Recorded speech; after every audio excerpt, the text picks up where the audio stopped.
This is a continuation of Mansfield Park by Jane Austen, comprising chapters 25 to the end. Chapter 25. The intercourse of the two families was at this period more nearly restored to what it had been in the autumn than any member of the old intimacy had thought ever likely to be again. The return of Henry Crawford and the arrival of William Price had much to do with it, but much was still owing to Sir Thomas's more than toleration of the neighbourly attempts at the parsonage. His mind, now disengaged from the cares which had pressed on him at first, was at leisure to find the Grants and their young inmates really worth visiting, and though infinitely above scheming or contriving for any the most advantageous matrimonial establishment that could be among the apparent possibilities of anyone most dear to him, and disdaining even as a littleness the being quick-sighted on such points, he could not avoid perceiving in a grand and careless way that Mr. Crawford was somewhat distinguishing his niece, nor perhaps refrain, though unconsciously, from giving a more willing assent to invitations on that account. His readiness, however, in agreeing to dine at the parsonage, when the general invitation was at last hazarded, after many debates and many doubts as to whether it were worth while, because Sir Thomas seemed so ill-inclined and Lady Bertram was so indolent, proceeded from good breeding and good will alone, and had nothing to do with Mr. Crawford, but as being one in an agreeable group. For it was in the course of that very visit that he first began to think that anyone in the habit of such idle observations would have thought that Mr. Crawford was the admirer of Fanny Price. The meeting was generally felt to be a pleasant one, being composed in a good proportion of those who would talk and those who would listen, and the dinner itself was elegant and plentiful, according to the usual style of the Grants, and too much according to the usual habits of all, to raise any emotion except in Mrs. Norris, who could never behold either the wide table or the number of dishes on it with patience, and who did always contrive to experience some evil from the passing of the servants behind her chair, and to bring away some fresh conviction of its being impossible among so many dishes, but that some must be cold. In the evening it was found, according to the predetermination of Mrs. Grant and her sister, that after making up the whist table, there would remain sufficient for a round game, and everybody being as perfectly complying and without a choice, as on such occasions they always are, speculation was decided on almost as soon as whist, and Lady Bertram soon found herself in the critical situation of being applied to for her own choice between the games, and being required either to draw a card for whist or not.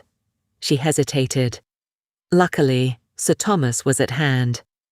"What shall I do, Sir Thomas? Whist and speculation, which will amuse me most." Sir Thomas, after a moment's thought, recommended speculation. He was a whist player himself, and perhaps might feel that it would not much amuse him to have her for a partner.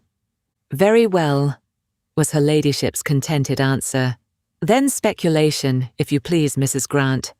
I know nothing about it, but Fanny must teach me."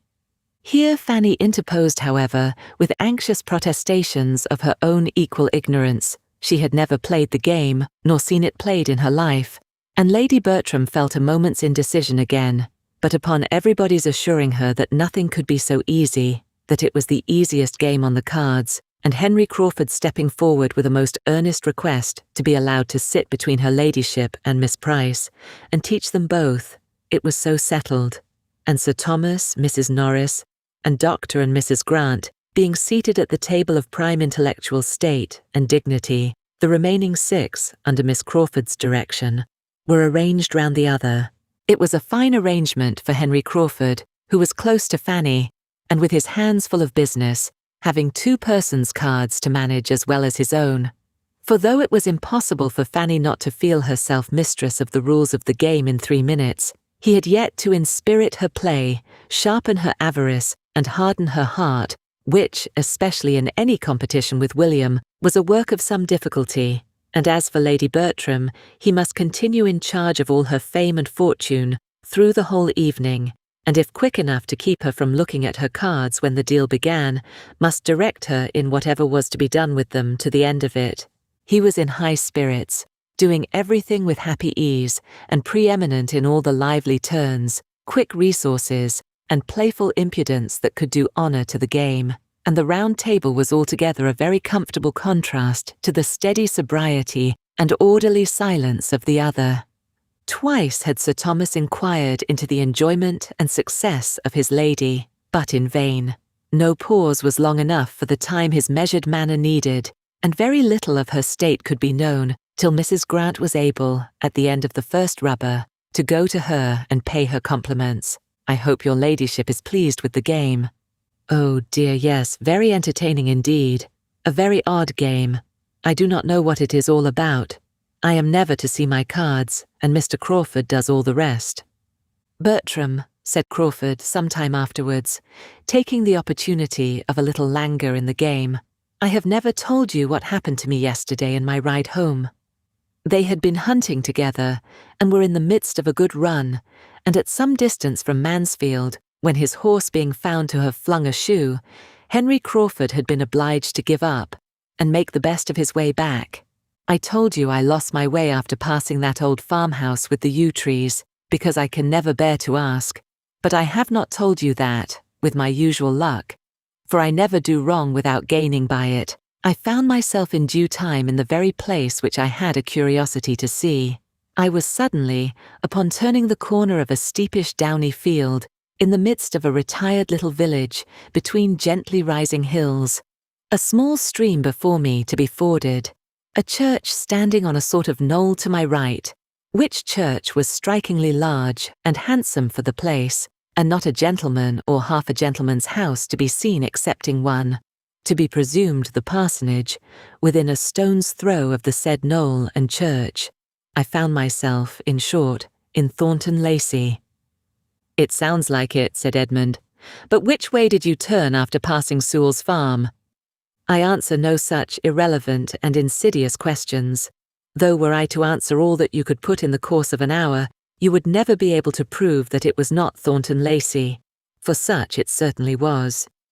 "You inquired then?" "No, I never inquire, but I told a man mending a hedge that it was Thornton Lacey, and he agreed to it." "You have a good memory. I had forgotten having ever told you half so much of the place." Thornton Lacey was the name of his impending living, as Miss Crawford well knew, and her interest in a negotiation for William Price's knave increased. "Well," continued Edmund, "and how did you like what you saw?" "Very much indeed. You are a lucky fellow. There will be work for 5 summers at least before the place is livable." "No, not so bad as that. The farmyard must be moved, I grant you, but I am not aware of anything else. The house is by no means bad, and when the yard is removed, there may be a very tolerable approach to it.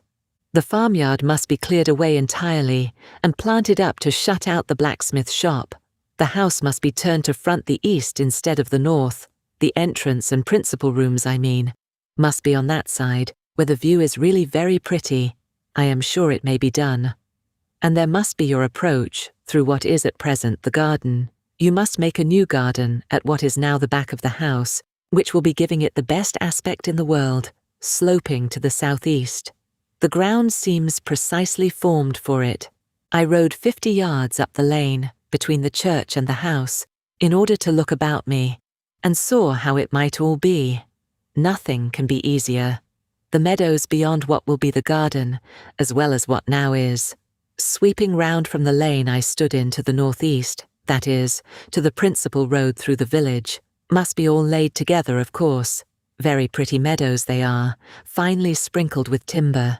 They belong to the living, I suppose. If not, you must purchase them. Then the stream. Something must be done with the stream, but I could not quite determine what. I had 2 or 3 ideas. "And I have 2 or 3 ideas also," said Edmund.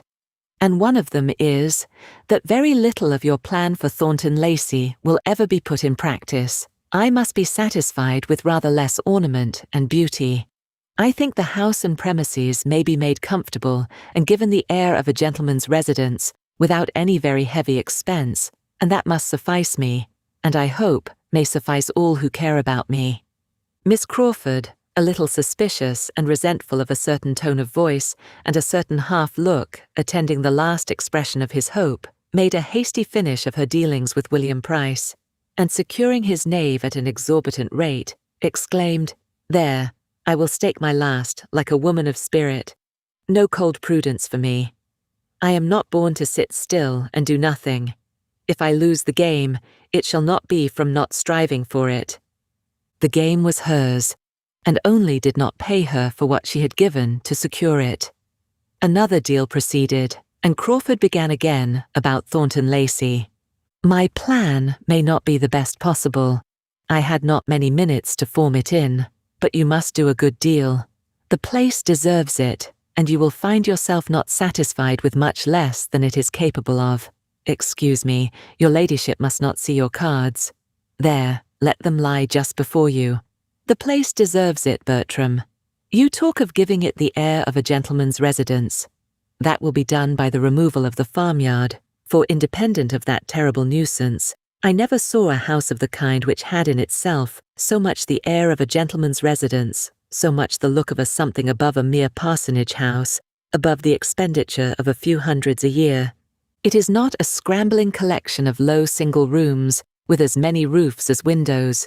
It is not cramped into the vulgar compactness of a square farmhouse. It is a solid, roomy, mansion-like looking house, such as one might suppose a respectable old country family had lived in from generation to generation, through 2 centuries at least, and were now spending from 2,000 to 3,000 a year in. Miss Crawford listened, and Edmund agreed to this. The air of a gentleman's residence, therefore, you cannot but give it if you do anything, but it is capable of much more. Let me see, Mary. Lady Bertram bids a dozen for that queen. No, a dozen is more than it is worth. Lady Bertram does not bid a dozen. She will have nothing to say to it. Go on. By some such improvements as I have suggested. I do not really require you to proceed upon my plan, though. By the by, I doubt anybody's striking out a better. You may give it a higher character. You may raise it into a place. From being the mere gentleman's residence, it becomes, by judicious improvement, the residence of a man of education, taste, modern manners, good connections. All this may be stamped on it, and that house receive such an air as to make its owner be set down as the great landholder of the parish by every creature travelling the road, especially as there is no real squire's house to dispute the point. A circumstance between ourselves to enhance the value of such a situation in point of privilege and independence beyond all calculation. You think with me, I hope, turning with a softened voice to Fanny. Have you ever seen the place? Fanny gave a quick negative and tried to hide her interest in the subject by an eager attention to her brother, who was driving as hard a bargain and imposing on her as much as he could. But Crawford pursued with, No, you must not part with the Queen. You have bought her too dearly, and your brother does not offer half her value. No, sir, hands off. Your sister does not part with the Queen. She is quite determined. The game will be yours, turning to her again. It will certainly be yours. And Fanny had much rather it were William's, said Edmund, smiling at her.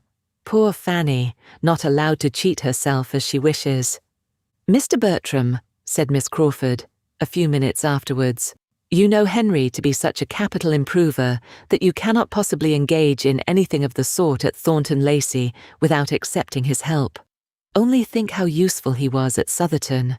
Only think what grand things were produced there by our all going with him one hot day in August to drive about the grounds and see his genius take fire. There we went, and there we came home again, and what was done there is not to be told. Fanny's eyes were turned on Crawford for a moment with an expression more than grave, even reproachful, but on catching his were instantly withdrawn. With something of consciousness, he shook his head at his sister and laughingly replied, I cannot say there was much done at Southerton, but it was a hot day, and we were all walking after each other, and bewildered. As soon as a general buzz gave him shelter, he added in a low voice, directed solely at Fanny, I should be sorry to have my powers of planning judged of by the day at Southerton. I see things very differently now. Do not think of me as I appeared then. Southerton was a word to catch Mrs. Norris, and being just then in the happy leisure which followed securing the odd trick by Sir Thomas's capital play, and her own against Dr. and Mrs. Grant's great hands, she called out in high good humour. "Southerton. Yes, that is a place indeed, and we had a charming day there. William, you are quite out of luck, but the next time you come, I hope dear Mr. and Mrs. Rushworth will be at home, and I am sure I can answer for your being kindly received by both. Your cousins are not of a sort to forget their relations, and Mr. Rushworth is a most amiable man. They are at Brighton now, you know, in one of the best houses there, as Mr. Rushworth's fine fortune gives them a right to be. I do not exactly know the distance, but when you get back to Portsmouth, if it is not very far off, you ought to go over and pay your respects to them, and I could send a little parcel by you that I want to get conveyed to your cousins. I should be very happy, Aunt, but Brighton is almost by Beachy Head, and if I could get so far, I could not expect to be welcome in such a smart place as that, poor scrubby midshipman as I am."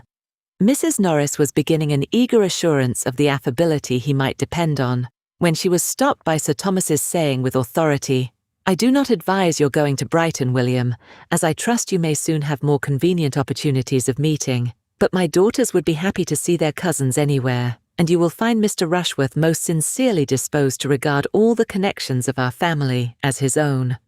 I would rather find him private secretary to the First Lord than anything else," was William's only answer in an under voice, not meant to reach far, and the subject dropped.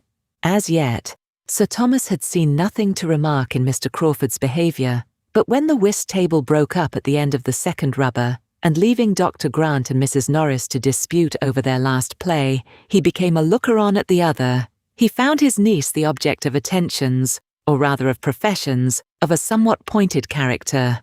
Henry Crawford was in the first glow of another scheme about Thornton Lacey, and not being able to catch Edmund's ear, was detailing it to his fair neighbour with a look of considerable earnestness. His scheme was to rent the house himself the following winter, that he might have a home of his own in that neighbourhood, and it was not merely for the use of it in the hunting season, as he was then telling her, though that consideration had certainly some weight, feeling as he did that, in spite of all Dr. Grant's very great kindness, it was impossible for him and his horses to be accommodated where they now were without material inconvenience. But his attachment to that neighbourhood did not depend upon one amusement or one season of the year. He had set his heart upon having a something there that he could come to at any time, a little home-stall at his command, where all the holidays of his year might be spent, and he might find himself continuing, improving, and perfecting that friendship and intimacy with the Mansfield Park family, which was increasing in value to him every day. Sir Thomas heard, and was not offended. There was no want of respect in the young man's address, and Fanny's reception of it was so proper and modest, so calm and uninviting, that he had nothing to censure in her. She said little, assented only here and there, and betrayed no inclination either of appropriating any part of the compliment to herself, or of strengthening his views in favour of Northamptonshire. Finding by whom he was observed, Henry Crawford addressed himself on the same subject to Sir Thomas, in a more everyday tone, but still with feeling. "I want to be your neighbour, Sir Thomas, as you have, perhaps, heard me telling Miss Price. May I hope for your acquiescence, and for your not influencing your son against such a tenant?" Sir Thomas, politely bowing, replied, "It is the only way, sir, in which I could not wish you established as a permanent neighbour, but I hope and believe that Edmund will occupy his own house at Thornton Lacey. Edmund, am I saying too much?" Edmund, on this appeal, had first to hear what was going on, but on understanding the question, was at no loss for an answer. "Certainly, sir, I have no idea but of residence. But Crawford, though I refuse you as a tenant, come to me as a friend. Consider the house as half your own every winter, and we will add to the stables on your own improved plan, and with all the improvements of your improved plan that may occur to you this spring." "We shall be the losers," continued Sir Thomas. "His going, though only 8 miles, will be an unwelcome contraction of our family circle, but I should have been deeply mortified if any son of mine could reconcile himself to doing less. It is perfectly natural that you should not have thought much on the subject, Mr. Crawford. But a parish has wants and claims which can be known only by a clergyman constantly resident, and which no proxy can be capable of satisfying to the same extent. Edmund might, in the common phrase, do the duty of Thornton, That is, he might read prayers and preach, without giving up Mansfield Park. He might ride over every Sunday to a house nominally inhabited and go through divine service. He might be the clergyman of Thornton Lacey every 7th day for 3 or 4 hours, if that would content him. But it will not. He knows that human nature needs more lessons than a weekly sermon can convey, and that if he does not live among his parishioners and prove himself, by constant attention, their well-wisher and friend, he does very little either for their good or his own. Mr. Crawford bowed his acquiescence. "I repeat again," added Sir Thomas, "that Thornton Lacey is the only house in the neighbourhood in which I should not be happy to wait on Mr. Crawford as occupier." Mr. Crawford bowed his thanks. "Sir Thomas," said Edmund, "undoubtedly understands the duty of a parish priest. We must hope his son may prove that he knows it too." Whatever effect Sir Thomas's little harangue might really produce on Mr. Crawford, it raised some awkward sensations in 2 of the others, 2 of his most attentive listeners, Miss Crawford and Fanny, one of whom, having never before understood that Thornton was so soon and so completely to be his home, was pondering with downcast eyes on what it would be not to see Edmund every day, and the other, startled from the agreeable fancies she had been previously indulging on the strength of her brother's description, no longer able, in the picture she had been forming of a future Thornton, to shut out the church, sink the clergyman, and see only the respectable, elegant, modernized, and occasional residence of a man of independent fortune, was considering Sir Thomas with decided ill will as the destroyer of all this, and suffering the more from that involuntary forbearance which his character and manner commanded, and from not daring to relieve herself by a single attempt at throwing ridicule on his cause. All the agreeable of her speculation was over for that hour. It was time to have done with cards, if sermons prevailed, and she was glad to find it necessary to come to a conclusion and be able to refresh her spirits by a change of place and neighbour.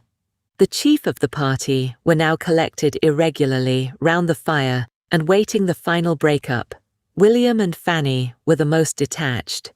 They remained together at the otherwise deserted card table, talking very comfortably and not thinking of the rest till some of the rest began to think of them. Henry Crawford's chair was the first to be given a direction towards them, and he sat silently observing them for a few minutes. Himself, in the meanwhile, observed by Sir Thomas, who was standing in chat with Dr. Grant. "This is the assembly night," said William. "If I were at Portsmouth, I should be at it, perhaps. But you do not wish yourself at Portsmouth, William?" "No, Fanny, that I do not.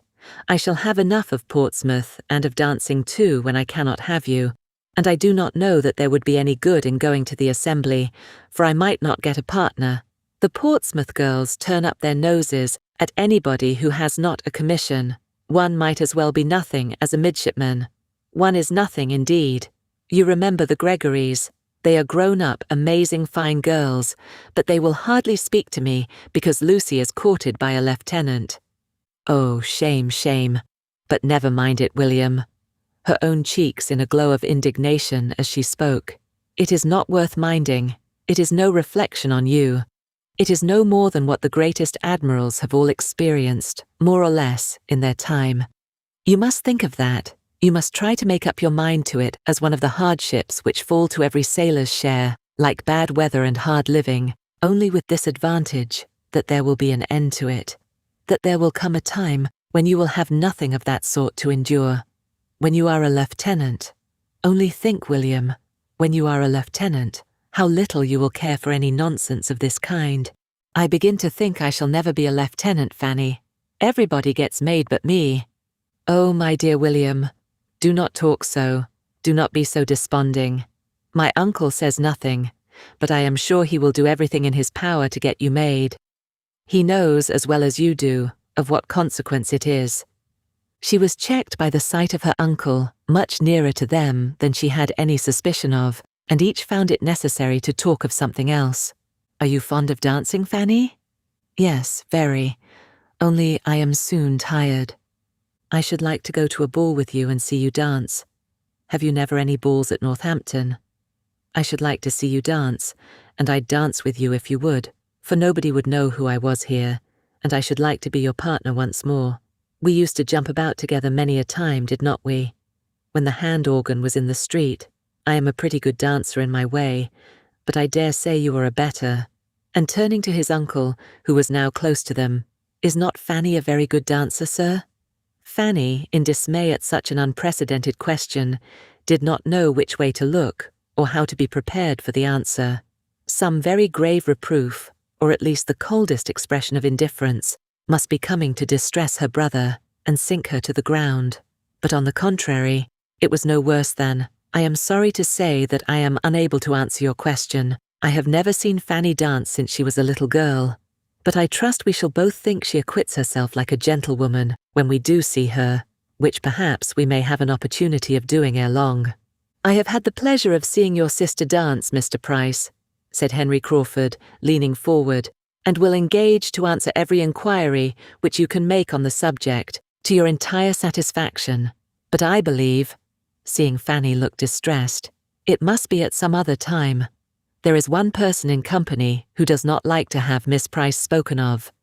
True enough, he had once seen Fanny dance, and it was equally true that he would now have answered for her, gliding about with quiet, light elegance, and in admirable time. But in fact, he could not for the life of him recall what her dancing had been, and rather took it for granted that she had been present than remembered anything about her.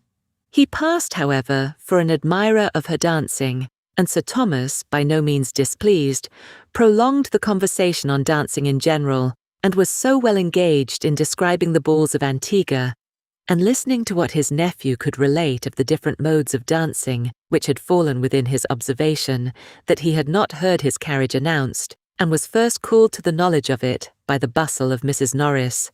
"Come, Fanny, Fanny, what are you about? We are going. Do not you see your aunt is going? Quick, quick! I cannot bear to keep good old Wilcox waiting. You should always remember the coachman and horses. My dear Sir Thomas, we have settled it that the carriage should come back for you, and Edmund and William." Sir Thomas could not dissent, as it had been his own arrangement, previously communicated to his wife and sister, but that seemed forgotten by Mrs. Norris, who must fancy that she settled it all herself. Fanny's last feeling in the visit was disappointment, for the shawl which Edmund was quietly taking from the servant to bring and put round her shoulders was seized by Mr. Crawford's quicker hand, and she was obliged to be indebted to his more prominent attention. This concludes Chapter 25 of Mansfield Park. Please like this video and subscribe to our channel. Your support is appreciated. Chapter 26. William's desire of seeing Fanny dance made more than a momentary impression on his uncle. The hope of an opportunity, which Sir Thomas had then given, was not given to be thought of no more. He remained steadily inclined to gratify so amiable a feeling, to gratify anybody else who might wish to see Fanny dance, and to give pleasure to the young people in general. And having thought the matter over and taken his resolution in quiet independence, the result of it appeared the next morning at breakfast, when, after recalling and commending what his nephew had said, he added, "I do not like, William, that you should leave Northamptonshire without this indulgence. It would give me pleasure to see you both dance. You spoke of the balls at Northampton. Your cousins have occasionally attended them, but they would not altogether suit us now. The fatigue would be too much for your aunt. I believe we must not think of a Northampton ball. A dance at home would be more eligible. And if—" "Ah, my dear Sir Thomas," interrupted Mrs. Norris, "I knew what was coming. I knew what you were going to say. If dear Julia were at home, or dearest Mrs. Rushworth at Southerton, to afford a reason, an occasion for such a thing, you would be tempted to give the young people a dance at Mansfield. I know you would. If they were at home to grace the ball, a ball you would have this very Christmas. Thank your uncle, William, thank your uncle." "My daughters," replied Sir Thomas, gravely interposing, "have their pleasures at Brighton, and I hope are very happy. But the dance which I think of giving at Mansfield will be for their cousins. Could we be all assembled, our satisfaction would undoubtedly be more complete, but the absence of some is not to debar the others of amusement. Mrs. Norris had not another word to say. She saw decision in his looks, and her surprise and vexation required some minutes' silence to be settled into composure. A ball at such a time.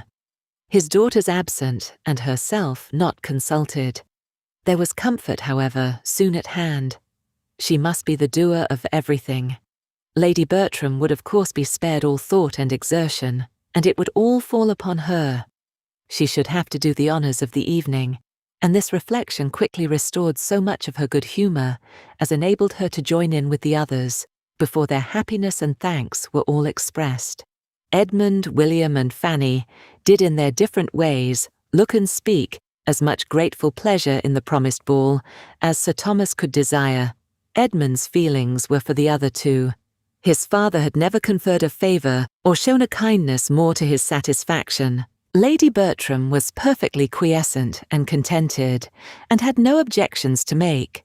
Sir Thomas engaged for its giving her very little trouble, and she assured him that she was not at all afraid of the trouble. Indeed, she could not imagine there would be any. Mrs. Norris was ready with her suggestions as to the rooms he would think fittest to be used, but found it all prearranged, and when she would have conjectured and hinted about the day, it appeared that the day was settled too. Sir Thomas had been amusing himself with shaping a very complete outline of the business, and as soon as she would listen quietly, could read his list of the families to be invited, from whom he calculated, with all necessary allowance for the shortness of the notice, to collect young people enough to form 12 or 14 couple, and could detail the considerations which had induced him to fix on the 22nd as the most eligible day. William was required to be at Portsmouth on the 24th. The 22nd would therefore be the last day of his visit, but where the days were so few, it would be unwise to fix on any earlier. Mrs. Norris was obliged to be satisfied with thinking just the same, and with having been on the point of proposing the 22nd herself, as by far the best day for the purpose. The ball was now a settled thing, and before the evening a proclaimed thing to all whom it concerned. Invitations were sent with dispatch, and many a young lady went to bed that night with her head full of happy cares, as well as Fanny. To her the cares were sometimes almost beyond the happiness, for young and inexperienced, with small means of choice and no confidence in her own taste, the how she should be dressed was a point of painful solicitude, and the almost solitary ornament in her possession, a very pretty amber cross, which William had brought her from Sicily, was the greatest distress of all, for she had nothing but a bit of ribbon to fasten it to. And though she had worn it in that manner once, would it be allowable at such a time in the midst of all the rich ornaments which she supposed all the other young ladies would appear in, and yet not to wear it? William had wanted to buy her a gold chain too, but the purchase had been beyond his means, and therefore not to wear the cross might be mortifying him. These were anxious considerations, enough to sober her spirits even under the prospect of a ball given principally for her gratification. The preparations meanwhile went on, and Lady Bertram continued to sit on her sofa without any inconvenience from them. She had some extra visits from the housekeeper, and her maid was rather hurried in making up a new dress for her. Sir Thomas gave orders, and Mrs. Norris ran about. But all this gave her no trouble, and as she had foreseen, there was, in fact, no trouble in the business. Edmund was at this time particularly full of cares, his mind being deeply occupied in the consideration of two important events now at hand, which were to fix his fate in life, ordination and matrimony, events of such a serious character as to make the ball, which would be very quickly followed by one of them, appear of less moment in his eyes than in those of any other person in the house. On the 23rd, he was going to a friend near Peterborough, in the same situation as himself, and they were to receive ordination in the course of the Christmas week. Half his destiny would then be determined, but the other half might not be so very smoothly wooed. His duties would be established, but the wife who was to share and animate and reward those duties might yet be unattainable. He knew his own mind, but he was not always perfectly assured of knowing Miss Crawford's. There were points on which they did not quite agree. There were moments in which she did not seem propitious, and though trusting altogether to her affection, so far as to be resolved, almost resolved on bringing it to a decision within a very short time, as soon as the variety of business before him were arranged, and he knew what he had to offer her. He had many anxious feelings, many doubting hours as to the result. His conviction of her regard for him was sometimes very strong. He could look back on a long course of encouragement, and she was as perfect in disinterested attachment as in everything else. But at other times doubt and alarm intermingled with his hopes. And when he thought of her acknowledged disinclination for privacy and retirement, her decided preference of a London life, what could he expect but a determined rejection, unless it were an acceptance even more to be deprecated, demanding such sacrifices of situation and employment on his side as conscience must forbid? The issue of all depended on one question: did she love him well enough to forego what had used to be essential points? Did she love him well enough to make them no longer essential? And this question, which he was continually repeating to himself, though oftenest answered with a yes, had sometimes its no. Miss Crawford was soon to leave Mansfield, and on this circumstance the no and the yes had been very recently in alternation. He had seen her eyes sparkle as she spoke of the dear friend's letter, which claimed a long visit from her in London, and of the kindness of Henry, in engaging to remain where he was till January, that he might convey her thither. He had heard her speak of the pleasure of such a journey with an animation which had no in every tone. But this had occurred on the first day of its being settled, within the first hour of the burst of such enjoyment, when nothing but the friends she was to visit was before her. He had since heard her express herself differently, with other feelings, more checkered feelings. He had heard her tell Mrs. Grant that she should leave her with regret, that she began to believe neither the friends nor the pleasures she was going to were worth those she left behind, and that though she felt she must go and knew she should enjoy herself, when once away, she was already looking forward to being at Mansfield again. Was there not a yes in all this? With such matters to ponder over and arrange and rearrange, Edmund could not, on his own account, think very much of the evening which the rest of the family were looking forward to with a more equal degree of strong interest. Independent of his two cousins' enjoyment in it, the evening was to him of no higher value than any other appointed meeting of the two families might be. In every meeting there was a hope of receiving farther confirmation of Miss Crawford's attachment, but the whirl of a ballroom, perhaps, was not particularly favourable to the excitement or expression of serious feelings. To engage her early for the two first dances was all the command of individual happiness which he felt in his power, and the only preparation for the ball which he could enter into, in spite of all that was passing around him on the subject, from morning till night. Thursday was the day of the ball, and on Wednesday morning, Fanny, still unable to satisfy herself as to what she ought to wear, determined to seek the counsel of the more enlightened, and apply to Mrs. Grant and her sister, whose acknowledged taste would certainly bear her blameless.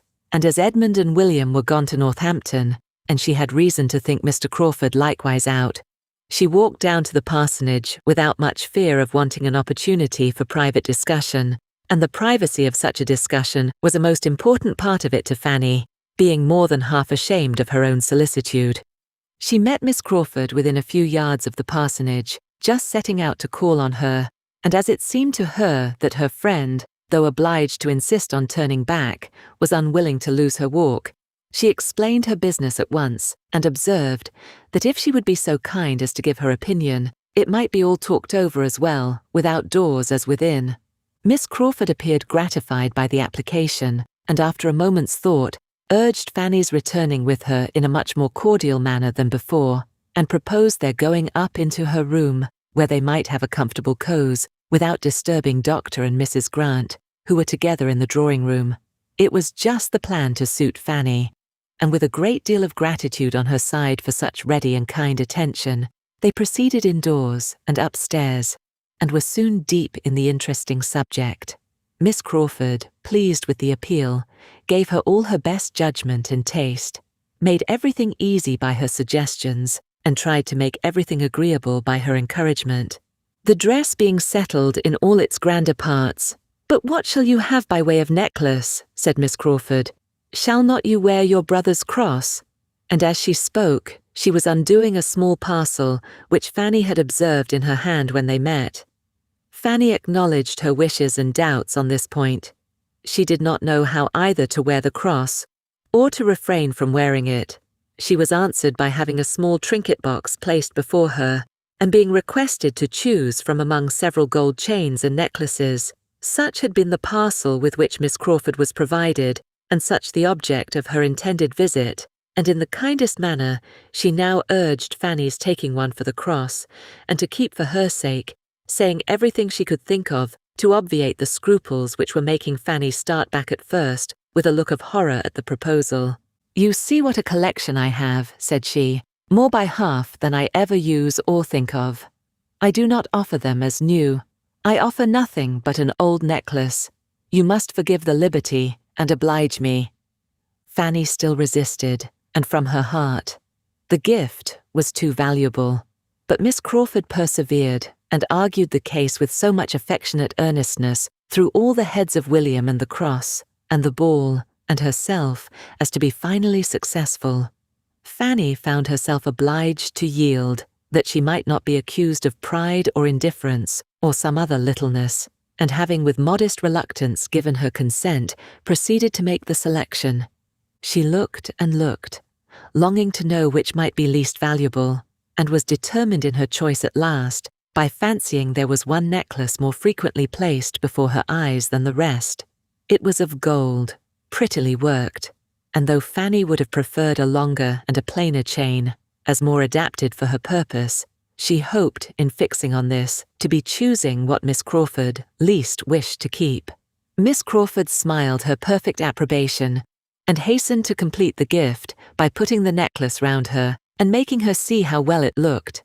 Fanny had not a word to say against its becomingness, and, excepting what remained of her scruples, was exceedingly pleased with an acquisition so very apropos. She would rather, perhaps, have been obliged to some other person. But this was an unworthy feeling.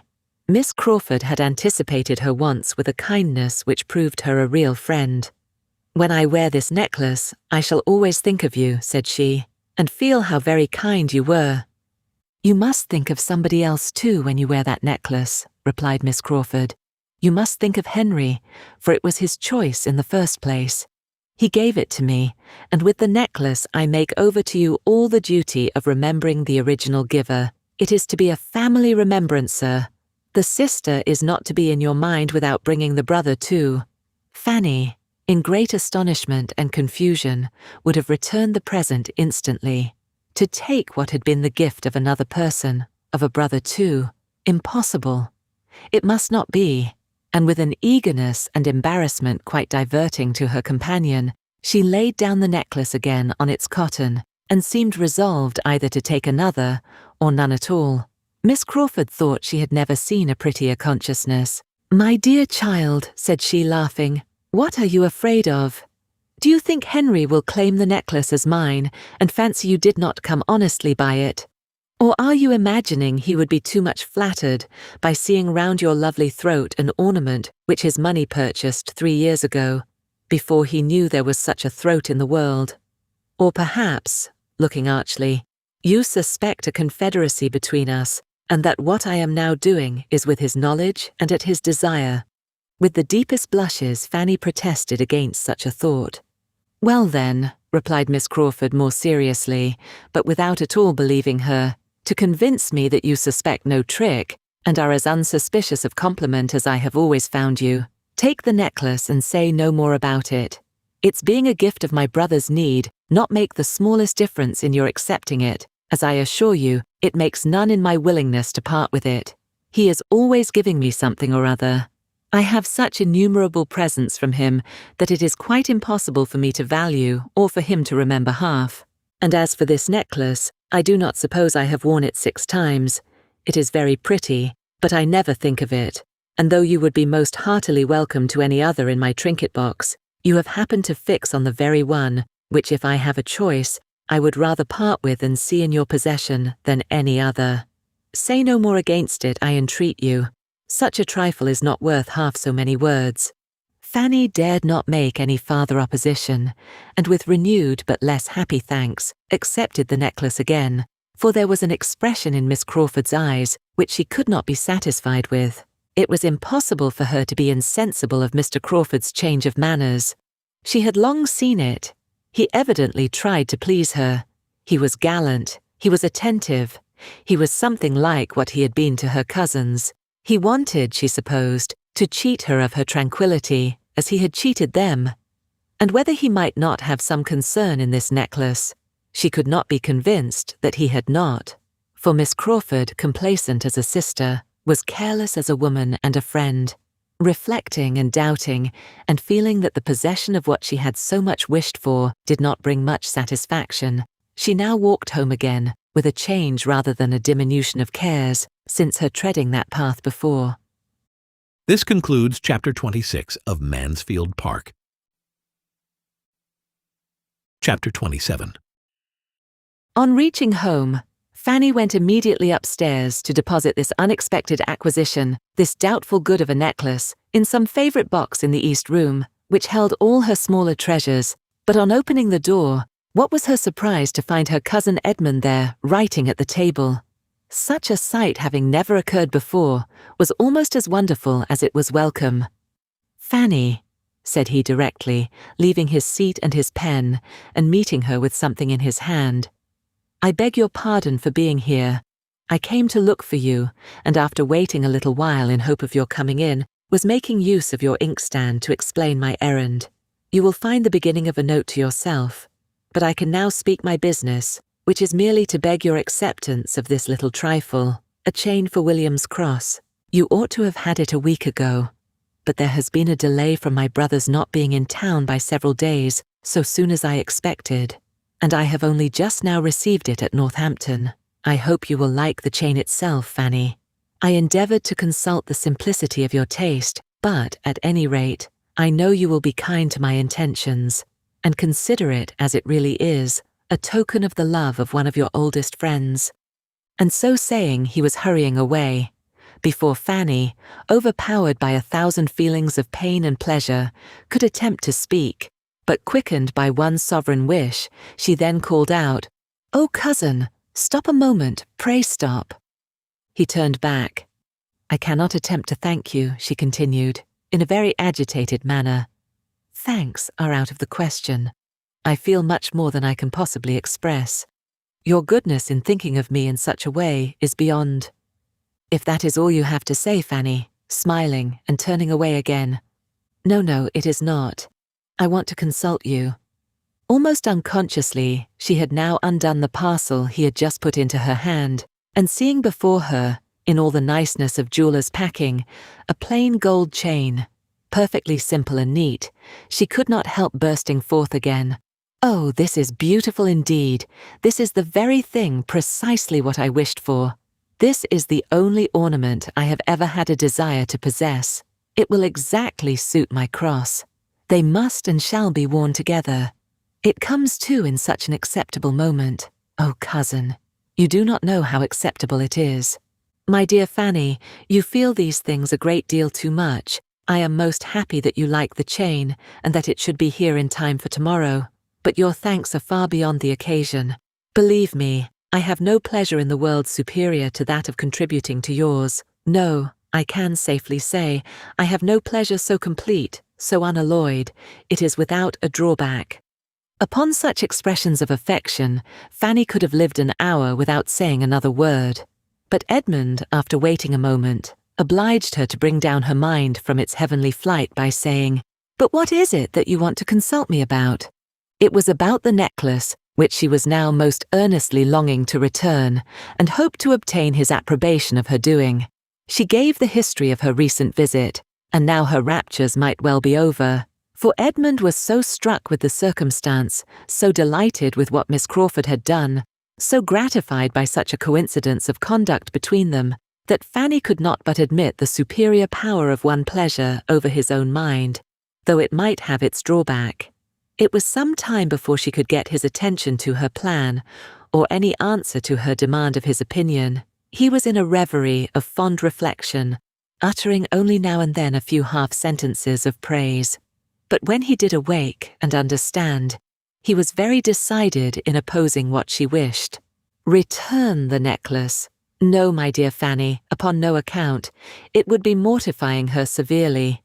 There can hardly be a more unpleasant sensation than the having anything returned on our hands, which we have given with a reasonable hope of its contributing to the comfort of a friend.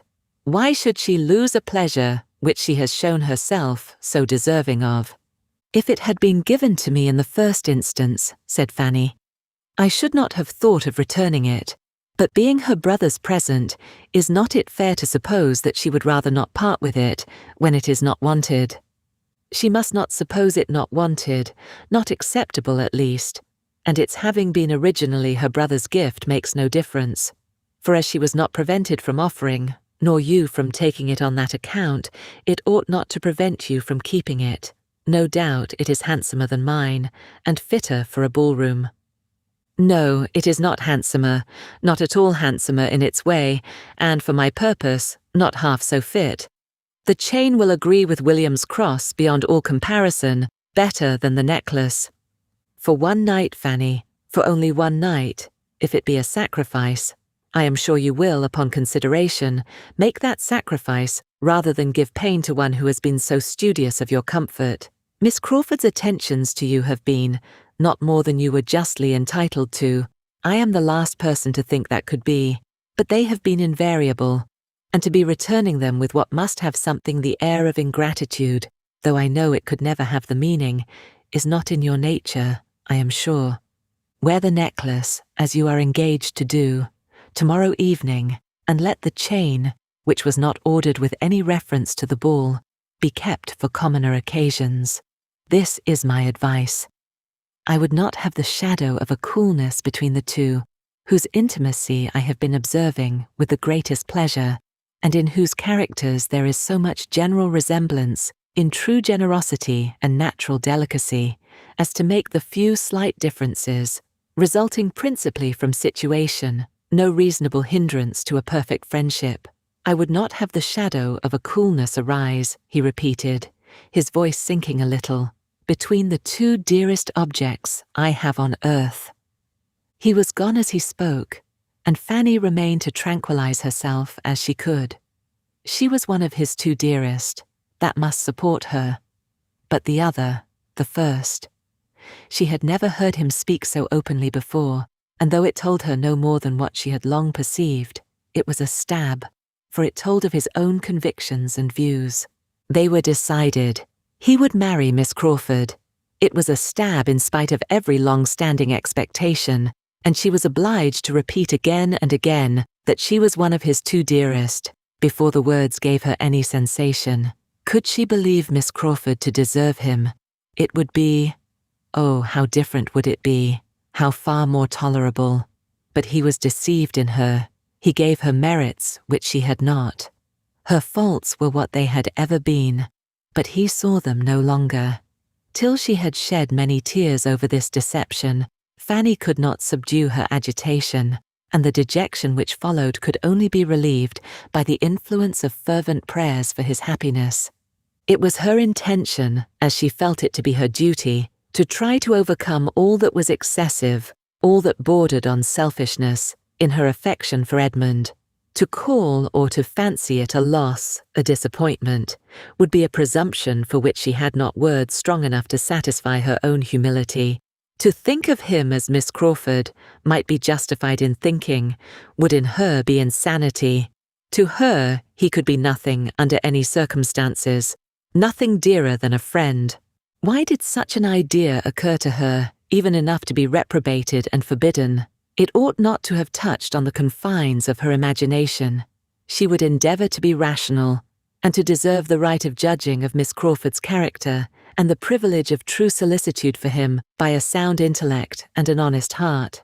She had all the heroism of principle, and was determined to do her duty, but having also many of the feelings of youth and nature, let her not be much wondered at, if, after making all these good resolutions on the side of self-government, she seized the scrap of paper on which Edmund had begun writing to her, as a treasure beyond all her hopes, and reading with the tenderest emotion these words, "My very dear Fanny, you must do me the favour to accept," locked it up with the chain, as the dearest part of the gift, It was the only thing approaching to a letter which she had ever received from him. She might never receive another. It was impossible that she ever should receive another so perfectly gratifying in the occasion and the style. 2 lines more prized had never fallen from the pen of the most distinguished author, never more completely blessed the researches of the fondest biographer. The enthusiasm of a woman's love is even beyond the biographer's. To her, the handwriting itself, independent of anything it may convey, is a blessedness. Never were such characters cut by any other human being as Edmund's commonest handwriting gave. This specimen, written in haste as it was, had not a fault, and there was a felicity in the flow of the first 4 words, in the arrangement of "my very dear Fanny," which she could have looked at forever. Having regulated her thoughts and comforted her feelings by this happy mixture of reason and weakness, she was able in due time to go down and resume her usual employments near her Aunt Bertram, and pay her the usual observances without any apparent want of spirits. Thursday, predestined to hope and enjoyment, came, and opened with more kindness to Fanny than such self-willed, unmanageable days often volunteer, for soon after breakfast a very friendly note was brought from Mr. Crawford to William, stating that, as he found himself obliged to go to London on the morrow for a few days, he could not help trying to procure a companion, and therefore hoped that if William could make up his mind to leave Mansfield half a day earlier than had been proposed, he would accept a place in his carriage. Mr. Crawford meant to be in town by his uncle's customary late dinner hour, and William was invited to dine with him at the Admiral's. The proposal was a very pleasant one to William himself, who enjoyed the idea of travelling post with 4 horses, and such a good-humoured, agreeable friend, and, in likening it to going up with dispatches, was saying at once everything in favour of its happiness and dignity which his imagination could suggest. And Fanny, from a different motive, was exceedingly pleased. For the original plan was that William should go up by the mail from Northampton the following night, which would not have allowed him an hour's rest before he must have got into a Portsmouth coach. And though this offer of Mr. Crawford's would rob her of many hours of his company, she was too happy in having William spared from the fatigue of such a journey to think of anything else.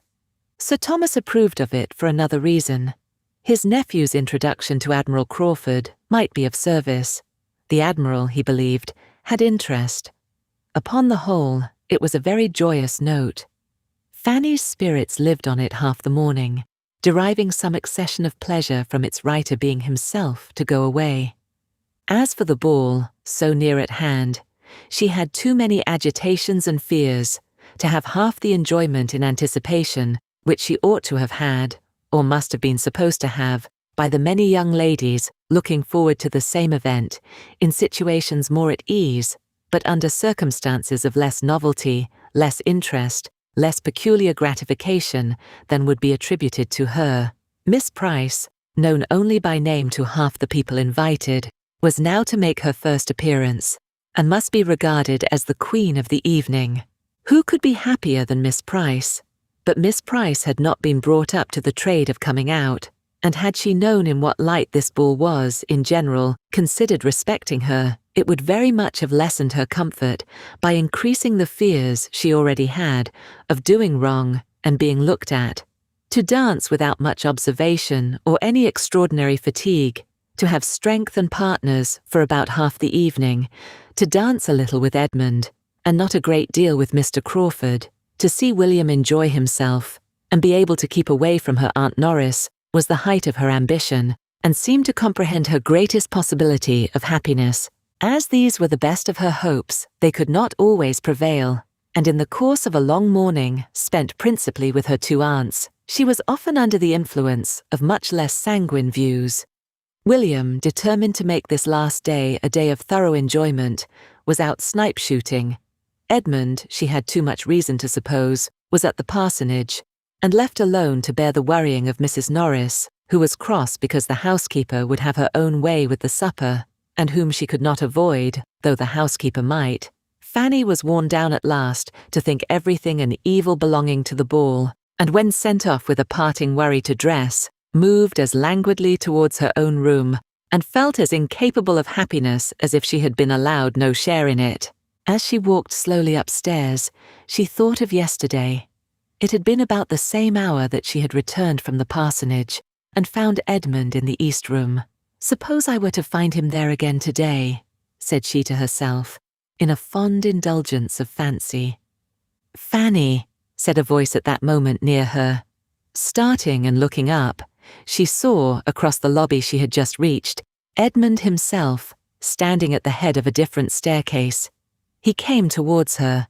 "You look tired and fagged, Fanny. You have been walking too far."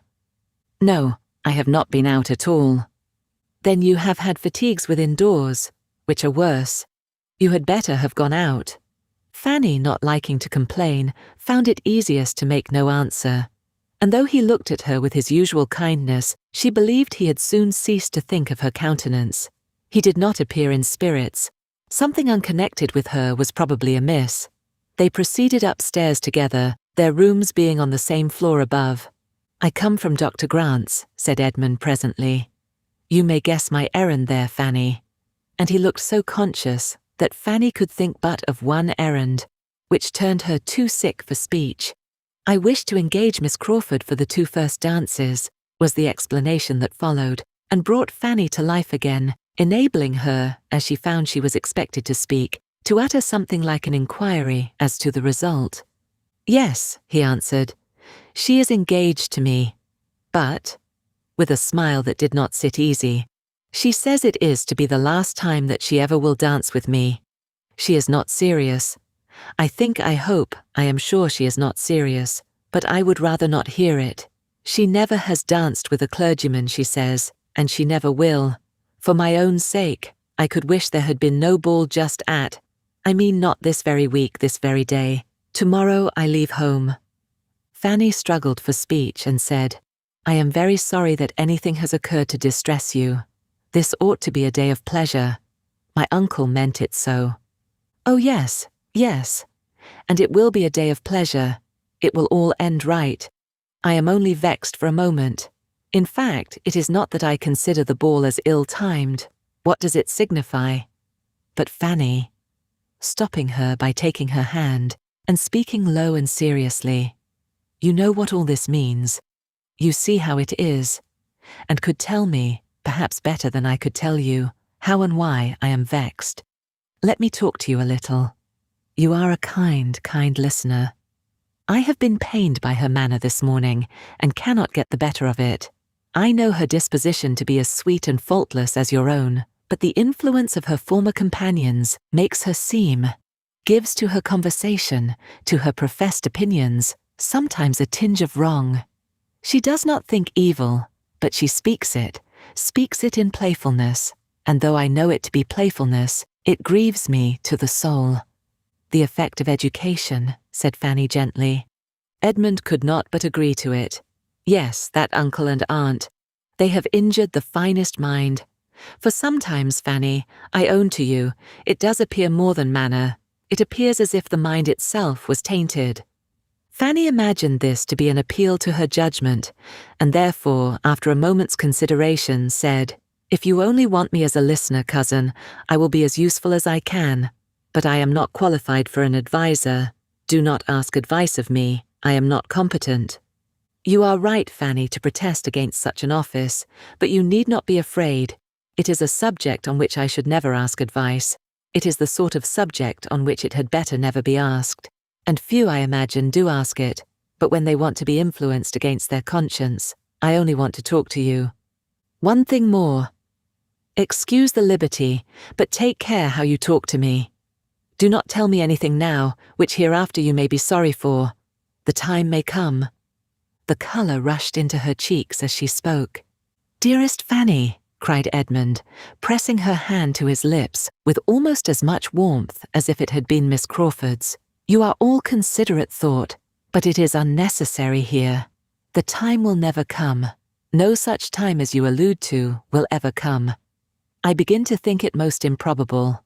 The chances grow less and less, and even if it should, there will be nothing to be remembered by either you or me that we need be afraid of, for I can never be ashamed of my own scruples, and if they are removed, It must be by changes that will only raise her character the more by the recollection of the faults she once had.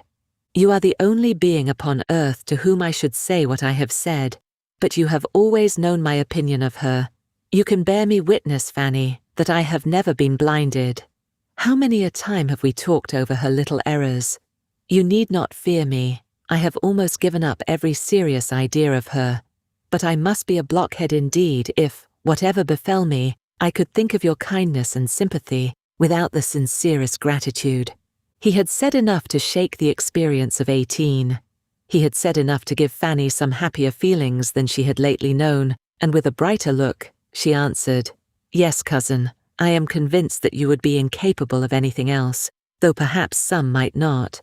I cannot be afraid of hearing anything you wish to say. Do not check yourself. Tell me whatever you like." They were now on the second floor, and the appearance of a housemaid prevented any farther conversation. For Fanny's present comfort, it was concluded perhaps, at the happiest moment. Had he been able to talk another 5 minutes, there is no saying that he might not have talked away all Miss Crawford's faults and his own despondence. But as it was, they parted with looks on his side of grateful affection, and with some very precious sensations on hers. She had felt nothing like it for hours. Since the first joy from Mr. Crawford's note to William had worn away, she had been in a state absolutely the reverse. There had been no comfort around, no hope within her. Now everything was smiling. William's good fortune returned again upon her mind, and seemed of greater value than at first. The ball, too. Such an evening of pleasure before her. It was now a real animation, and she began to dress for it, with much of the happy flutter which belongs to a ball. All went well. She did not dislike her own looks, and when she came to the necklaces again, her good fortune seemed complete, for upon trial the one given her by Miss Crawford would by no means go through the ring of the cross. She had, to oblige Edmund, resolved to wear it, but it was too large for the purpose. His, therefore, must be worn, and having, with delightful feelings, joined the chain and the cross, those memorials of the two most beloved of her heart, those dearest tokens so formed for each other by everything real and imaginary, and put them round her neck, and seen and felt how full of William and Edmund they were, she was able, without an effort, to resolve on wearing Miss Crawford's necklace too. She acknowledged it to be right. Miss Crawford had a claim, and when it was no longer to encroach on, to interfere with the stronger claims, the truer kindness of another, she could do her justice, even with pleasure to herself. The necklace really looked very well, and Fanny left her room at last, comfortably satisfied with herself and all about her. Her Aunt Bertram had recollected her on this occasion with an unusual degree of wakefulness. It had really occurred to her, unprompted, that Fanny, preparing for a ball, might be glad of better help than the upper housemaids, and when dressed herself, she actually sent her own maid to assist her. Too late, of course, to be of any use. Mrs. Chapman had just reached the attic floor when Miss Price came out of her room completely dressed, and only civilities were necessary, but Fanny felt her aunt's attention almost as much as Lady Bertram or Mrs. Chapman could do themselves. This concludes Chapter 27 of Mansfield Park. Chapter 28. Her uncle and both her aunts were in the drawing-room when Fanny went down. To the former she was an interesting object, and he saw with pleasure the general elegance of her appearance, and her being in remarkably good looks. The neatness and propriety of her dress was all that he would allow himself to commend in her presence, but upon her leaving the room again soon afterwards, he spoke of her beauty with very decided praise. "Yes," said Lady Bertram, "she looks very well. I sent Chapman to her." "Look well?" "Oh yes," cried Mrs. Norris. "She has good reason to look well with all her advantages. Brought up in this family as she has been, with all the benefit of her cousin's manners before her. Only think, my dear Sir Thomas, what extraordinary advantages you and I have been the means of giving her. The very gown you have been taking notice of is your own generous present to her when dear Mrs. Rushworth married. What would she have been if we had not taken her by the hand?" Sir Thomas said no more, But when they sat down to table, the eyes of the two young men assured him that the subject might be gently touched again. When the ladies withdrew, with more success, Fanny saw that she was approved, and the consciousness of looking well made her look still better. From a variety of causes she was happy, and she was soon made still happier, for in following her aunts out of the room, Edmund, who was holding open the door, said as she passed him, "You must dance with me, Fanny. You must keep 2 dances for me, any 2 that you like, except the first." She had nothing more to wish for. She had hardly ever been in a state so nearly approaching high spirits in her life. Her cousin's former gaiety on the day of a ball was no longer surprising to her. She felt it to be indeed very charming, and was actually practicing her steps about the drawing-room as long as she could be safe from the notice of her Aunt Norris, who was entirely taken up at first in fresh arranging and injuring the noble fire which the butler had prepared. Half an hour followed that would have been at least languid under any other circumstances, but Fanny's happiness still prevailed. It was but to think of her conversation with Edmund. And what was the restlessness of Mrs. Norris? What were the yawns of Lady Bertram? The gentleman joined them, and soon after began the sweet expectation of a carriage, when a general spirit of ease and enjoyment seemed diffused, and they all stood about and talked and laughed, and every moment had its pleasure and its hope.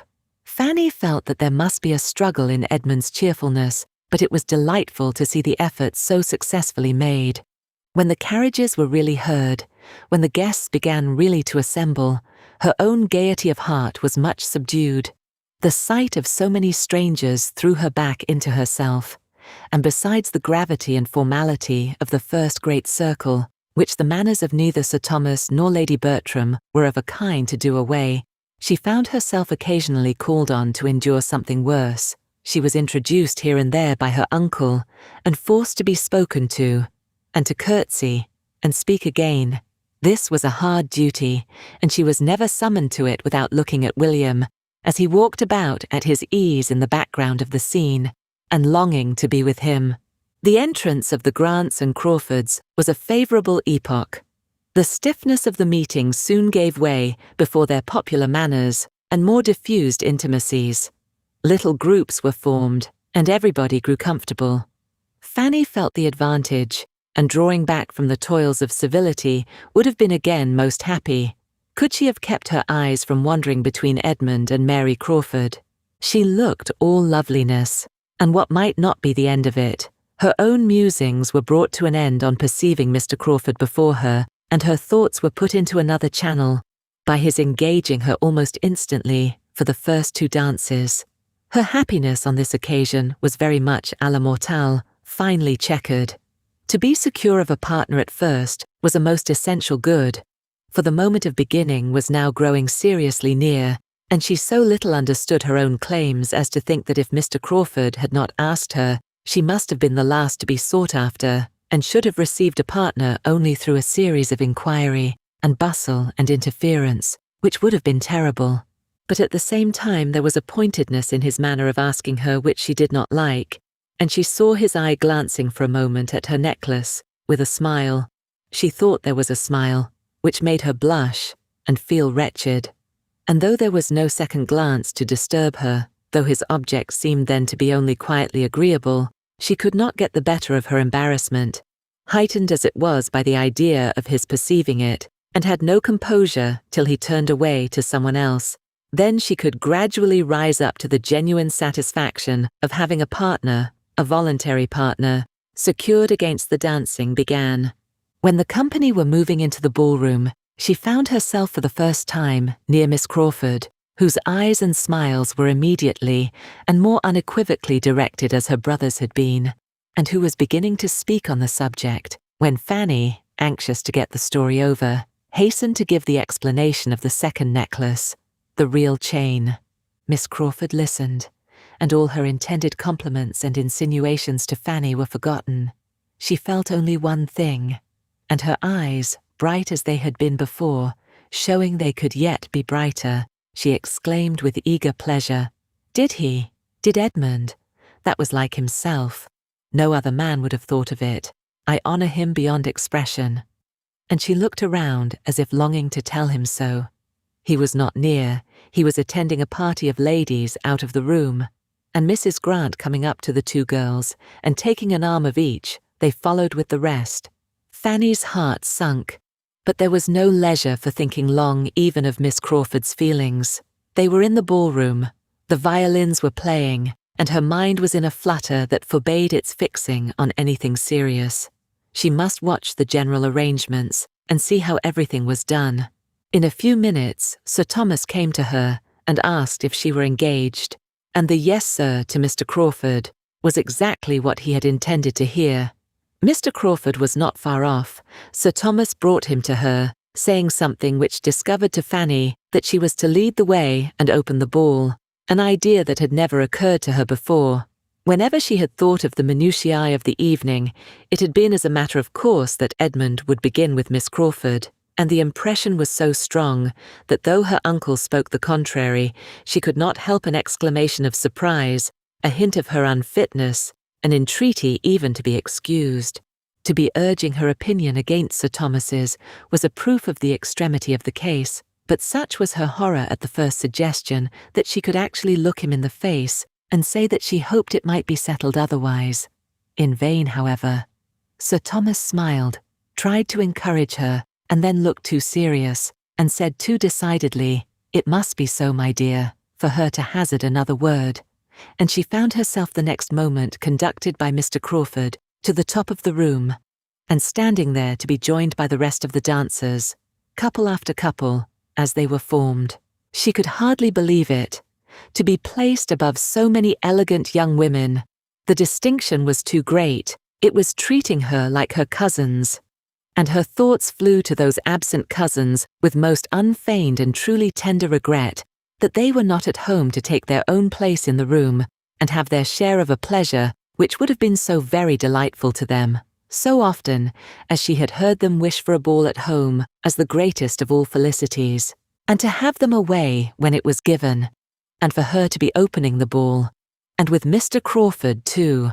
She hoped they would not envy her that distinction now, but when she looked back to the state of things in the autumn, to what they had all been to each other when once dancing in that house before, the present arrangement was almost more than she could understand herself. The ball began. It was rather honour than happiness to Fanny. For the first dance at least, her partner was in excellent spirits and tried to impart them to her, but she was a great deal too much frightened to have any enjoyment till she could suppose herself no longer looked at.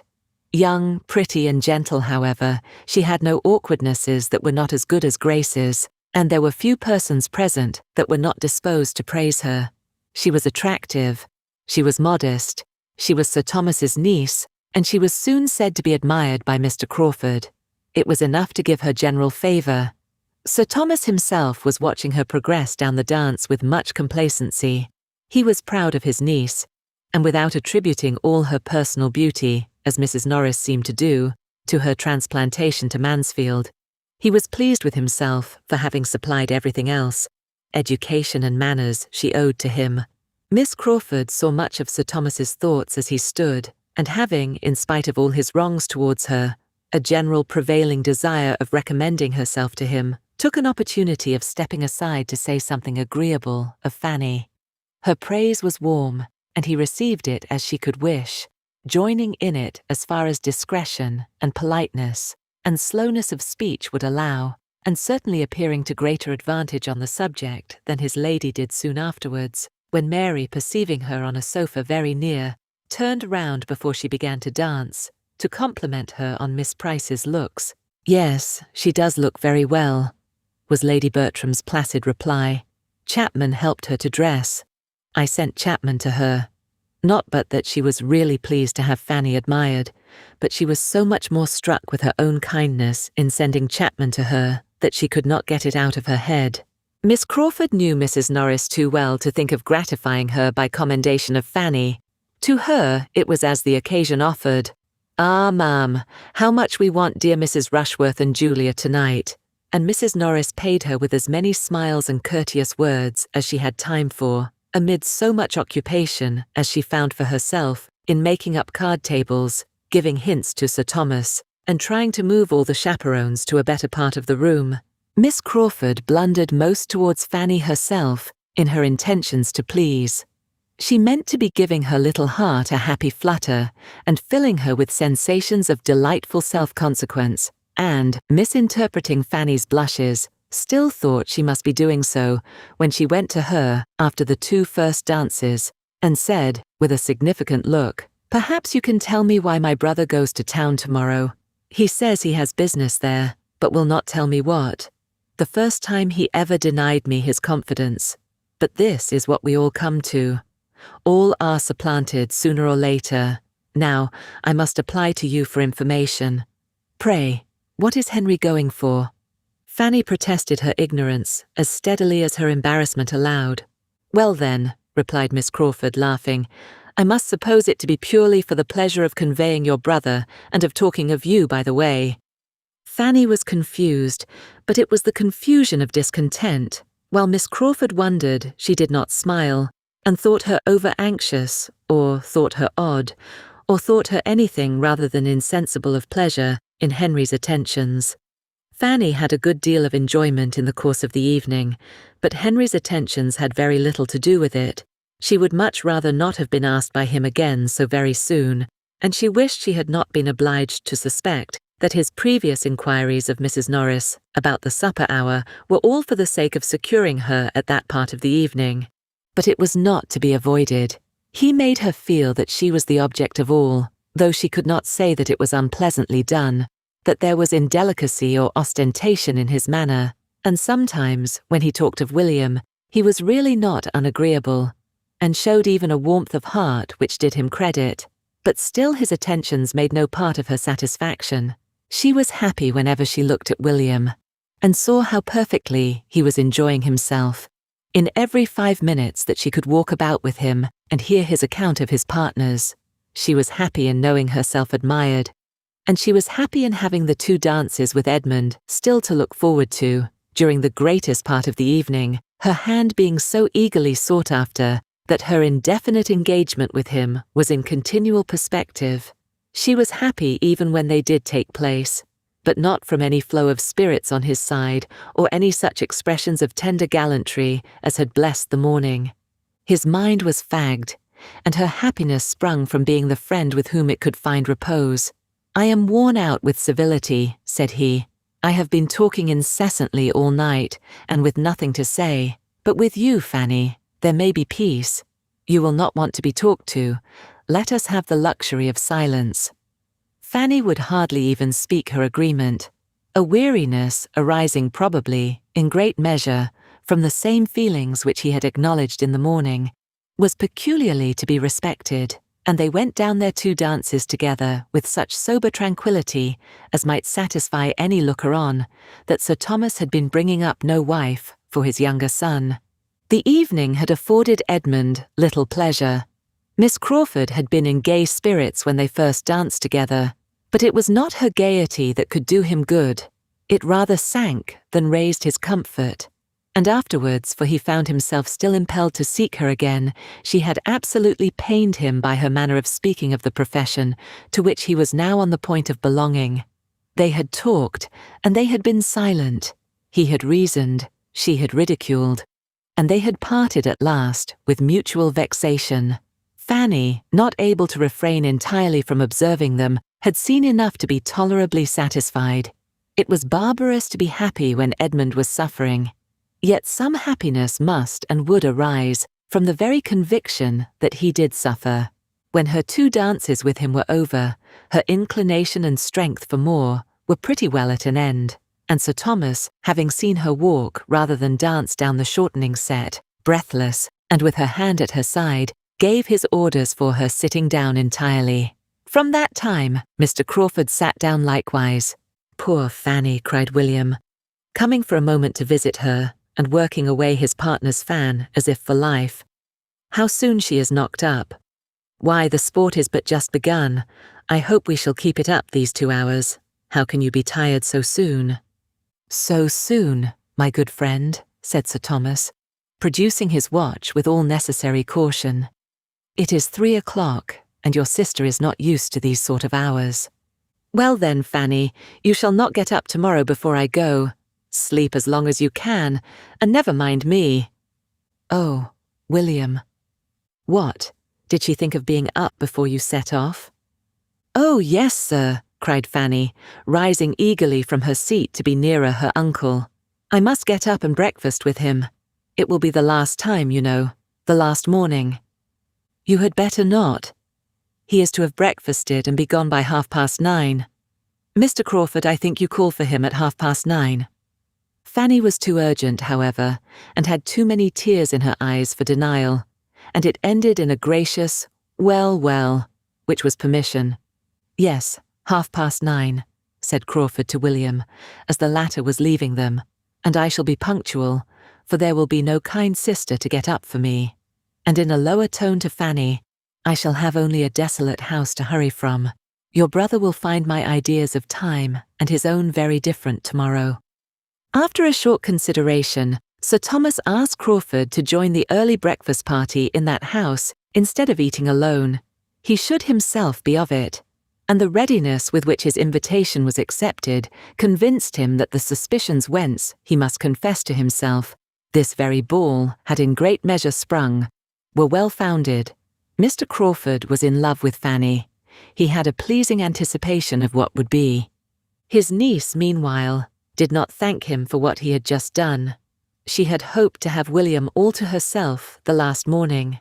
It would have been an unspeakable indulgence, but though her wishes were overthrown, there was no spirit of murmuring within her. On the contrary, she was so totally unused to have her pleasure consulted, or to have anything take place at all in the way she could desire, that she was more disposed to wonder and rejoice in having carried her point so far than to repine at the counteraction which followed. Shortly afterward, Sir Thomas was again interfering a little with her inclination by advising her to go immediately to bed.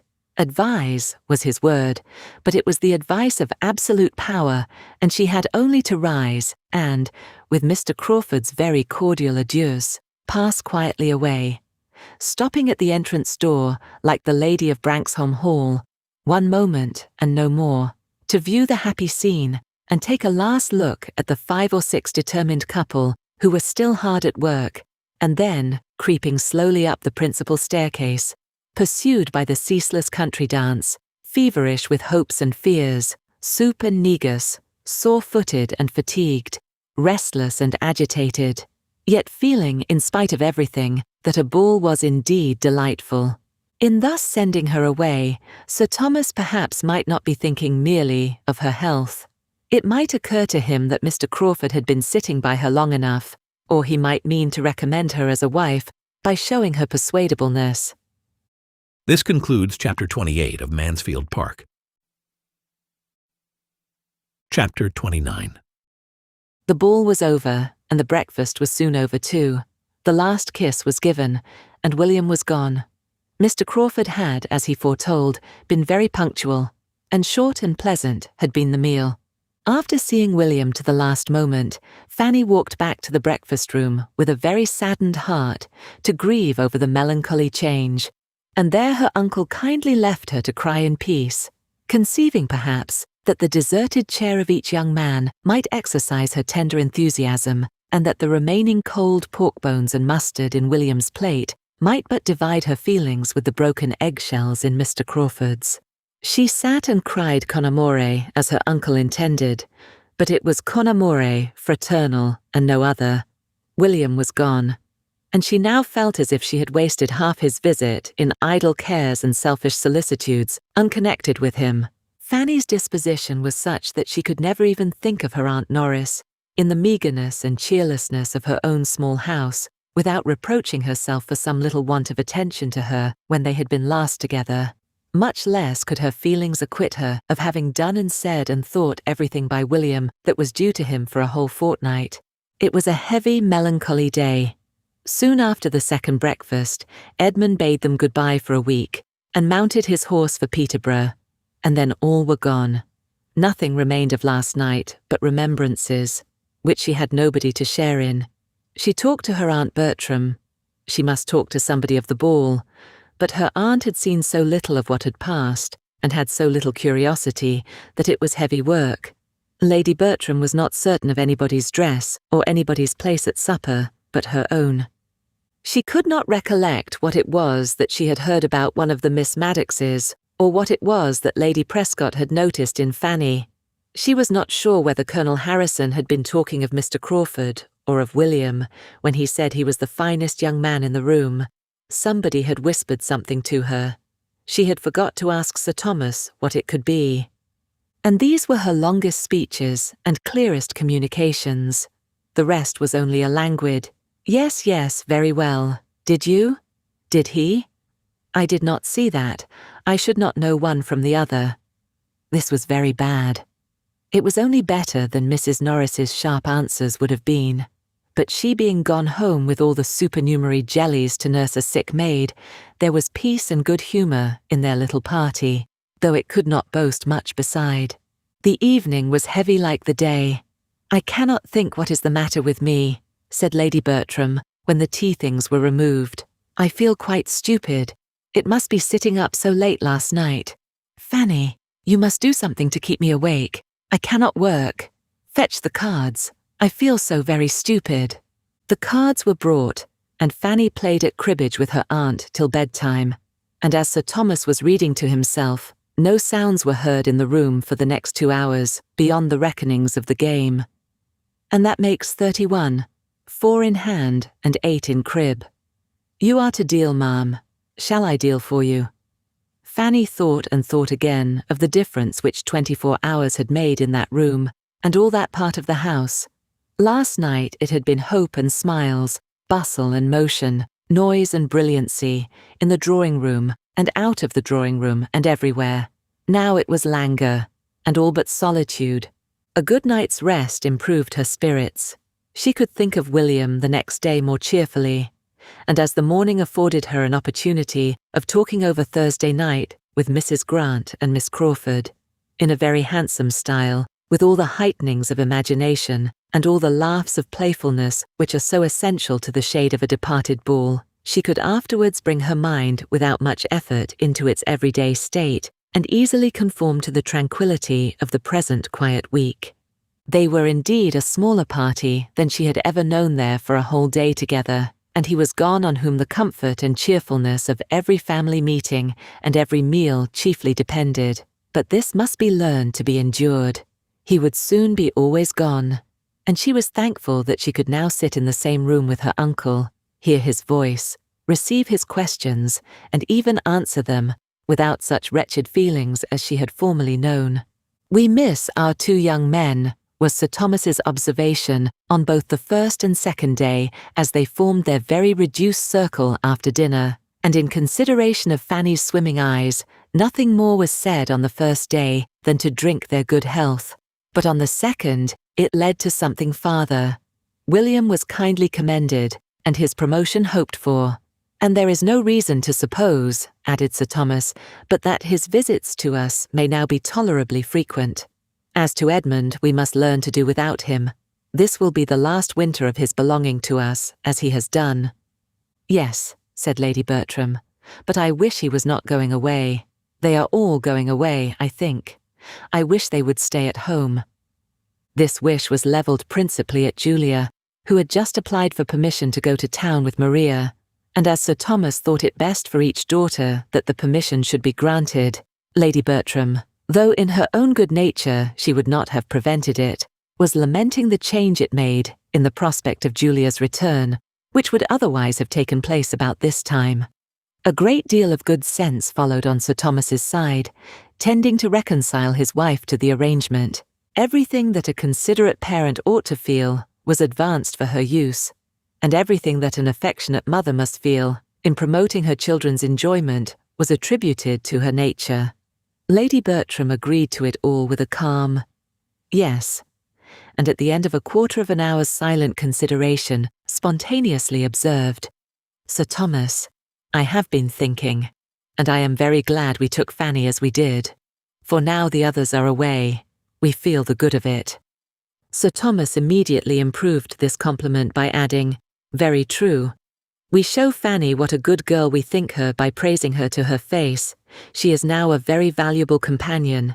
If we have been kind to her, she is now quite as necessary to us." "Yes," said Lady Bertram presently, "and it is a comfort to think that we shall always have her." Sir Thomas paused, half smiled, glanced at his niece, and then gravely replied, "She will never leave us, I hope, till invited to some other home that may reasonably promise her greater happiness than she knows here." "And that is not very likely to be, Sir Thomas. Who should invite her?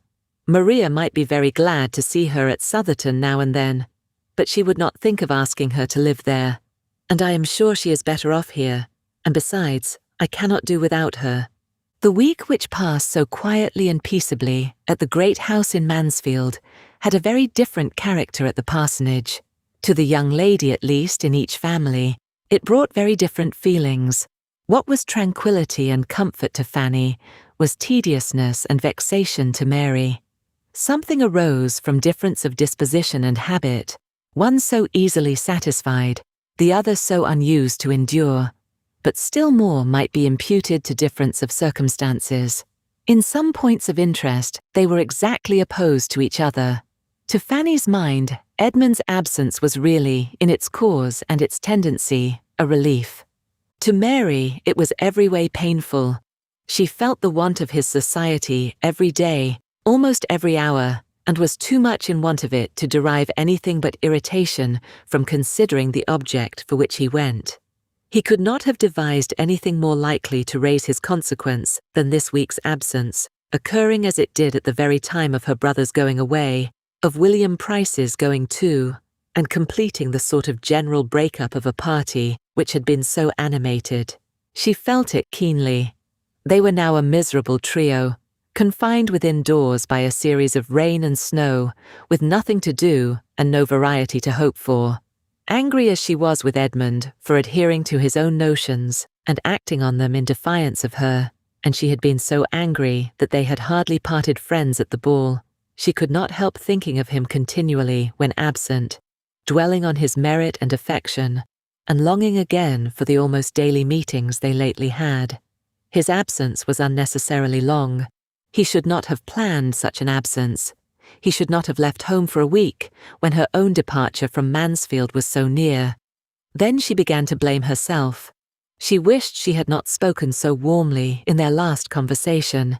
She was afraid she had used some strong, some contemptuous expressions in speaking of the clergy, and that should not have been.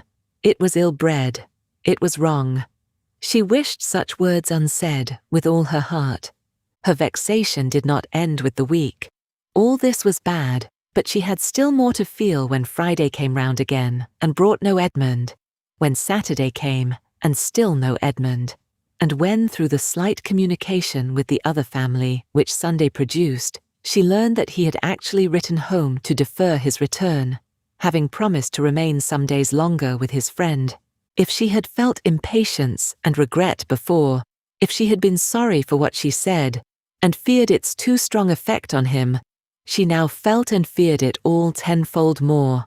She had, moreover, to contend with one disagreeable emotion, entirely new to her: jealousy.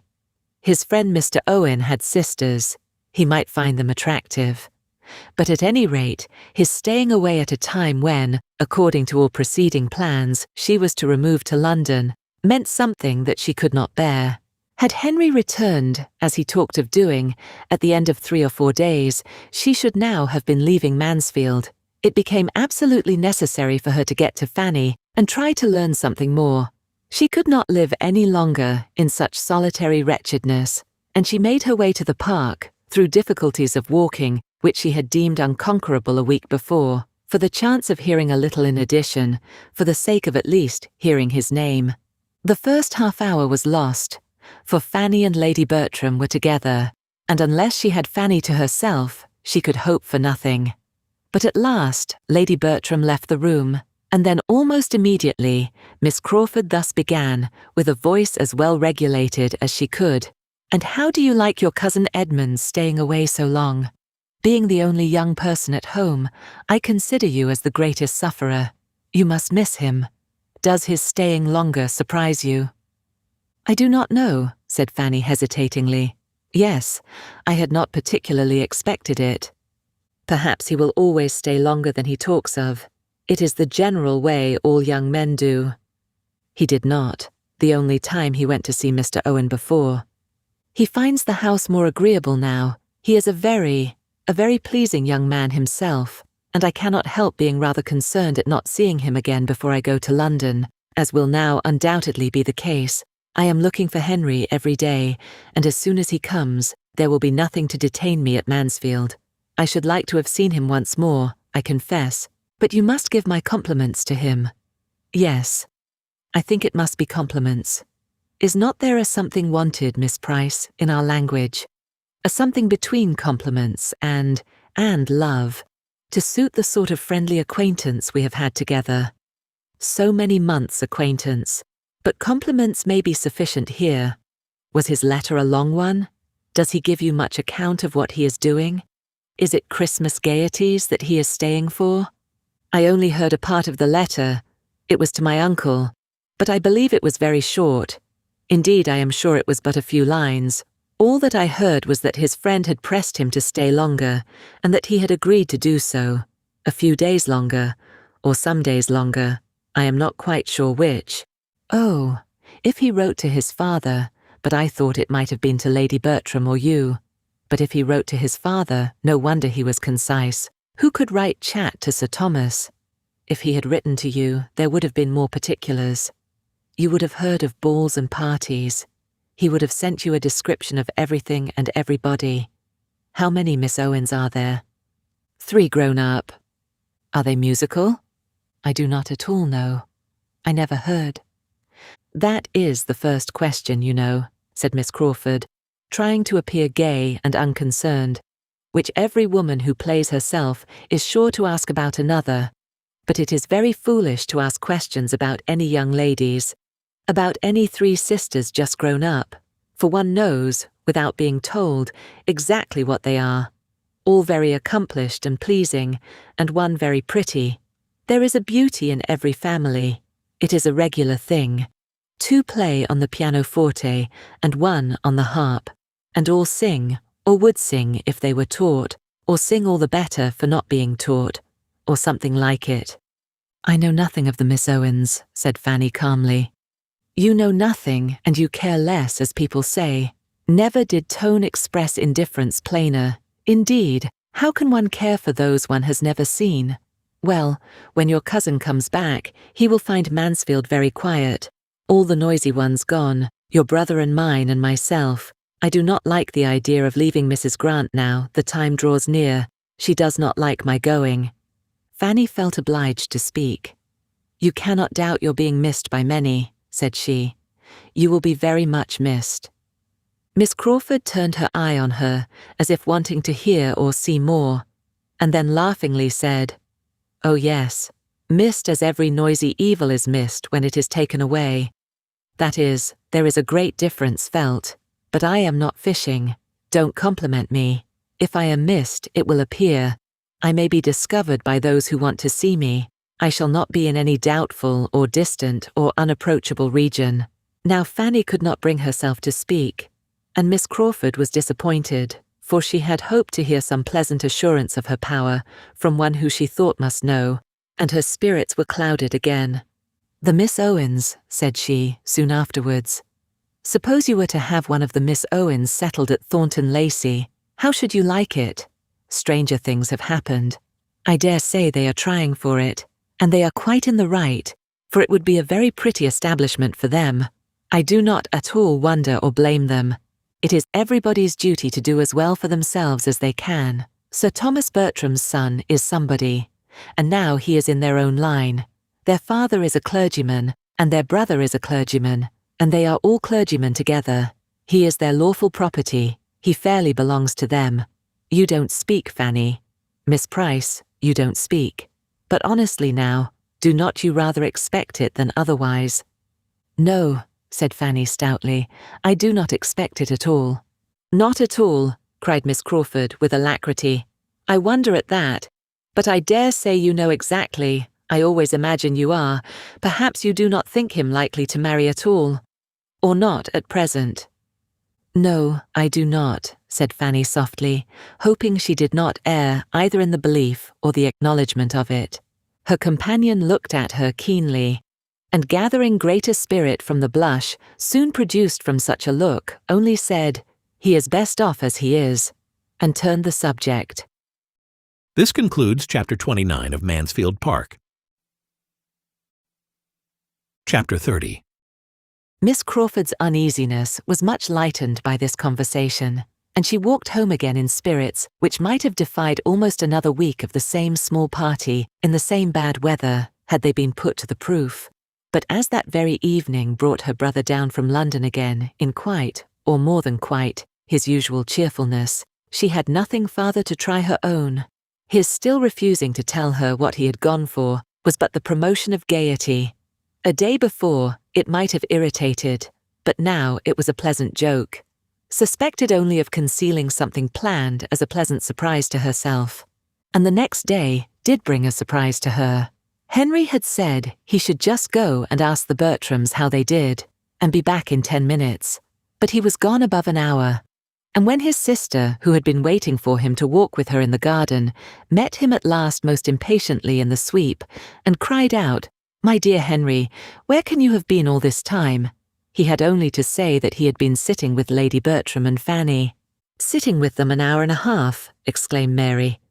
But this was only the beginning of her surprise. "Yes, Mary," said he, drawing her arm within his, and walking along the sweep, as if not knowing where he was. "I could not get away sooner. Fanny looked so lovely. I am quite determined, Mary. My mind is entirely made up. Will it astonish you? No, you must be aware that I am quite determined to marry Fanny Price." The surprise was now complete, for in spite of whatever his consciousness might suggest, a suspicion of his having any such views had never entered his sister's imagination, and she looked so truly the astonishment she felt that he was obliged to repeat what he had said, and more fully and more solemnly. The conviction of his determination once admitted, it was not unwelcome. There was even pleasure with the surprise. Mary was in a state of mind to rejoice in a connection with the Bertram family, and to be not displeased with her brother's marrying a little beneath him. "Yes, Mary," was Henry's concluding assurance, "I am fairly caught. You know with what idle designs I began, but this is the end of them. I have, I flatter myself, made no inconsiderable progress in her affections, but my own are entirely fixed." "Lucky, lucky girl," cried Mary, as soon as she could speak. "What a match for her! My dearest Henry, this must be my first feeling, but my second, which you shall have as sincerely, is, that I approve your choice from my soul, and foresee your happiness as heartily as I wish and desire it. You will have a sweet little wife, all gratitude and devotion, exactly what you deserve. What an amazing match for her! Mrs. Norris often talks of her luck. What will she say now? The delight of all the family, indeed. And she has some true friends in it. How they will rejoice. But tell me all about it. Talk to me forever. When did you begin to think seriously about her?" Nothing could be more impossible than to answer such a question, though nothing could be more agreeable than to have it asked. How the pleasing plague had stolen on him, he could not say. And before he had expressed the same sentiment, with a little variation of words 3 times over, his sister eagerly interrupted him with, "Ah, my dear Henry, and this is what took you to London. This was your business. You chose to consult the Admiral before you made up your mind." But this he stoutly denied. He knew his uncle too well to consult him on any matrimonial scheme. The Admiral hated marriage, and thought it never pardonable in a young man of independent fortune. "When Fanny is known to him," continued Henry, "he will dote on her. She is exactly the woman to do away every prejudice of such a man as the Admiral, for she is exactly such a woman as he thinks does not exist in the world. She is the very impossibility he would describe, if indeed he has now delicacy of language enough to embody his own ideas, but till it is absolutely settled beyond all interference, he shall know nothing of the matter. No, Mary, you are quite mistaken. You have not discovered my business yet.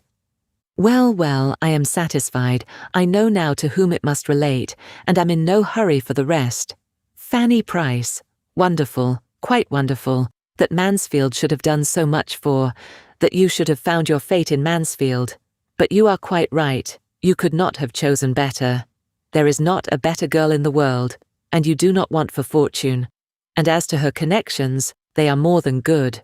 The Bertrams are undoubtedly some of the first people in this country. She is niece to Sir Thomas Bertram. That will be enough for the world. But go on, go on. Tell me more. What are your plans? Does she know her own happiness? No. What are you waiting for? For very little more than opportunity. Mary, she is not like her cousins, but I think I shall not ask in vain. Oh no, you cannot. Were you even less pleasing, supposing her not to love you already, of which, however, I can have little doubt, you would be safe. The gentleness and gratitude of her disposition would secure her all your own immediately. From my soul, I do not think she would marry you without love. That is, if there is a girl in the world capable of being uninfluenced by ambition, I can suppose it her. But ask her to love you, and she will never have the heart to refuse. As soon as her eagerness could rest in silence, he was as happy to tell as she could be to listen, and a conversation followed almost as deeply interesting to her as to himself, though he had in fact nothing to relate but his own sensations, nothing to dwell on but Fanny's charms. Fanny's beauty of face and figure, Fanny's graces of manner and goodness of heart were the exhaustless theme.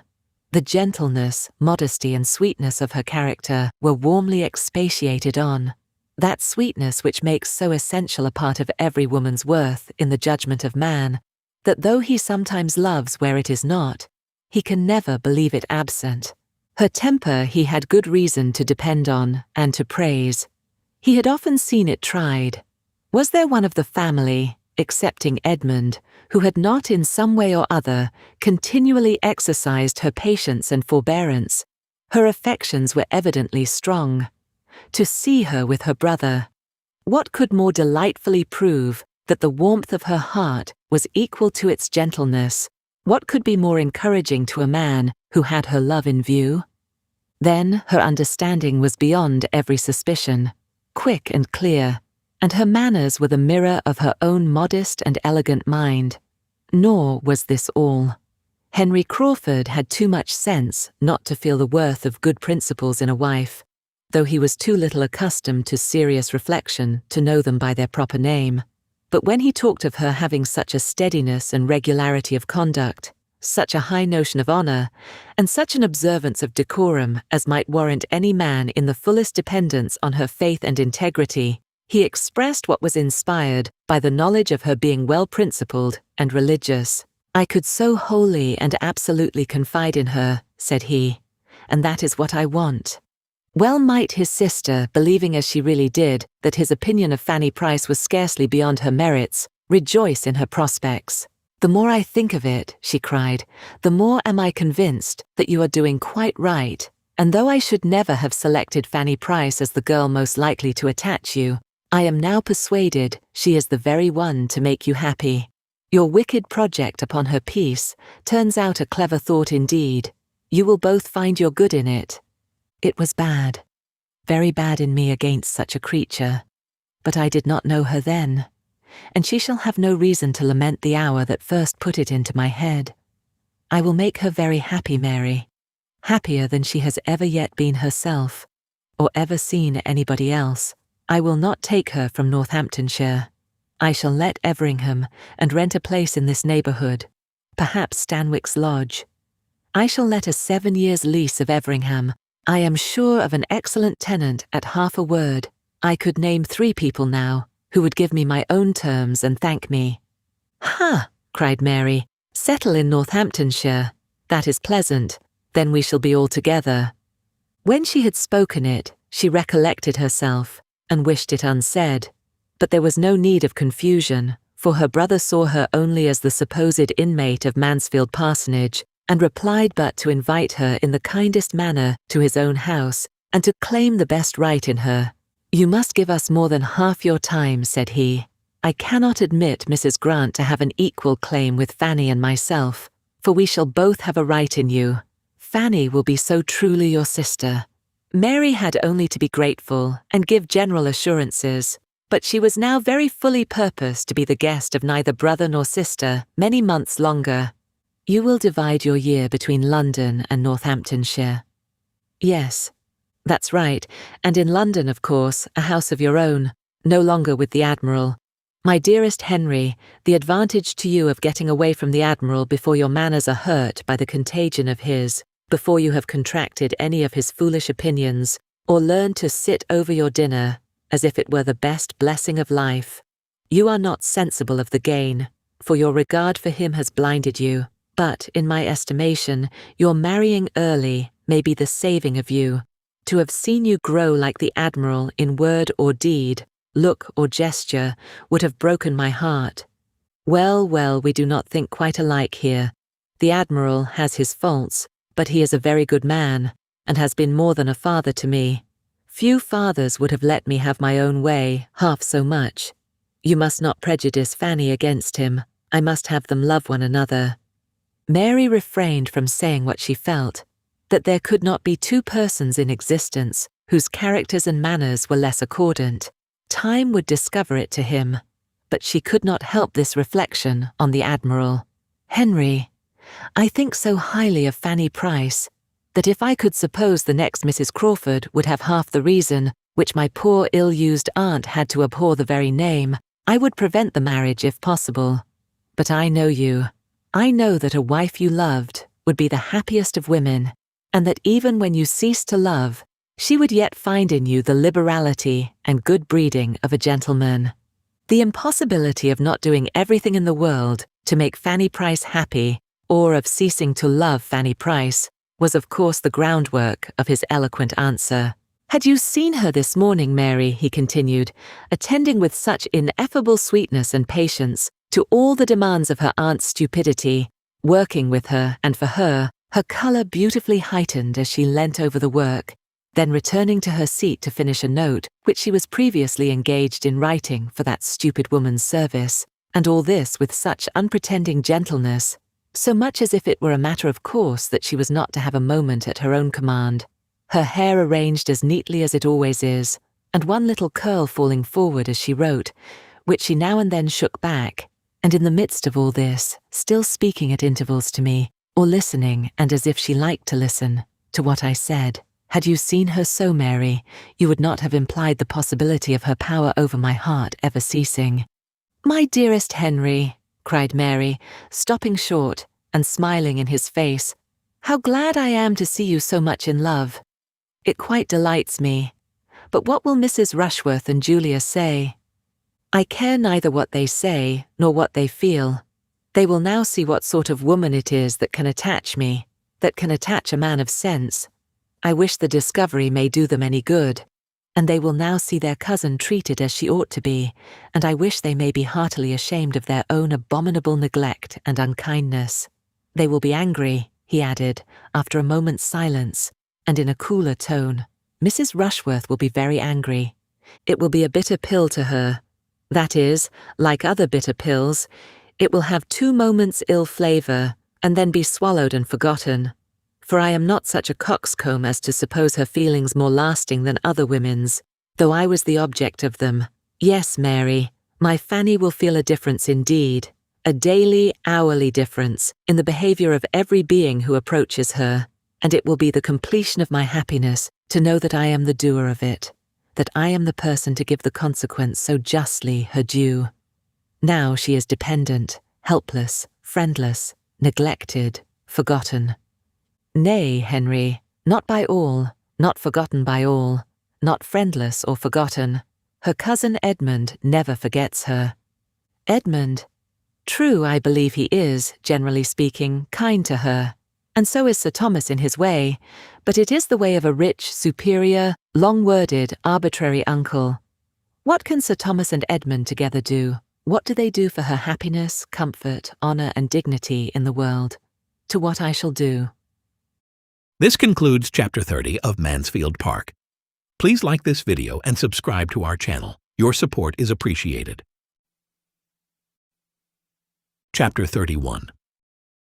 Henry Crawford was at Mansfield Park again the next morning, and at an earlier hour than common visiting warrants.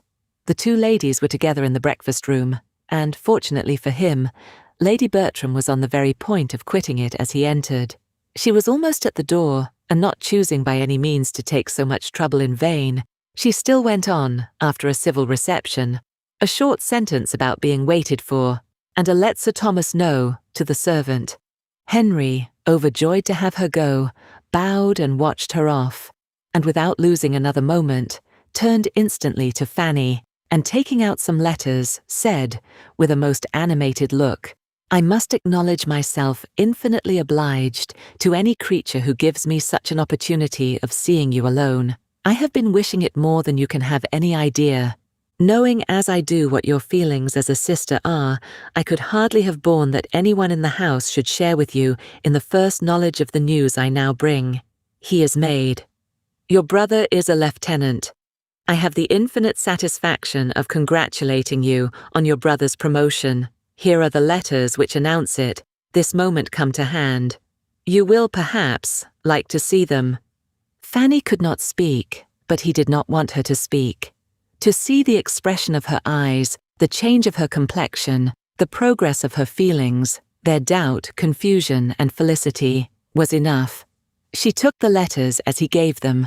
The first was from the Admiral, to inform his nephew, in a few words, of his having succeeded in the object he had undertaken, the promotion of young Price, and enclosing two more, one from the Secretary of the First Lord, to a friend whom the Admiral had set to work in the business, the other from that friend to himself, by which it appeared that his lordship had the very great happiness of attending to the recommendation of Sir Charles. That Sir Charles was much delighted in having such an opportunity of proving his regard for Admiral Crawford, and that the circumstance of Mr. William Price's commission as second lieutenant of H.M.'s sloop Thrush being made out was spreading general joy through a wide circle of great people. While her hand was trembling under these letters, her eye running from one to the other, and her heart swelling with emotion, Crawford thus continued, with unfeigned eagerness, to express his interest in the event. "I will not talk of my own happiness," said he, "great as it is, for I think only of yours. Compared with you, who has a right to be happy? I have almost grudged myself my own prior knowledge of what you ought to have known before all the world. I have not lost a moment, however. The post was late this morning, but there has not been since a moment's delay. How impatient, how anxious, how wild I have been on the subject, I will not attempt to describe. How severely mortified, how cruelly disappointed in not having it finished while I was in London. I was kept there from day to day in the hope of it, for nothing less dear to me than such an object would have detained me half the time from Mansfield. But though my uncle entered into my wishes with all the warmth I could desire, and exerted himself immediately, there were difficulties from the absence of one friend, and the engagements of another, which at last I could no longer bear to stay the end of, and knowing in what good hands I left the cause, I came away on Monday, trusting that many posts would not pass before I should be followed by such very letters as these. My uncle, who is the very best man in the world, has exerted himself, as I knew he would, after seeing your brother. He was delighted with him. I would not allow myself yesterday to say how delighted, or to repeat half that the Admiral said in his praise. I deferred it all till his praise should be proved the praise of a friend, as this day does prove it. Now I may say that even I could not require William Price to excite a greater interest, or be followed by warmer wishes and higher commendation, than were most voluntarily bestowed by my uncle after the evening they had passed together. "Has this been all your doing, then?" cried Fanny. "Good heaven, how very, very kind. Have you really? Was it by your desire? I beg your pardon, but I am bewildered. Did Admiral Crawford apply? How was it? I am stupefied." Henry was most happy to make it more intelligible by beginning at an earlier stage and explaining very particularly what he had done. His last journey to London had been undertaken with no other view than that of introducing her brother in Hill Street, and prevailing on the Admiral to exert whatever interest he might have for getting him on. This had been his business. He had communicated it to no creature. He had not breathed a syllable of it, even to Mary. While uncertain of the issue, he could not have borne any participation of his feelings, but this had been his business, and he spoke with such a glow of what his solicitude had been, and used such strong expressions, was so abounding in the deepest interest, in twofold motives, in views and wishes more than could be told, that Fanny could not have remained insensible of his drift had she been able to attend. But her heart was so full, and her senses still so astonished, that she could listen but imperfectly even to what he told her of William, and saying only when he paused, "How kind, how very kind. Oh, Mr. Crawford, we are infinitely obliged to you. Dearest, dearest William." She jumped up and moved in haste towards the door, crying out, "I will go to my uncle. My uncle ought to know it as soon as possible." But this could not be suffered. The opportunity was too fair, and his feelings too impatient. He was after her immediately. She must not go, she must allow him 5 minutes longer. And he took her hand and led her back to her seat, and was in the middle of his farther explanation, before she had suspected for what she was detained. When she did understand it, however, and found herself expected to believe that she had created sensations which his heart had never known before, and that everything he had done for William was to be placed to the account of his excessive and unequalled attachment to her, she was exceedingly distressed, and for some moments unable to speak. She considered it all as nonsense, as mere trifling and gallantry, which meant only to deceive for the hour. She could not but feel that it was treating her improperly and unworthily, and in such a way as she had not deserved. But it was like himself, and entirely of a piece with what she had seen before, and she would not allow herself to show half the displeasure she felt, because he had been conferring an obligation which no want of delicacy on his part could make a trifle to her. While her heart was still bounding with joy and gratitude on William's behalf, she could not be severely resentful of anything that injured only herself, and after having twice drawn back her hand, and twice attempted in vain to turn away from him, she got up, and said only with much agitation, "Don't, Mr. Crawford, pray don't, I beg you would not. This is a sort of talking which is very unpleasant to me. I must go away, I cannot bear it." But he was still talking on, describing his affection, soliciting a return, and finally, in words so plain as to bear but one meaning even to her, offering himself, hand, fortune, everything, to her acceptance. It was so. He had said it. Her astonishment and confusion increased, and though still not knowing how to suppose him serious, she could hardly stand. He pressed for an answer. "No, no, no," she cried, hiding her face. "This is all nonsense. Do not distress me. I can hear no more of this. Your kindness to William makes me more obliged to you than words can express, but I do not want, I cannot bear, I must not listen to such. No, no, don't think of me. But you are not thinking of me. I know it is all nothing." She had burst away from him, and at that moment, Sir Thomas was heard speaking to a servant in his way towards the room they were in. It was no time for farther assurances or entreaty, though to part with her at a moment when her modesty alone seemed, to his sanguine and preassured mind, to stand in the way of the happiness he sought, was a cruel necessity. She rushed out at an opposite door from the one her uncle was approaching, and was walking up and down the east room in the utmost confusion of contrary feeling, before Sir Thomas's politeness or apologies were over, or he had reached the beginning of the joyful intelligence which his visitor came to communicate. She was feeling, thinking, trembling about everything, agitated, happy, miserable, infinitely obliged, absolutely angry. It was all beyond belief. He was inexcusable, incomprehensible, but such were his habits that he could do nothing without a mixture of evil. He had previously made her the happiest of human beings, and now he had insulted. She knew not what to say, how to class, or how to regard it.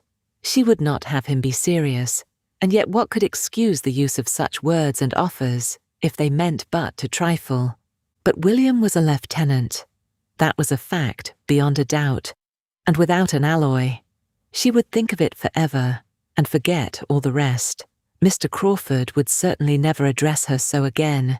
He must have seen how unwelcome it was to her, and in that case, how gratefully she could esteem him for his friendship to William.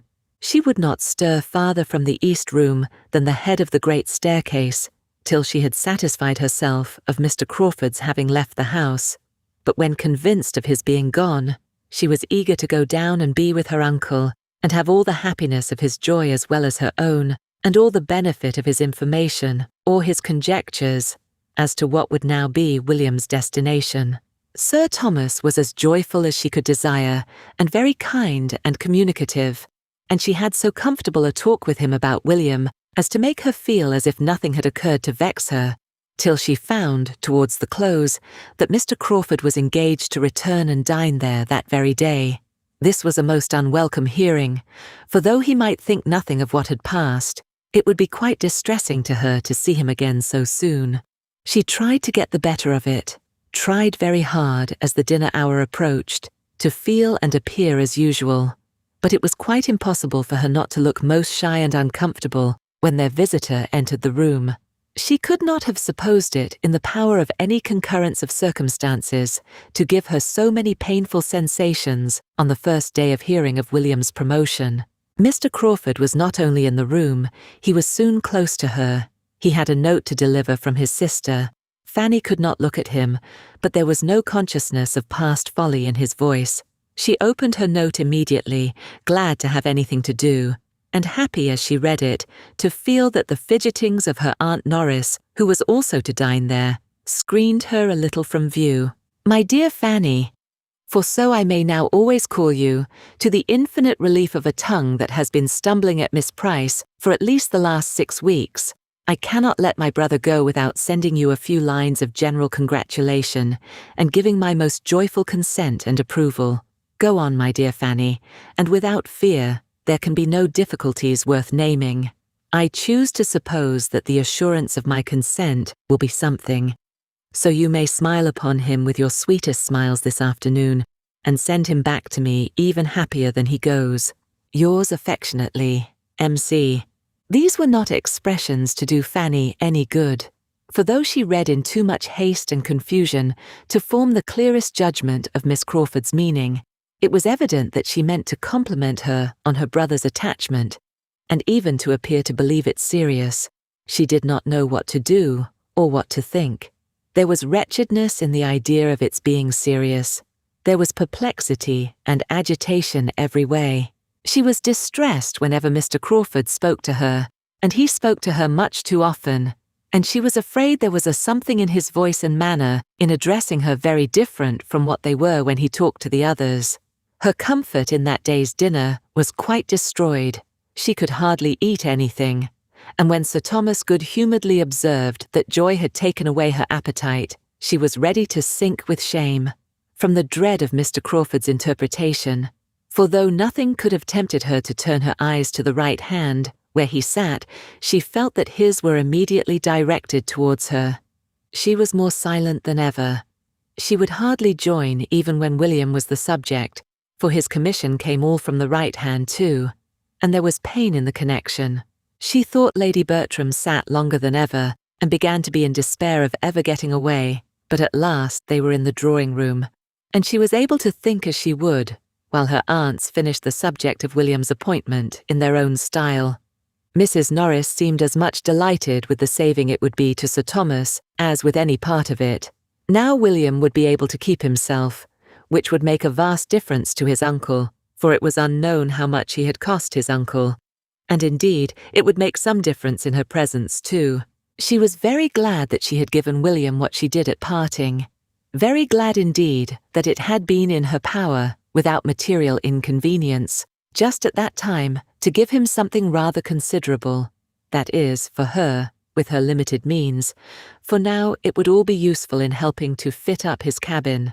She knew he must be at some expense, that he would have many things to buy, though to be sure his father and mother would be able to put him in the way of getting everything very cheap, but she was very glad she had contributed her mite towards it. "I am glad you gave him something considerable," said Lady Bertram with most unsuspicious calmness, "for I gave him only £10. "Indeed," cried Mrs. Norris, reddening. "Upon my word, he must have gone off with his pockets well lined, and at no expense for his journey to London either. Sir Thomas told me £10 would be enough." Mrs. Norris, being not at all inclined to question its sufficiency, began to take the matter in another point. "It is amazing," said she, "how much young people cost their friends, what with bringing them up and putting them out in the world. They little think how much it comes to, or what their parents or their uncles and aunts pay for them in the course of the year. Now, here are my sister Price's children. Take them all together, I dare say nobody would believe what a sum they cost Sir Thomas every year, to say nothing of what I do for them."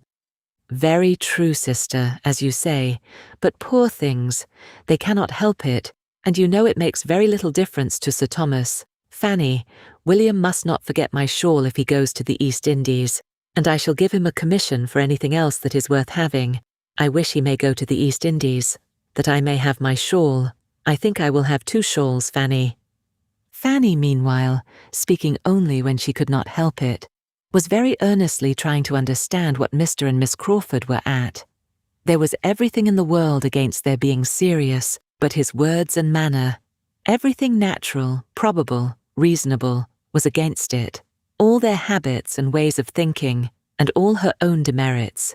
How could she have excited serious attachment in a man who had seen so many, and been admired by so many, and flirted with so many, infinitely her superiors, who seemed so little open to serious impressions, even where pains had been taken to please him, who thought so slightly, so carelessly, so unfeelingly, on all such points, who was everything to everybody, and seemed to find no one essential to him. And farther, how could it be supposed that his sister, with all her high and worldly notions of matrimony, would be forwarding anything of a serious nature in such a quarter? Nothing could be more unnatural in either. Fanny was ashamed of her own doubts. Everything might be possible rather than serious attachment, or serious approbation of it toward her. She had quite convinced herself of this before Sir Thomas and Mr. Crawford joined them. The difficulty was in maintaining the conviction quite so absolutely after Mr. Crawford was in the room. For once or twice, a look seemed forced on her, which she did not know how to class among the common meaning. In any other man, at least, she would have said that it meant something very earnest, very pointed, but she still tried to believe it no more than what he might often have expressed towards her cousins and 50 other women. She thought he was wishing to speak to her unheard by the rest. She fancied he was trying for it the whole evening at intervals, whenever Sir Thomas was out of the room, or at all engaged with Mrs. Norris, and she carefully refused him every opportunity. At last, it seemed at last to Fanny's nervousness, though not remarkably late, he began to talk of going away, but the comfort of the sound was impaired by his turning to her the next moment, and saying, "Have you nothing to send to Mary? No answer to her note. She will be disappointed if she receives nothing from you. Pray, write to her, if it be only a line." "Oh yes, certainly," cried Fanny, rising in haste, the haste of embarrassment and of wanting to get away. "I will write directly." She went accordingly to the table, where she was in the habit of writing for her aunt, and prepared her materials without knowing what in the world to say. She had read Miss Crawford's note only once, and how to reply to anything so imperfectly understood was most distressing. Quite unpractised in such sort of note-writing, had there been time for scruples and fears as to style, she would have felt them in abundance, but something must be instantly written, and with only one decided feeling, that of wishing not to appear to think anything really intended, she wrote thus, in great trembling, both of spirits and hand. "I am very much obliged to you, my dear Miss Crawford, for your kind congratulations, as far as they relate to my dearest William. The rest of your note, I know, means nothing, but I am so unequal to anything of the sort, that I hope you will excuse my begging you to take no farther notice. I have seen too much of Mr. Crawford not to understand his manners. If he understood me as well, he would, I dare say, behave differently. I do not know what I write, but it would be a great favour of you never to mention the subject again. With thanks for the honour of your note, I remain, dear Miss Crawford, etc., etc." The conclusion was scarcely intelligible from increasing fright, for she found that Mr. Crawford, under pretence of receiving the note, was coming towards her. "You cannot think I mean to hurry you," said he, in an under voice, perceiving the amazing trepidation with which she made up the note. "You cannot think I have any such object. Do not hurry yourself, I entreat." "Oh, I thank you. I have quite done, just done. It will be ready in a moment. I am very much obliged to you, if you will be so good as to give that to Miss Crawford." The note was held out and must be taken, and as she instantly, and with averted eyes, walked towards the fireplace, where sat the others, he had nothing to do but to go in good earnest. Fanny thought she had never known a day of greater agitation, both of pain and pleasure, but happily the pleasure was not of a sort to die with the day, for every day would restore the knowledge of William's advancement, whereas the pain, she hoped, would return no more. She had no doubt that her note must appear excessively ill-written, that the language would disgrace a child, for her distress had allowed no arrangement, but at least it would assure them both of her being neither imposed on nor gratified by Mr. Crawford's attentions. This concludes Chapter 31 of Mansfield Park. Chapter 32. Fanny had by no means forgotten Mr. Crawford when she awoke the next morning, but she remembered the purport of her note, and was not less sanguine as to its effect than she had been the night before. If Mr. Crawford would but go away. That was what she most earnestly desired. Go and take his sister with him, as he was to do, and as he returned to Mansfield on purpose to do, and why it was not done already, she could not devise, for Miss Crawford certainly wanted no delay. Fanny had hoped, in the course of his yesterday's visit, to hear the day named, but he had only spoken of their journey as what would take place ere long.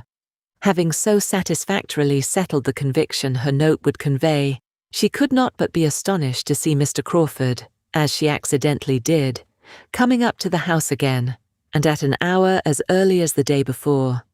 His coming might have nothing to do with her, but she must avoid seeing him if possible, and being then on her way upstairs, she resolved there to remain, during the whole of his visit, unless actually sent for, and as Mrs. Norris was still in the house, there seemed little danger of her being wanted.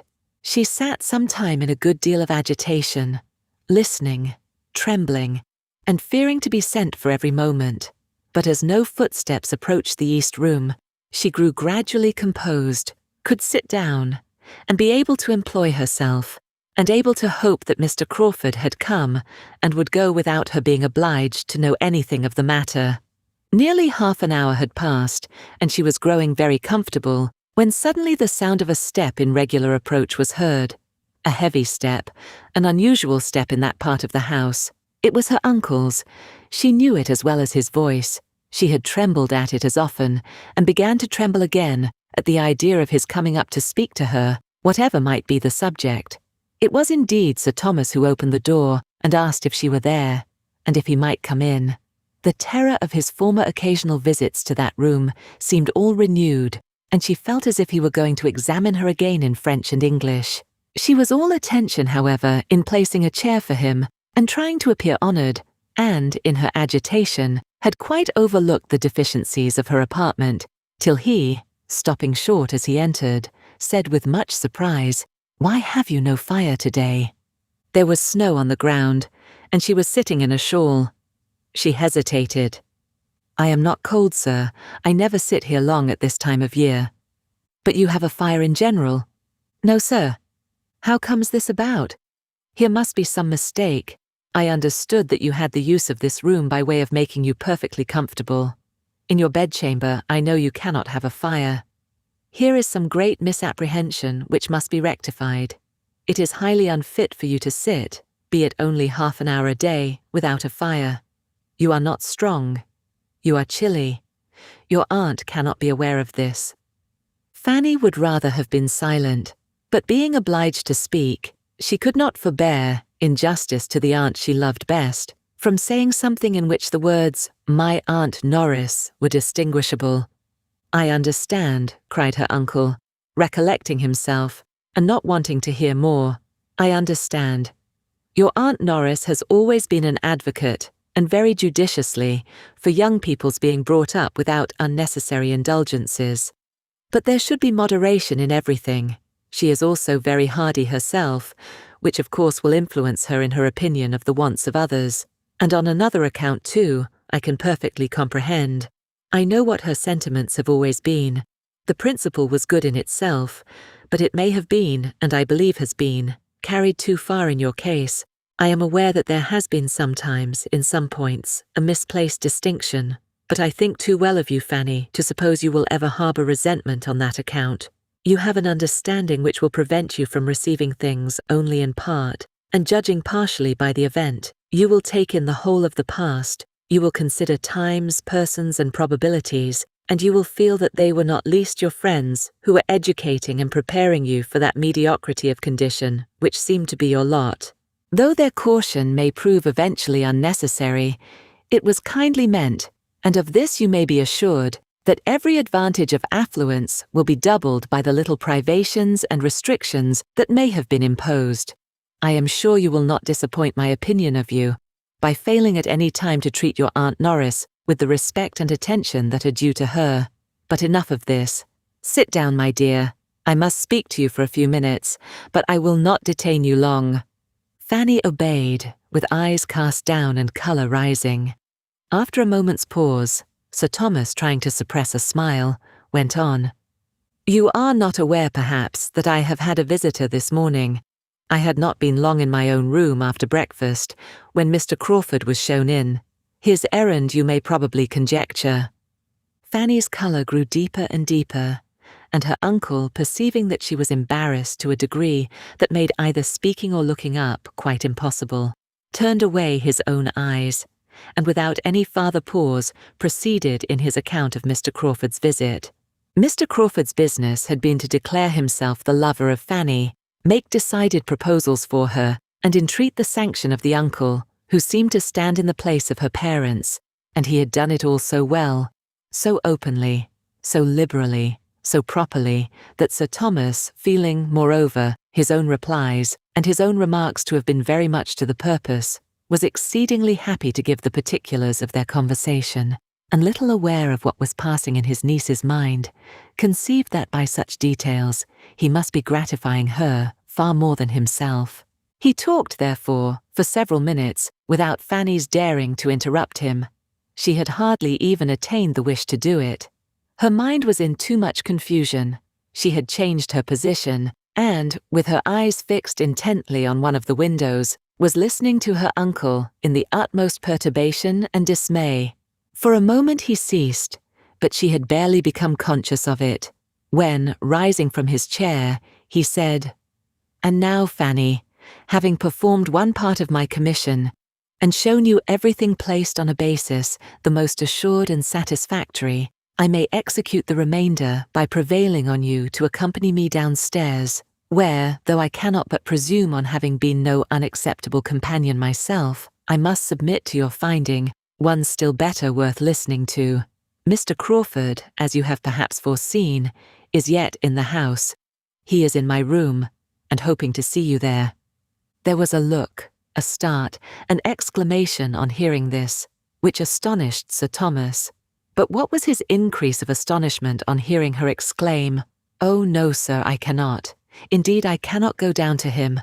Mr. Crawford ought to know. He must know that. I told him enough yesterday to convince him. He spoke to me on this subject yesterday, and I told him without disguise that it was very disagreeable to me, and quite out of my power to return his good opinion." "I do not catch your meaning," said Sir Thomas, sitting down again. "Out of your power to return his good opinion. What is all this? I know he spoke to you yesterday, and, as far as I understand, received as much encouragement to proceed as a well-judging young woman could permit herself to give. I was very much pleased with what I collected to have been your behaviour on the occasion. It showed a discretion highly to be commended, but now, when he has made his overtures so properly and honourably, what are your scruples now?" "You are mistaken, sir," cried Fanny, forced by the anxiety of the moment even to tell her uncle that he was wrong. "You are quite mistaken. How could Mr. Crawford say such a thing? I gave him no encouragement yesterday." On the contrary, I told him, I cannot recollect my exact words, but I am sure I told him that I would not listen to him, that it was very unpleasant to me in every respect, and that I begged him never to talk to me in that manner again. I am sure I said as much as that and more, and I should have said still more if I had been quite certain of his meaning anything seriously.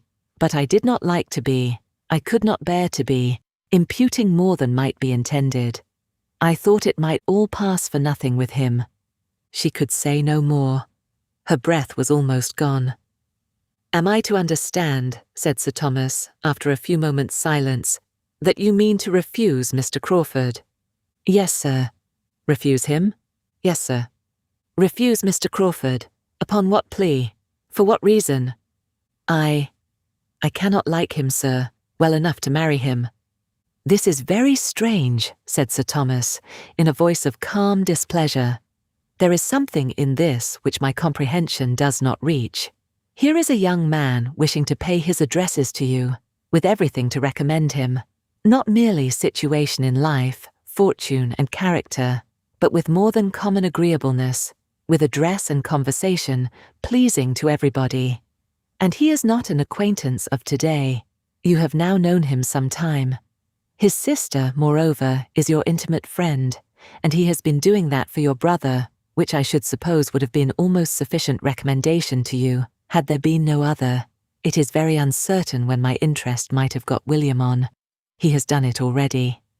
Yes, said Fanny, in a faint voice, and looking down with fresh shame, and she did feel almost ashamed of herself after such a picture as her uncle had drawn, for not liking Mr. Crawford.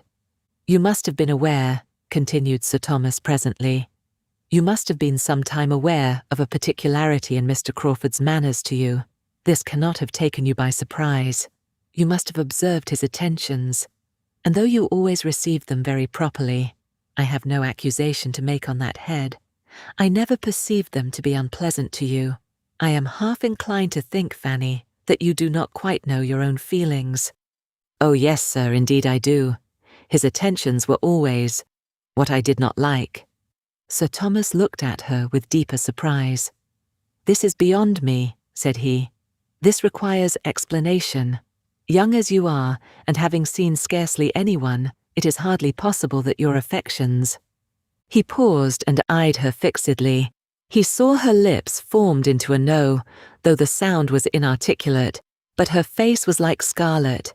That, however, in so modest a girl, might be very compatible with innocence, and choosing at least to appear satisfied, he quickly added, No, I know that is quite out of the question, quite impossible. Well, there is nothing more to be said. And for a few minutes he did say nothing. He was deep in thought. His niece was deep in thought likewise, trying to harden and prepare herself against farther questioning. She would rather die than own the truth, and she hoped, by a little reflection, to fortify herself beyond betraying it. Independently of the interest which Mr. Crawford's choice seemed to justify, said Sir Thomas, beginning again and very composedly, his wishing to marry at all so early is recommendatory to me. I am an advocate for early marriages, where there are means in proportion, and would have every young man, with a sufficient income, settle as soon after 24 as he can. This is so much my opinion, that I am sorry to think how little likely my own eldest son, your cousin, Mr. Bertram, is to marry early. But at present, as far as I can judge, matrimony makes no part of his plans or thoughts. I wish he were more likely to fix. Here was a glance at Fanny. Edmund, I consider, from his dispositions and habits, as much more likely to marry early than his brother. He indeed, I have lately thought, has seen the woman he could love, which, I am convinced, my eldest son has not. Am I right? Do you agree with me, my dear? Yes, sir. It was gently, but it was calmly said, and Sir Thomas was easy on the score of the cousins. But the removal of his alarm did his niece no service. As her unaccountableness was confirmed, his displeasure increased, and getting up and walking about the room with a frown, which Fanny could picture to herself, though she dared not lift up her eyes, he shortly afterwards, and in a voice of authority, said, Have you any reason, child, to think ill of Mr. Crawford's temper? No, sir. She longed to add, but of his principles I have. But her heart sunk under the appalling prospect of discussion, explanation, and probably non-conviction. Her ill opinion of him was founded chiefly on observations, which, for her cousin's sake, she could scarcely dare mention to their father. Maria and Julia, and especially Maria, were so closely implicated in Mr. Crawford's misconduct that she could not give his character, such as she believed it, without betraying them. She had hoped that, to a man like her uncle, so discerning, so honourable, so good, the simple acknowledgement of settled dislike on her side would have been sufficient. To her infinite grief, she found it was not. Sir Thomas came towards the table, where she sat in trembling wretchedness, and with a good deal of cold sternness said, "It is of no use, I perceive, to talk to you. We had better put an end to this most mortifying conference. Mr. Crawford must not be kept longer waiting. I will, therefore, only add, as thinking it my duty to mark my opinion of your conduct, that you have disappointed every expectation I had formed, and proved yourself of a character the very reverse of what I had supposed. For I had, Fanny, as I think my behaviour must have shown, formed a very favourable opinion of you from the period of my return to England. I had thought you peculiarly free from wilfulness of temper, self-conceit, and every tendency to that independence of spirit which prevails so much in modern days, even in young women, and which in young women is offensive and disgusting beyond all common offence. But you have now shown me that you can be wilful and perverse, that you can and will decide for yourself, without any consideration or deference for those who have surely some right to guide you, without even asking their advice. You have shown yourself very, very different from anything that I had imagined. The advantage or disadvantage of your family, of your parents, your brothers and sisters, never seems to have had a moment's share in your thoughts on this occasion. How they might be benefited, how they must rejoice in such an establishment for you, is nothing to you. You think only of yourself, and because you do not feel for Mr. Crawford exactly what a young heated fancy imagines to be necessary for happiness, you resolve to refuse him at once, without wishing even for a little time to consider of it, a little more time for cool consideration, and for really examining your own inclinations, and are, in a wild fit of folly, throwing away from you such an opportunity of being settled in life, eligibly, honourably, nobly settled, as will, probably, never occur to you again. Here is a young man of sense, of character, of temper, of manners, and of fortune, exceedingly attached to you, and seeking your hand in the most handsome and disinterested way. And let me tell you, Fanny, that you may live 18 years longer in the world without being addressed by a man of half Mr. Crawford's estate, or a 10th part of his merits. Gladly would I have bestowed either of my own daughters on him. Maria is nobly married, but had Mr. Crawford sought Julia's hand, I should have given it to him with superior and more heartfelt satisfaction than I gave Maria's to Mr. Rushworth. After half a moment's pause, and I should have been very much surprised had either of my daughters, on receiving a proposal of marriage at any time which might carry with it only half the eligibility of this, immediately and peremptorily, and without paying my opinion or my regard the compliment of any consultation, put a decided negative on it. I should have been much surprised and much hurt by such a proceeding. I should have thought it a gross violation of duty and respect. You are not to be judged by the same rule. You do not owe me the duty of a child. But, Fanny, if your heart can acquit you of ingratitude—" He ceased. Fanny was by this time crying so bitterly that, angry as he was, he would not press that article farther. Her heart was almost broke by such a picture of what she appeared to him, by such accusations, so heavy, so multiplied, so rising in dreadful gradation, self-willed, obstinate, selfish, and ungrateful. He thought her all this. She had deceived his expectations. She had lost his good opinion. What was to become of her? "I am very sorry," said she inarticulately, through her tears. "I am very sorry indeed." "Sorry. Yes, I hope you are sorry, and you will probably have reason to be long sorry for this day's transactions. "If it were possible for me to do otherwise," said she, with another strong effort. "But I am so perfectly convinced that I could never make him happy, and that I should be miserable myself." Another burst of tears. But in spite of that burst, and in spite of that great black word miserable, which served to introduce it, Sir Thomas began to think a little relenting, a little change of inclination, might have something to do with it, and to augur favourably from the personal entreaty of the young man himself. He knew her to be very timid and exceedingly nervous, and thought it not improbable that her mind might be in such a state as a little time, a little pressing, a little patience, and a little impatience, a judicious mixture of all on the lover's side, might work their usual effect on. If the gentleman would but persevere, if he had but love enough to persevere, Sir Thomas began to have hopes, and these reflections having passed across his mind and cheered it, "Well," said he, in a tone of becoming gravity, but of less anger, "well, child, dry up your tears. There is no use in these tears, they can do no good. You must now come downstairs with me. Mr. Crawford has been kept waiting too long already. You must give him your own answer. We cannot expect him to be satisfied with less, and you only can explain to him the grounds of that misconception of your sentiments, which, unfortunately for himself, he certainly has imbibed. I am totally unequal to it." But Fanny showed such reluctance, such misery, at the idea of going down to him, that Sir Thomas, after a little consideration, judged it better to indulge her. His hopes from both gentleman and lady suffered a small depression in consequence, but when he looked at his niece and saw the state of feature and complexion which her crying had brought her into, he thought there might be as much lost as gained by an immediate interview. With a few words, therefore, of no particular meaning, he walked off by himself, leaving his poor niece to sit and cry over what had passed, with very wretched feelings. Her mind was all disorder. The past, present, future, everything was terrible. But her uncle's anger gave her the severest pain of all, selfish and ungrateful, to have appeared so to him. She was miserable forever. She had no one to take her part, to counsel, or speak for her. Her only friend was absent. He might have softened his father, but all, perhaps all, would think her selfish and ungrateful. She might have to endure the reproach again and again.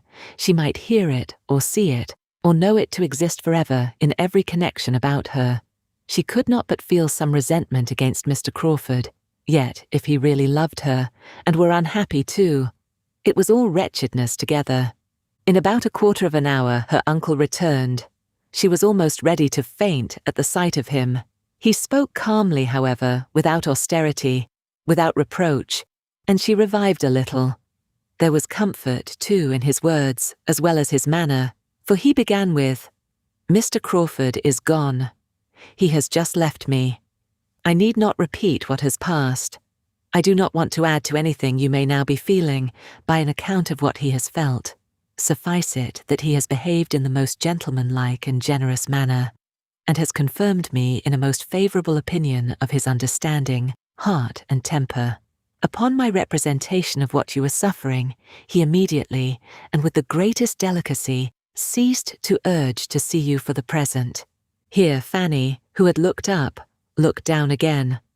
"Of course," continued her uncle, "it cannot be supposed but that he should request to speak with you alone, be it only for 5 minutes, a request too natural, a claim too just to be denied. But there is no time fixed, perhaps tomorrow, or whenever your spirits are composed enough. For the present, you have only to tranquilize yourself.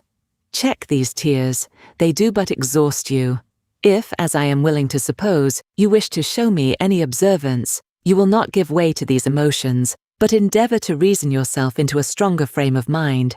I advise you to go out. The air will do you good. Go out for an hour on the gravel. You will have the shrubbery to yourself, and will be the better for air and exercise. And, Fanny," turning back again for a moment, "I shall make no mention below of what has passed. I shall not even tell your Aunt Bertram. There is no occasion for spreading the disappointment. Say nothing about it yourself. this was in order to be most joyfully obeyed. This was an act of kindness which Fanny felt at her heart, to be spared from her Aunt Norris's interminable reproaches. He left her in a glow of gratitude. Anything might be bearable rather than such reproaches. Even to see Mr. Crawford would be less overpowering. She walked out directly, as her uncle recommended, and followed his advice throughout, as far as she could. Did check her tears. Did earnestly try to compose her spirits and strengthen her mind. She wished to prove to him that she did desire his comfort, and sought to regain his favour. And he had given her another strong motive for exertion, in keeping the whole affair from the knowledge of her aunts. Not to excite suspicion by her look or manner was now an object worth attaining, and she felt equal to almost anything that might save her from her Aunt Norris. She was struck, quite struck, when on returning from her walk and going into the East Room again, the first thing which caught her eye was a fire lighted and burning. A fire! It seemed too much. Just at that time to be giving her such an indulgence was exciting even painful gratitude. She wondered that Sir Thomas could have leisure to think of such a trifle again, but she soon found from the voluntary information of the housemaid, who came in to attend it, that so it was to be every day. Sir Thomas had given orders for it. "I must be a brute indeed if I can be really ungrateful," said she, in soliloquy. "Heaven defend me from being ungrateful." She saw nothing more of her uncle, nor of her Aunt Norris, till they met at dinner. Her uncle's behaviour to her was then as nearly as possible what it had been before. She was sure he did not mean there should be any change, and that it was only her own conscience that could fancy any. But her aunt was soon quarrelling with her, and when she found how much and how unpleasantly her having only walked out without her aunt's knowledge could be dwelt on, she felt all the reason she had to bless the kindness which saved her from the same spirit of reproach, exerted on a more momentous subject. "If I had known you were going out, I should have got you just to go as far as my house with some orders for Nanny," said she, "which I have since, to my very great inconvenience, been obliged to go and carry myself. I could very ill spare the time, and you might have saved me the trouble, if you would only have been so good as to let us know you were going out. It would have made no difference to you, I suppose, whether you had walked in the shrubbery or gone to my house." "I recommended the shrubbery to Fanny as the driest place," said Sir Thomas. "Oh," said Mrs. Norris, with a moment's check. "That was very kind of you, Sir Thomas, but you do not know how dry the path is to my house. Fanny would have had quite as good a walk there, I assure you, with the advantage of being of some use and obliging her aunt. It is all her fault. If she would but have let us know she was going out. But there is a something about Fanny. I have often observed it before. She likes to go her own way to work. She does not like to be dictated to. She takes her own independent walk whenever she can. She certainly has a little spirit of secrecy and independence and nonsense about her, which I would advise her to get the better of." As a general reflection on Fanny, Sir Thomas thought nothing could be more unjust, though he had been so lately expressing the same sentiments himself, and he tried to turn the conversation, tried repeatedly before he could succeed. For Mrs. Norris had not discernment enough to perceive, either now or at any other time, to what degree he thought well of his niece, or how very far he was from wishing to have his own children's merits set off by the depreciation of hers. She was talking at Fanny, and resenting this private walk half through the dinner.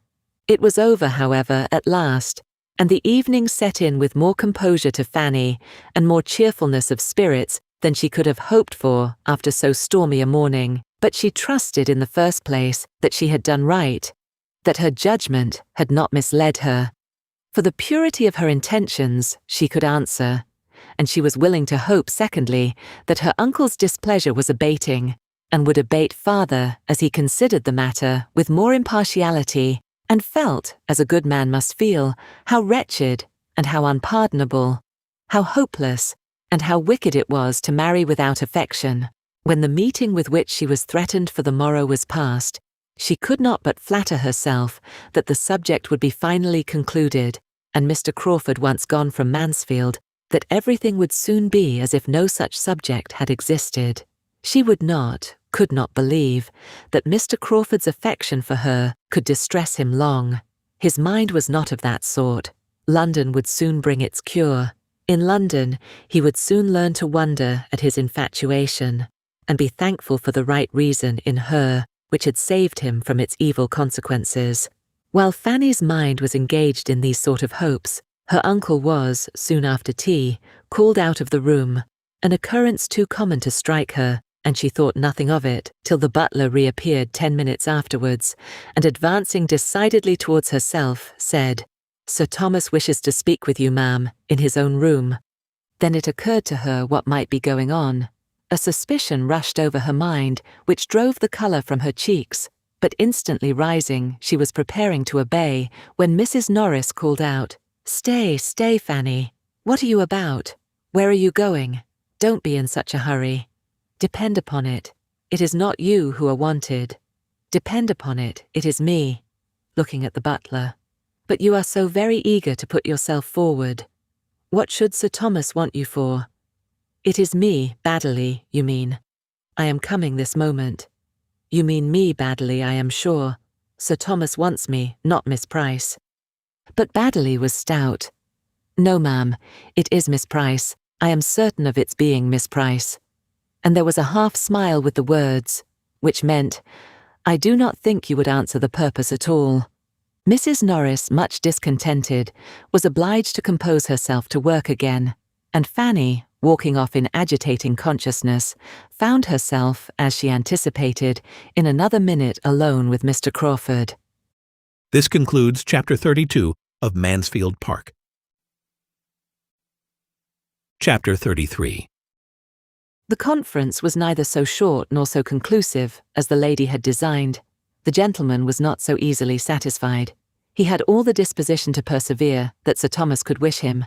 He had vanity, which strongly inclined him in the first place to think she did love him, though she might not know it herself, and which, secondly, when constrained at last to admit that she did know her own present feelings, convinced him that he should be able in time to make those feelings what he wished. He was in love, very much in love, and it was a love which, operating on an active, sanguine spirit, of more warmth than delicacy, made her affection appear of greater consequence, because it was withheld, and determined him to have the glory, as well as the felicity, of forcing her to love him. He would not despair. He would not desist. He had every well-grounded reason for solid attachment. He knew her to have all the worth that could justify the warmest hopes of lasting happiness with her. Her conduct at this very time, by speaking the disinterestedness and delicacy of her character, qualities which he believed most rare indeed, was of a sort to heighten all his wishes and confirm all his resolutions. He knew not that he had a pre-engaged heart to attack. Of that he had no suspicion. He considered her rather as one who had never thought on the subject enough to be in danger, who had been guarded by youth, a youth of mind as lovely as of person, whose modesty had prevented her from understanding his attentions, and who was still overpowered by the suddenness of addresses so wholly unexpected, and the novelty of a situation which her fancy had never taken into account. Must it not follow, of course, that when he was understood, he should succeed? He believed it fully. Love such as his in a man like himself must with perseverance secure a return, and at no great distance, and he had so much delight in the idea of obliging her to love him in a very short time, that her not loving him now was scarcely regretted. A little difficulty to be overcome was no evil to Henry Crawford. He rather derived spirits from it. He had been apt to gain hearts too easily. His situation was new and animating. To Fanny, however, who had known too much opposition all her life to find any charm in it, all this was unintelligible.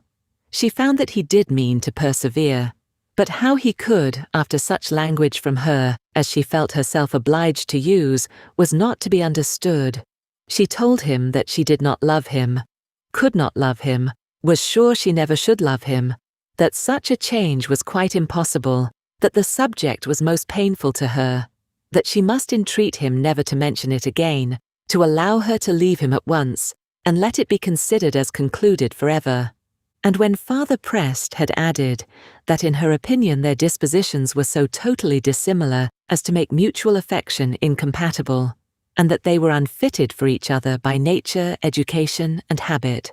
All this she had said, and with the earnestness of sincerity, yet this was not enough, for he immediately denied there being anything uncongenial in their characters, or anything unfriendly in their situations, and positively declared that he would still love, and still hope. Fanny knew her own meaning, but was no judge of her own manner. Her manner was incurably gentle, and she was not aware how much it concealed the sternness of her purpose. Her diffidence, gratitude, and softness made every expression of indifference seem almost an effort of self-denial, seem, at least, to be giving nearly as much pain to herself as to him. Mr. Crawford was no longer the Mr. Crawford who, as the clandestine, insidious, treacherous admirer of Maria Bertram, had been her abhorrence, whom she had hated to see or to speak to, in whom she could believe no good quality to exist, and whose power, even of being agreeable, she had barely acknowledged. He was now the Mr. Crawford who was addressing herself with ardent, disinterested love, whose feelings were apparently become all that was honourable and upright, whose views of happiness were all fixed on a marriage of attachment, who was pouring out his sense of her merits, describing and describing again his affection, proving as far as words could prove it, and in the language, tone, and spirit of a man of talent too, that he sought her for her gentleness and her goodness, and to complete the whole, he was now the Mr. Crawford who had procured William's promotion. Here was a change, and here were claims which could not but operate. She might have disdained him in all the dignity of angry virtue, in the grounds of Southerton, or the theatre at Mansfield Park, but he approached her now with rights that demanded different treatment. She must be courteous, and she must be compassionate. She must have a sensation of being honoured, and whether thinking of herself or her brother, she must have a strong feeling of gratitude. The effect of the whole was a manner so pitying and agitated, and words intermingled with her refusal so expressive of obligation and concern, that to a temper of vanity and hope like Crawford's, the truth, or at least the strength of her indifference, might well be questionable, and he was not so irrational as Fanny considered him in the professions of persevering, assiduous, and not desponding attachment which closed the interview. It was with reluctance that he suffered her to go, but there was no look of despair in parting to belie his words, or give her hopes of his being less unreasonable than he professed himself. Now she was angry. Some resentment did arise at a perseverance so selfish and ungenerous. Here was again a want of delicacy and regard for others, which had formerly so struck and disgusted her. Here was again a something of the same Mr. Crawford whom she had so reprobated before. How evidently was there a gross want of feeling and humanity where his own pleasure was concerned, and, alas, how always known no principle to supply as a duty what the heart was deficient in. Had her own affections been as free, as perhaps they ought to have been, he never could have engaged them. So thought Fanny, in good truth and sober sadness, as she sat musing over that too great indulgence and luxury of a fire upstairs, wondering at the past and present, wondering at what was yet to come, and in a nervous agitation which made nothing clear to her but the persuasion of her being never under any circumstances able to love Mr. Crawford, and the felicity of having a fire to sit over and think of it. Sir Thomas was obliged, or obliged himself, to wait till the morrow for a knowledge of what had passed between the young people. He then saw Mr. Crawford and received his account. The first feeling was disappointment. He had hoped better things. He had thought that an hour's entreaty from a young man like Crawford could not have worked so little change on a gentle-tempered girl like Fanny, but there was speedy comfort in the determined views and sanguine perseverance of the lover, and when seeing such confidence of success in the principle, Sir Thomas was soon able to depend on it himself. Nothing was omitted on his side of civility, compliment, or kindness that might assist the plan. Mr. Crawford's steadiness was honoured, and Fanny was praised, and the connection was still the most desirable in the world. At Mansfield Park, Mr. Crawford would always be welcome. He had only to consult his own judgment and feelings as to the frequency of his visits, at present or in future. In all his niece's family and friends, there could be but one opinion, one wish on the subject. The influence of all who loved her must incline one way. Everything was said that could encourage, every encouragement received with grateful joy, and the gentlemen parted the best of friends. Satisfied that the cause was now on a footing the most proper and hopeful, Sir Thomas resolved to abstain from all farther importunity with his niece and to show no open interference. Upon her disposition, he believed kindness might be the best way of working. Entreaty should be from one quarter only. The forbearance of her family on a point, respecting which she could be in no doubt of their wishes, might be their surest means of forwarding it. Accordingly, on this principle, Sir Thomas took the first opportunity of saying to her, with a mild gravity, intended to be overcoming, "Well, Fanny, I have seen Mr. Crawford again, and learned from him exactly how matters stand between you. He is a most extraordinary young man, and whatever be the event, you must feel that you have created an attachment of no common character. Though young as you are, and little acquainted with the transient, varying, unsteady nature of love, as it generally exists, you cannot be struck as I am with all that is wonderful in a perseverance of this sort against discouragement. With him it is entirely a matter of feeling. He claims no merit in it, perhaps is entitled to none. Yet, having chosen so well, his constancy has a respectable stamp.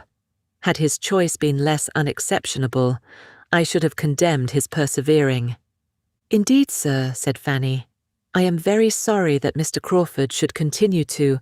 I know that it is paying me a very great compliment, and I feel most undeservedly honoured. But I am so perfectly convinced, and I have told him so, that it never will be in my power." "My dear," interrupted Sir Thomas, "there is no occasion for this. Your feelings are as well known to me as my wishes, and regrets must be to you. There is nothing more to be said or done. From this hour, the subject is never to be revived between us. You will have nothing to fear or to be agitated about. You cannot suppose me capable of trying to persuade you to marry against your inclinations. Your happiness and advantage are all that I have in view, and nothing is required of you but to bear with Mr. Crawford's endeavours to convince you that they may not be incompatible with his. He proceeds at his own risk. You are on safe ground. I have engaged for your seeing him whenever he calls, as you might have done had nothing of this sort occurred. You will see him with the rest of us, in the same manner, and, as much as you can, dismissing the recollection of everything unpleasant. He leaves Northamptonshire so soon that even this slight sacrifice cannot be often demanded. The future must be very uncertain. And now, my dear Fanny, this subject is closed between us." The promised departure was all that Fanny could think of with much satisfaction. Her uncle's kind expressions, however, and forbearing manner were sensibly felt, and when she considered how much of the truth was unknown to him, she believed she had no right to wonder at the line of conduct he pursued. He, who had married a daughter to Mr. Rushworth, romantic delicacy was certainly not to be expected from him. She must do her duty, and trust that time might make her duty easier than it now was. She could not, though only 18, suppose Mr. Crawford's attachment would hold out forever. She could not but imagine that steady, unceasing discouragement from herself would put an end to it in time. How much time she might, in her own fancy, allot for its dominion, is another concern. It would not be fair to inquire into a young lady's exact estimate of her own perfections. In spite of his intended silence, Sir Thomas found himself once more obliged to mention the subject to his niece, to prepare her briefly for its being imparted to her aunts, a measure which he would still have avoided if possible, but which became necessary from the totally opposite feelings of Mr. Crawford as to any secrecy of proceeding. He had no idea of concealment. It was all known at the parsonage, where he loved to talk over the future with both his sisters, and it would be rather gratifying to him to have enlightened witnesses of the progress of his success. When Sir Thomas understood this, he felt the necessity of making his own wife and sister-in-law acquainted with the business without delay, though on Fanny's account he almost dreaded the effect of the communication to Mrs. Norris as much as Fanny herself. He deprecated her mistaken but well-meaning zeal. Sir Thomas indeed was by this time not very far from classing Mrs. Norris as one of those well-meaning people who are always doing mistaken and very disagreeable things. Mrs. Norris, however, relieved him. He pressed for the strictest forbearance and silence towards their niece. She not only promised, but did observe it. She only looked her increased ill will. Angry she was, bitterly angry. But she was more angry with Fanny for having received such an offer than for refusing it. It was an injury and affront to Julia, who ought to have been Mr. Crawford's choice, and independently of that, she disliked Fanny, because she had neglected her, and she would have grudged such an elevation to one whom she had been always trying to depress. Sir Thomas gave her more credit for discretion on the occasion than she deserved, and Fanny could have blessed her for allowing her only to see her displeasure, and not to hear it. Lady Bertram took it differently. She had been a beauty, and a prosperous beauty, all her life, and beauty and wealth were all that excited her respect. To know Fanny to be sought in marriage by a man of fortune raised her, therefore, very much in her opinion, by convincing her that Fanny was very pretty, which she had been doubting about before, and that she would be advantageously married. It made her feel a sort of credit in calling her niece. "Well, Fanny," said she, as soon as they were alone together afterwards, and she really had known something like impatience to be alone with her, and her countenance, as she spoke, had extraordinary animation. "Well, Fanny, I have had a very agreeable surprise this morning. I must just speak of it once. I told Sir Thomas I must once, and then I shall have done. I give you joy, my dear niece." And looking at her complacently, she added, "Humph, we certainly are a handsome family." Fanny coloured and doubted at first what to say, when, hoping to assail her on her vulnerable side, she presently answered, "My dear aunt, you cannot wish me to do differently from what I have done, I am sure. You cannot wish me to marry, for you would miss me, should not you? Yes, I am sure you would miss me too much for that." "No, my dear, I should not think of missing you when such an offer as this comes in your way. I could do very well without you if you were married to a man of such good estate as Mr. Crawford, and you must be aware, Fanny, that it is every young woman's duty to accept such a very unexceptionable offer as this." This was almost the only rule of conduct, the only piece of advice which Fanny had ever received from her aunt in the course of 8 years and a half. It silenced her. She felt how unprofitable contention would be. If her aunt's feelings were against her, nothing could be hoped from attacking her understanding. Lady Bertram was quite talkative. "I will tell you what, Fanny," said she, "I am sure he fell in love with you at the ball. I am sure the mischief was done that evening. You did look remarkably well. Everybody said so. Sir Thomas said so. And you know you had Chapman to help you to dress. I am very glad I sent Chapman to you. I shall tell Sir Thomas that I am sure it was done that evening." And still pursuing the same cheerful thoughts, she soon afterwards added, "And I will tell you what, Fanny, which is more than I did for Maria. The next time Pug has a litter, you shall have a puppy." This concludes Chapter 33 of Mansfield Park. Chapter 34. Edmund had great things to hear on his return. Many surprises were awaiting him. The first that occurred was not least in interest. The appearance of Henry Crawford and his sister walking together through the village as he rode into it. He had concluded. He had meant them to be far distant. His absence had been extended beyond a fortnight purposely to avoid Miss Crawford. He was returning to Mansfield with spirits ready to feed on melancholy remembrances and tender associations, when her own fair self was before him, leaning on her brother's arm, and he found himself receiving a welcome, unquestionably friendly, from the woman whom, 2 moments before, he had been thinking of as 70 miles off, and as farther, much farther from him in inclination than any distance could express. Her reception of him was of a sort which he could not have hoped for, had he expected to see her.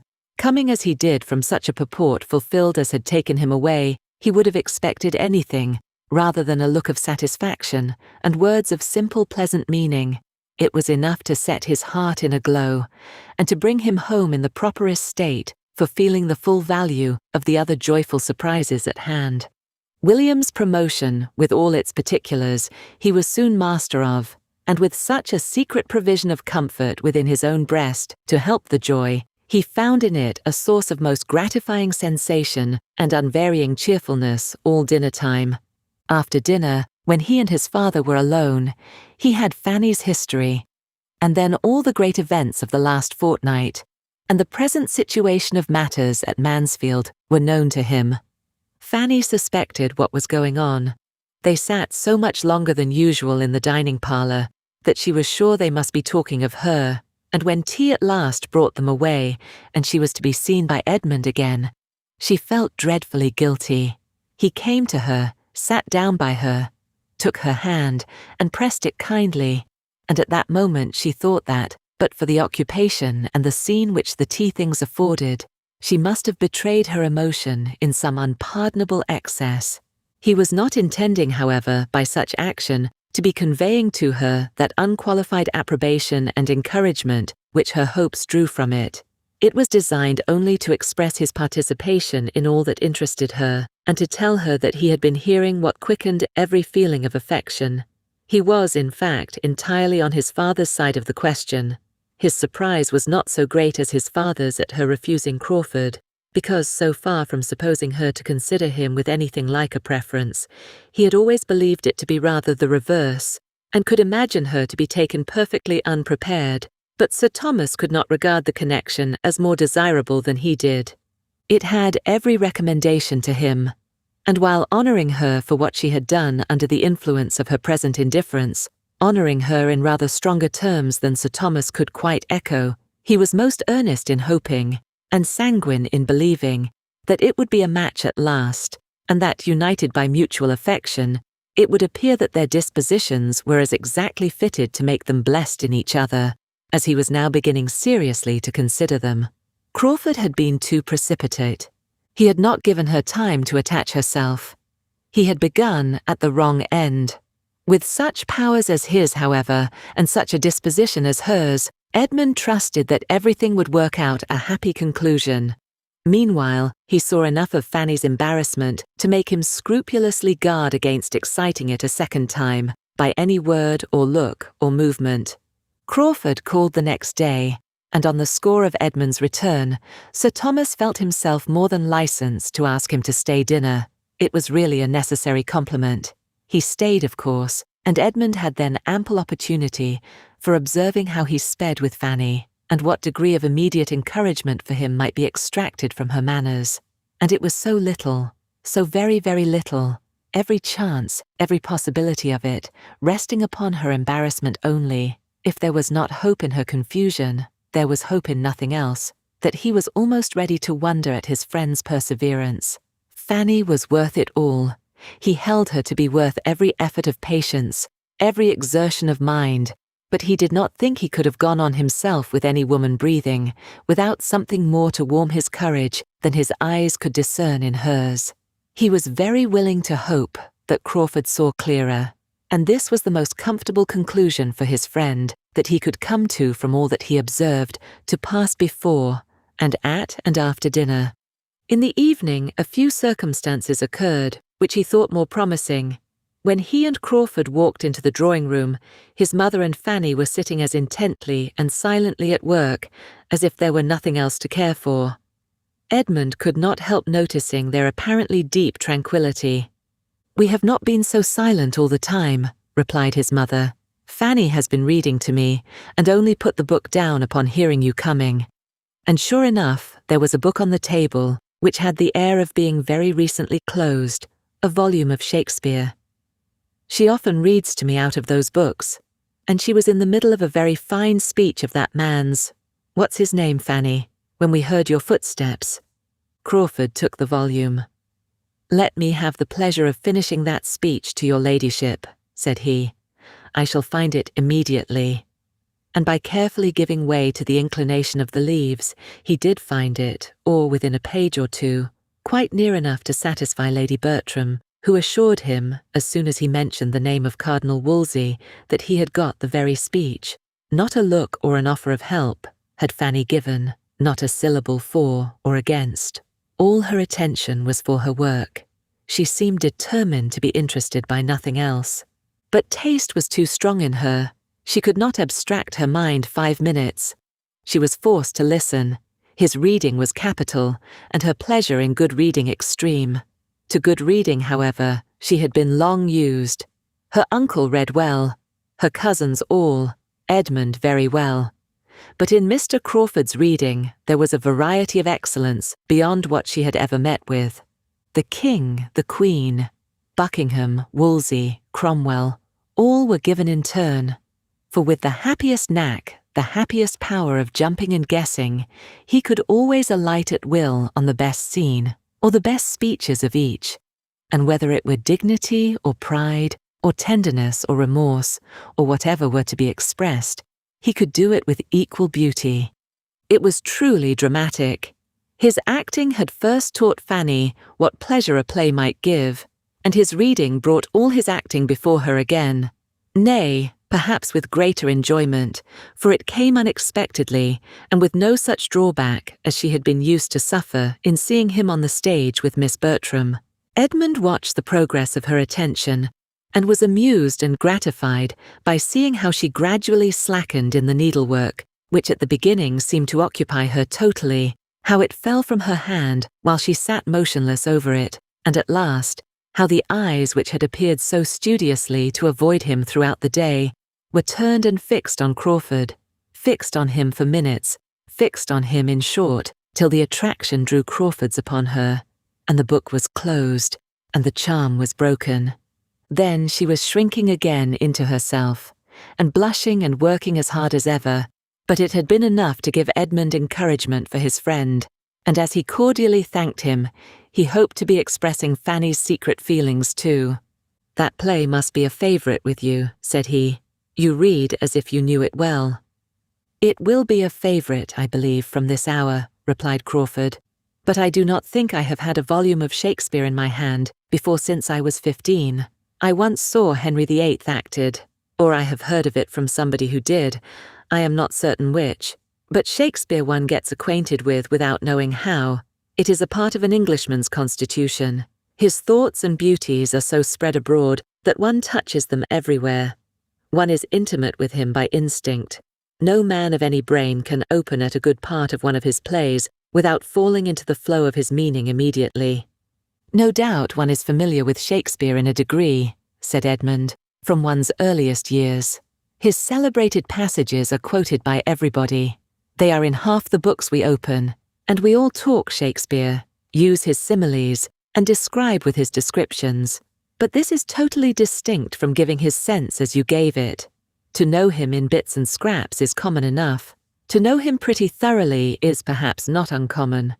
But to read him well aloud is no everyday talent." "Sir, you do me honour," was Crawford's answer, with a bow of mock gravity. Both gentlemen had a glance at Fanny, to see if a word of accordant praise could be extorted from her, yet both feeling that it could not be. Her praise had been given in her attention. That must content them. Lady Bertram's admiration was expressed, and strongly too. "It was really like being at a play," said she.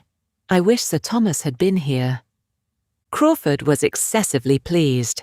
If Lady Bertram, with all her incompetency and languor, could feel this, the inference of what her niece, alive and enlightened as she was, must feel, was elevating.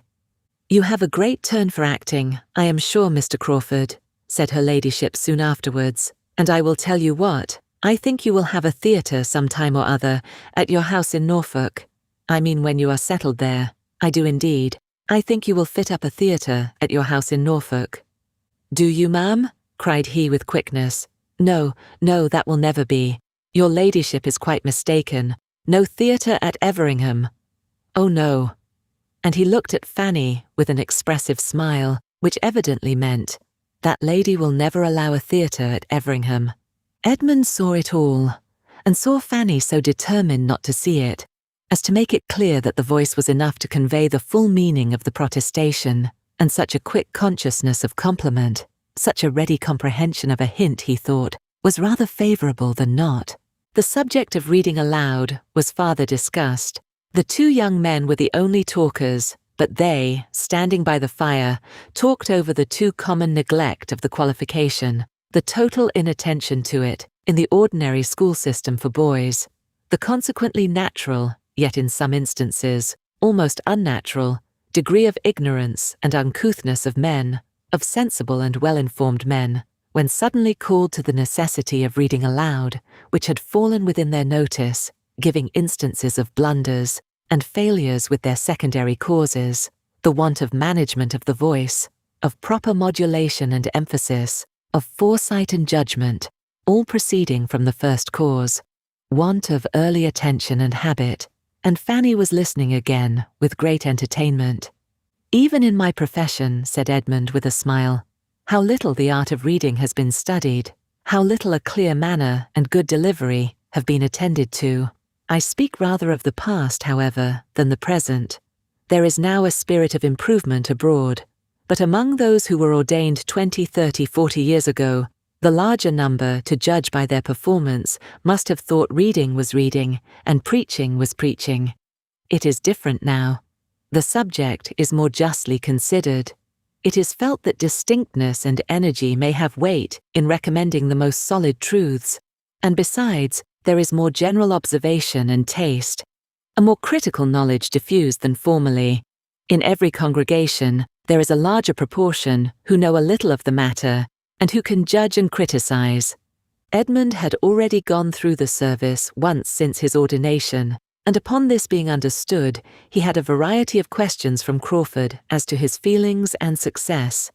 Questions which, being made, though with the vivacity of friendly interest and quick taste, without any touch of that spirit of banter or air of levity which Edmund knew to be most offensive to Fanny, he had true pleasure in satisfying.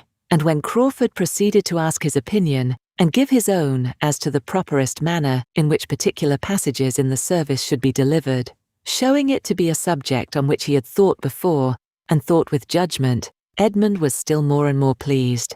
This would be the way to Fanny's heart.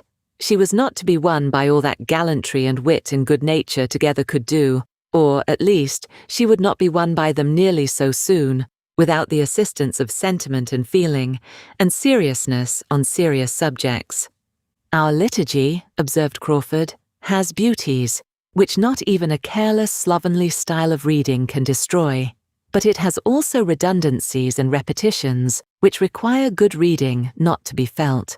For myself, at least, I must confess being not always so attentive as I ought to be," here was a glance at Fanny, "that 19 times out of 20, I am thinking how such a prayer ought to be read, and longing to have it to read myself. Did you speak?"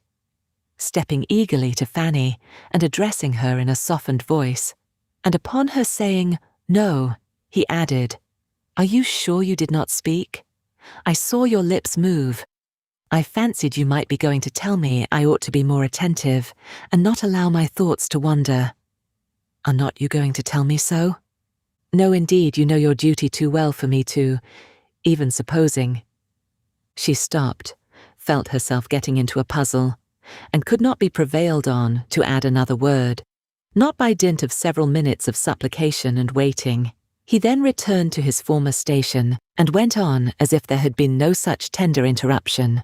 "A sermon well delivered is more uncommon even than prayers well read. A sermon, good in itself, is no rare thing.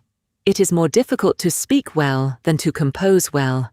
That is, the rules and trick of composition are oftener an object of study. A thoroughly good sermon, thoroughly well delivered, is a capital gratification. I can never hear such a one without the greatest admiration and respect, and more than half a mind to take orders and preach myself. There is something in the eloquence of the pulpit, when it is really eloquence, which is entitled to the highest praise and honour. The preacher who can touch and affect such an heterogeneous mass of hearers, on subjects limited and long worn threadbare in all common hands, who can say anything new or striking, anything that rouses the attention without offending the taste or wearing out the feelings of his hearers, is a man whom one could not, in his public capacity, honour enough. I should like to be such a man." Edmund laughed. "I should indeed. I never listened to a distinguished preacher in my life without a sort of envy. But then I must have a London audience. I could not preach but to the educated, to those who were capable of estimating my composition, and I do not know that I should be fond of preaching often, now and then, perhaps once or twice in the spring, after being anxiously expected for half a dozen Sundays together, but not for a constancy. It would not do for a constancy.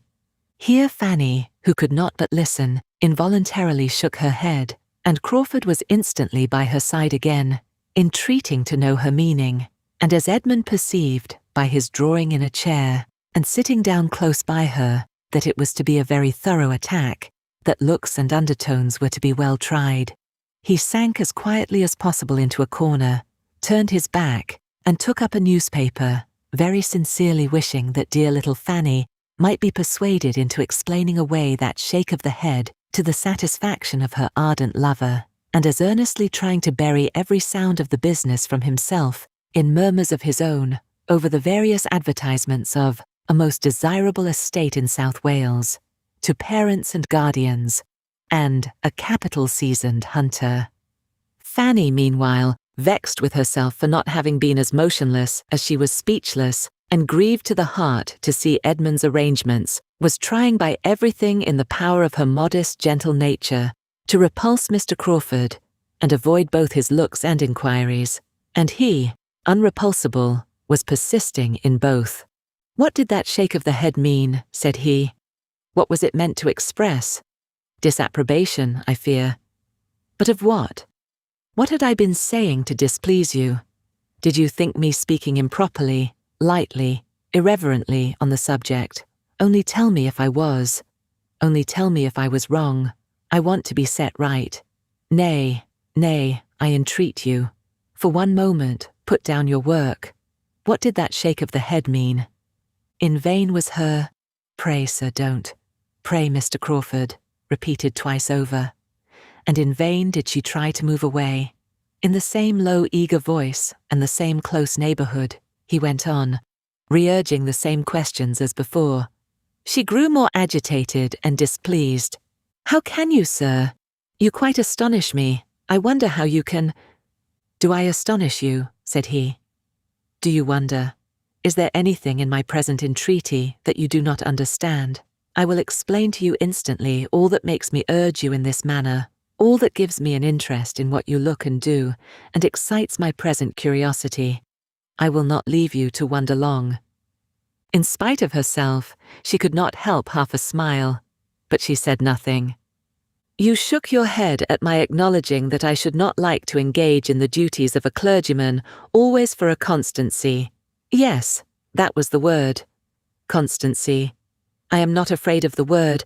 I would spell it, read it, write it with anybody. I see nothing alarming in the word. Did you think I ought?" "Perhaps, sir," said Fanny, wearied at last into speaking. "Perhaps, sir, I thought it was a pity you did not always know yourself, as well as you seemed to do at that moment." Crawford, delighted to get her to speak at any rate, was determined to keep it up. And poor Fanny, who had hoped to silence him by such an extremity of reproof, found herself sadly mistaken, and that it was only a change from one object of curiosity and one set of words to another. He had always something to entreat the explanation of. The opportunity was too fair. None such had occurred since his seeing her in her uncle's room, none such might occur again before his leaving Mansfield. Lady Bertram's being just on the other side of the table was a trifle, for she might always be considered as only half awake, and Edmund's advertisements were still of the first utility. "Well," said Crawford, after a course of rapid questions and reluctant answers, "I am happier than I was, because I now understand more clearly your opinion of me. You think me unsteady, easily swayed by the whim of the moment, easily tempted, easily put aside. With such an opinion, no wonder that. But we shall see. It is not by protestations that I shall endeavour to convince you I am wronged. It is not by telling you that my affections are steady. My conduct shall speak for me. Absence, distance, time shall speak for me. They shall prove that, as far as you can be deserved by anybody, I do deserve you. You are infinitely my superior in merit. All that I know, You have qualities which I had not before supposed to exist in such a degree in any human creature. You have some touches of the angel in you, beyond what? Not merely beyond what one sees, because one never sees anything like it, but beyond what one fancies might be. But still, I am not frightened. It is not by a quality of merit that you can be won. That is out of the question. It is he who sees and worships your merit the strongest, who loves you most devotedly, that has the best right to a return. There I build my confidence. By that right I do and will deserve you. And when once convinced that my attachment is what I declare it, I know you too well not to entertain the warmest hopes. Yes, dearest, sweetest Fanny. Nay, seeing her draw back displeased, forgive me, perhaps I have as yet no right, but by what other name can I call you? Do you suppose you are ever present to my imagination under any other? No, it is Fanny that I think of all day, and dream of all night. You have given the name such reality of sweetness that nothing else can now be descriptive of you.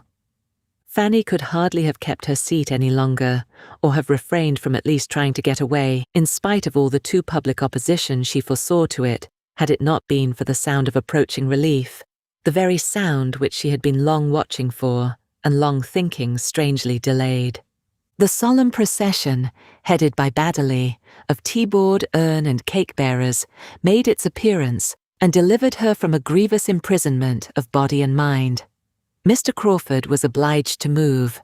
She was at liberty, she was busy, she was protected. Edmund was not sorry to be admitted again among the number of those who might speak and hear. But though the conference had seemed full long to him, and though on looking at Fanny he saw rather a flush of vexation, he inclined to hope that so much could not have been said, and listened to without some profit to the speaker. This concludes Chapter 34 of Mansfield Park. Chapter 35. Edmund had determined that it belonged entirely to Fanny to choose whether her situation with regard to Crawford should be mentioned between them or not, and that if she did not lead the way, it should never be touched on by him.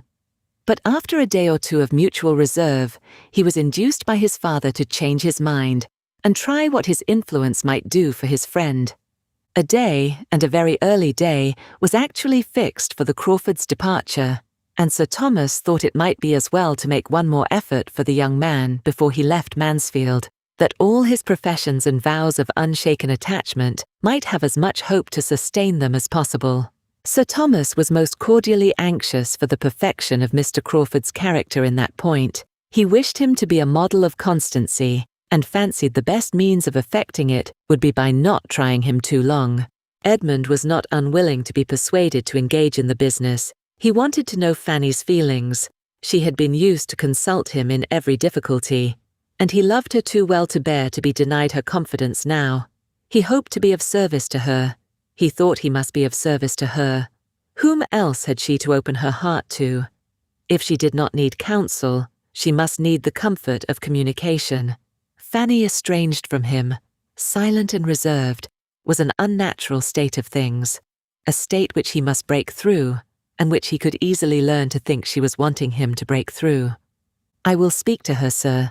I will take the first opportunity of speaking to her alone," was the result of such thoughts as these, and upon Sir Thomas's information of her being at that very time walking alone in the shrubbery, he instantly joined her. "I am come to walk with you, Fanny," said he. "Shall I?" Drawing her arm within his. "It is a long while since we have had a comfortable walk together." She assented to it all, rather by look than word. Her spirits were low. "But Fanny," he presently added, "in order to have a comfortable walk, something more is necessary than merely pacing this gravel together. You must talk to me. I know you have something on your mind. I know what you are thinking of. You cannot suppose me uninformed. Am I to hear of it from everybody but Fanny herself?" Fanny, at once agitated and dejected, replied, "If you hear of it from everybody, cousin, there can be nothing for me to tell. Not of facts, perhaps, but of feelings, Fanny. No one but you can tell me them. I do not mean to press you, however. If it is not what you wish yourself, I have done. I had thought it might be a relief. I am afraid we think too differently for me to find any relief in talking of what I feel. Do you suppose that we think differently? I have no idea of it. I dare say that, on a comparison of our opinions, they would be found as much alike as they have been used to be. To the point, I consider Crawford's proposals as most advantageous and desirable, if you could return his affection. I consider it as most natural that all your family should wish you could return it, but that, as you cannot, you have done exactly as you ought in refusing him. Can there be any disagreement between us here? Oh no, but I thought you blamed me. I thought you were against me. This is such a comfort. This comfort you might have had sooner, Fanny, had you sought it. But how could you possibly suppose me against you? How could you imagine me an advocate for marriage without love? Were I even careless in general on such matters? How could you imagine me so, where your happiness was at stake? My uncle thought me wrong, and I knew he had been talking to you. As far as you have gone, Fanny, I think you perfectly right. I may be sorry, I may be surprised, though hardly that, for you had not had time to attach yourself, but I think you perfectly right. Can it admit of a question? It is disgraceful to us if it does. You did not love him. Nothing could have justified your accepting him. Fanny had not felt so comfortable for days and days. So far your conduct has been faultless, and they were quite mistaken who wished you to do otherwise. But the matter does not end here. Crawford's is no common attachment. He perseveres, with the hope of creating that regard which had not been created before. This, we know, must be a work of time. But, with an affectionate smile, let him succeed at last, Fanny. Let him succeed at last. You have proved yourself upright and disinterested. Prove yourself grateful and tender-hearted, and then you will be the perfect model of a woman which I have always believed you born for. Oh, never, never, never. He never will succeed with me.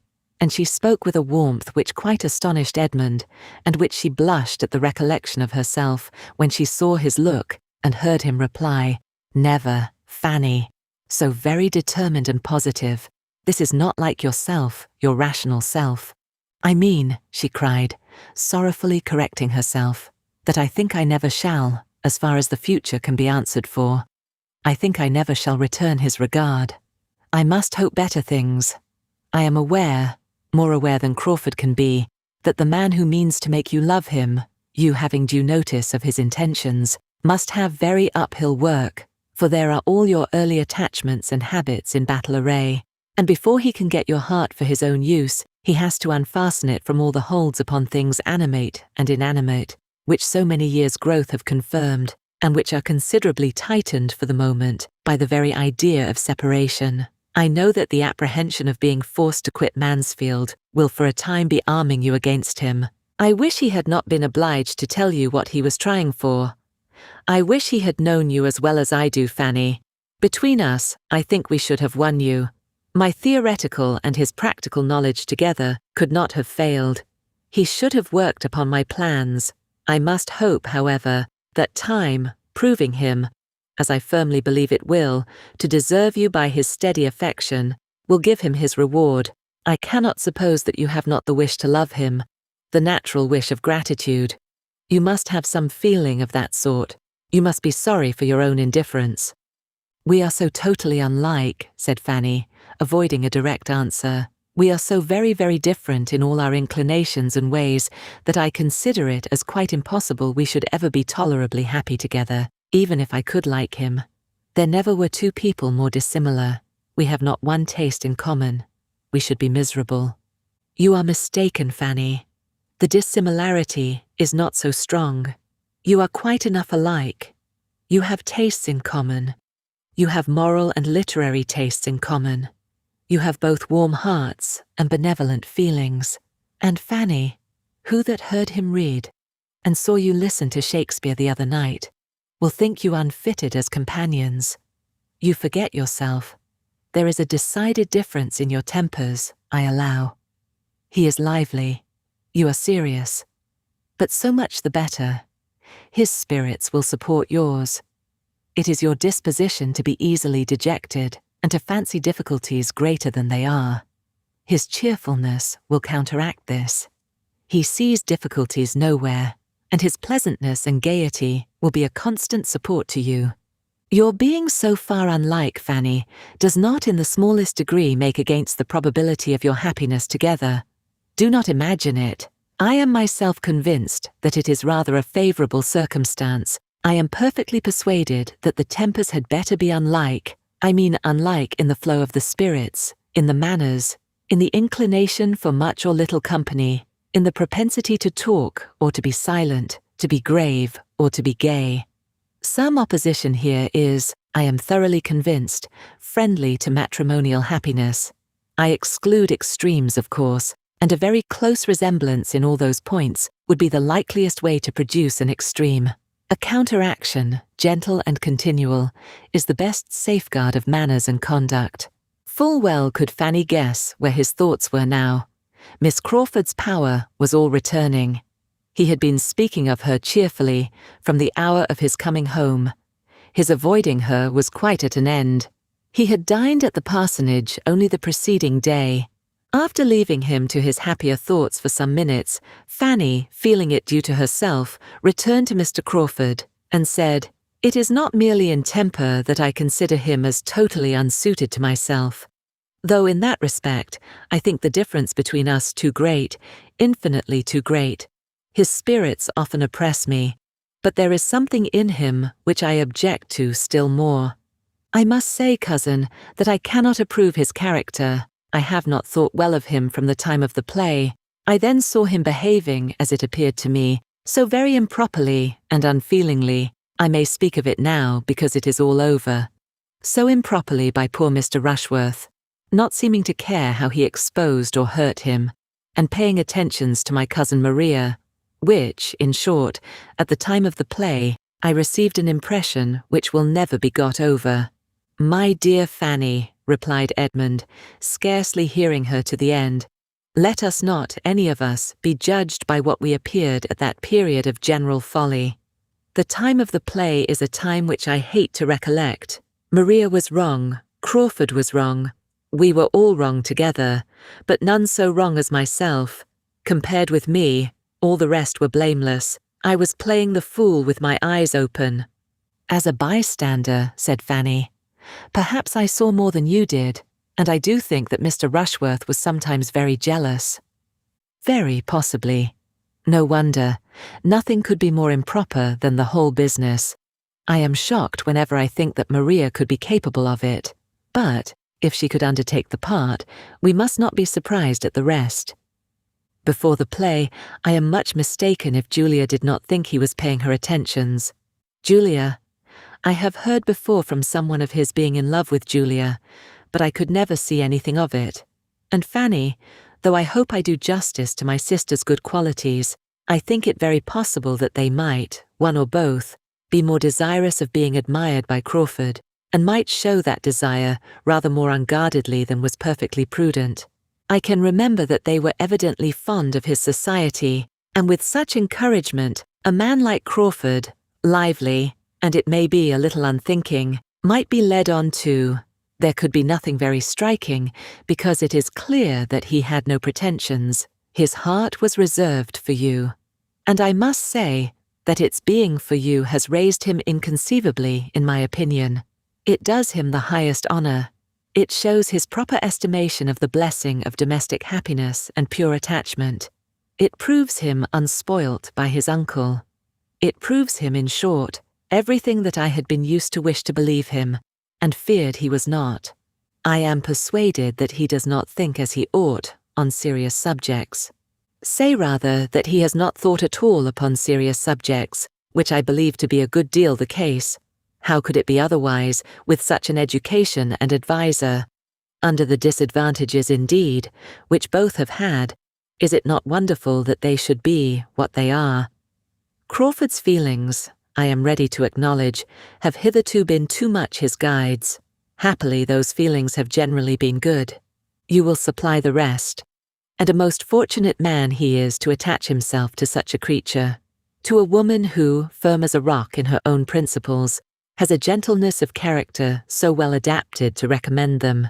He has chosen his partner, indeed, with rare felicity. He will make you happy, Fanny. I know he will make you happy, but you will make him everything." "I would not engage in such a charge," cried Fanny, in a shrinking accent, "in such an office of high responsibility. As usual, believing yourself unequal to anything, fancying everything too much for you. Well, though I may not be able to persuade you into different feelings, you will be persuaded into them, I trust. I confess myself sincerely anxious that you may. I have no common interest in Crawford's well-doing. Next to your happiness, Fanny, his has the first claim on me. You are aware of my having no common interest in Crawford."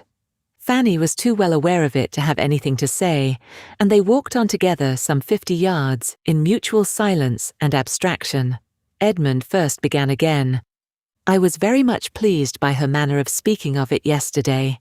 Particularly pleased because I had not depended upon her seeing everything in so just a light. I knew she was very fond of you, but yet I was afraid of her not estimating your worth to her brother quite as it deserved, and of her regretting that he had not rather fixed on some woman of distinction or fortune. I was afraid of the bias of those worldly maxims, which she has been too much used to hear. But it was very different. She spoke of you, Fanny, just as she ought. She desires the connection as warmly as your uncle or myself. We had a long talk about it. I should not have mentioned the subject, though very anxious to know her sentiments. But I had not been in the room 5 minutes before she began introducing it with all that openness of heart and sweet peculiarity of manner, that spirit and ingenuousness which are so much a part of herself. Mrs. Grant laughed at her for her rapidity. Was Mrs. Grant in the room then? Yes. When I reached the house, I found the 2 sisters together by themselves, and when once we had begun, we had not done with you, Fanny, till Crawford and Dr. Grant came in. It is above a week since I saw Miss Crawford. Yes, she laments it, yet owns it may have been best. You will see her, however, before she goes. She is very angry with you, Fanny. You must be prepared for that. She calls herself very angry, but you can imagine her anger. It is the regret and disappointment of a sister who thinks her brother has a right to everything he may wish for at the first moment. She is hurt, as you would be for William, but she loves and esteems you with all her heart. I knew she would be very angry with me. My dearest Fanny, cried Edmund, pressing her arm closer to him, do not let the idea of her anger distress you. It is anger to be talked of rather than felt. Her heart is made for love and kindness, not for resentment. I wish you could have overheard her tribute of praise. I wish you could have seen her countenance when she said that you should be Henry's wife, and I observed that she always spoke of you as Fanny, which she was never used to do, and it had a sound of most sisterly cordiality. And Mrs. Grant, did she speak? Was she there all the time? Yes, she was agreeing exactly with her sister. The surprise of your refusal, Fanny, seems to have been unbounded. That you could refuse such a man as Henry Crawford seems more than they can understand. I said what I could for you, but in good truth, as they stated the case, you must prove yourself to be in your senses as soon as you can by a different conduct. Nothing else will satisfy them. But this is teasing you. I have done. Do not turn away from me. I should have thought, said Fanny, after a pause of recollection and exertion, that every woman must have felt the possibility of a man's not being approved, not being loved by someone of her sex at least, let him be ever so generally agreeable. Let him have all the perfections in the world. I think it ought not to be set down as certain that a man must be acceptable to every woman he may happen to like himself. But even supposing it is so, allowing Mr. Crawford to have all the claims which his sisters think he has, how was I to be prepared to meet him with any feeling answerable to his own? He took me wholly by surprise.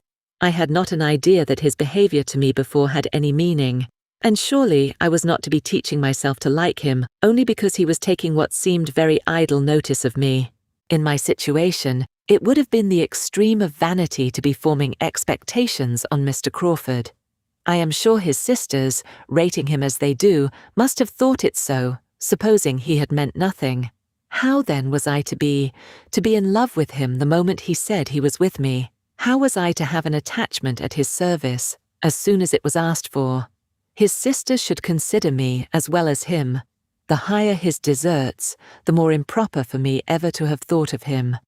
And we think very differently of the nature of women, if they can imagine a woman so very soon capable of returning an affection as this seems to imply. My dear, dear Fanny, now I have the truth. I know this to be the truth, and most worthy of you are such feelings. I had attributed them to you before. I thought I could understand you. You have now given exactly the explanation which I ventured to make for you to your friend and Mrs. Grant, and they were both better satisfied, though your warm-hearted friend was still run away with a little by the enthusiasm of her fondness for Henry. I told them that you were of all human creatures the one over whom habit had most power and novelty least, and that the very circumstance of the novelty of Crawford's addresses was against him. Their being so new and so recent was all in their disfavour, that you could tolerate nothing that you were not used to, and a great deal more to the same purpose, to give them a knowledge of your character. Miss Crawford made us laugh by her plans of encouragement for her brother. She meant to urge him to persevere in the hope of being loved in time, and of having his addresses most kindly received at the end of about 10 years' happy marriage. Fanny could with difficulty give the smile that was here asked for. Her feelings were all in revolt. She feared she had been doing wrong, saying too much, overacting the caution which she had been fancying necessary, in guarding against one evil, laying herself open to another, and to have Miss Crawford's liveliness repeated to her at such a moment and on such a subject was a bitter aggravation. Edmund saw weariness and distress in her face, and immediately resolved to forbear all farther discussion, and not even to mention the name of Crawford again, except as it might be connected with what must be agreeable to her. On this principle, he soon afterwards observed, "They go on Monday. You are sure, therefore, of seeing your friend either tomorrow or Sunday." They really go on Monday, and I was within a trifle of being persuaded to stay at Lessingby till that very day. I had almost promised it. What a difference it might have made. Those 5 or 6 days more at Lessingby might have been felt all my life. You were near staying there? Very. I was most kindly pressed, and had nearly consented. Had I received any letter from Mansfield to tell me how you were all going on, I believe I should certainly have stayed, but I knew nothing that had happened here for a fortnight, and felt that I had been away long enough. You spent your time pleasantly there. Yes, that is, it was the fault of my own mind if I did not. They were all very pleasant. I doubt their finding me so. I took uneasiness with me, and there was no getting rid of it till I was in Mansfield again. The Miss Owens, you liked them, did not you? Yes, very well. Pleasant, good-humoured, unaffected girls. But I am spoilt, Fanny, for common female society. Good-humoured, unaffected girls will not do for a man who has been used to sensible women. They are two distinct orders of being. You and Miss Crawford have made me too nice. Still, however, Fanny was oppressed and wearied. He saw it in her looks. It could not be talked away. And attempting it no more, he led her directly, with the kind authority of a privileged guardian, into the house. This concludes Chapter 35 of Mansfield Park.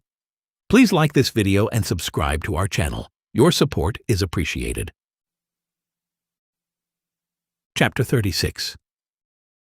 Edmund now believed himself perfectly acquainted with all that Fanny could tell, or could leave to be conjectured of her sentiments, and he was satisfied.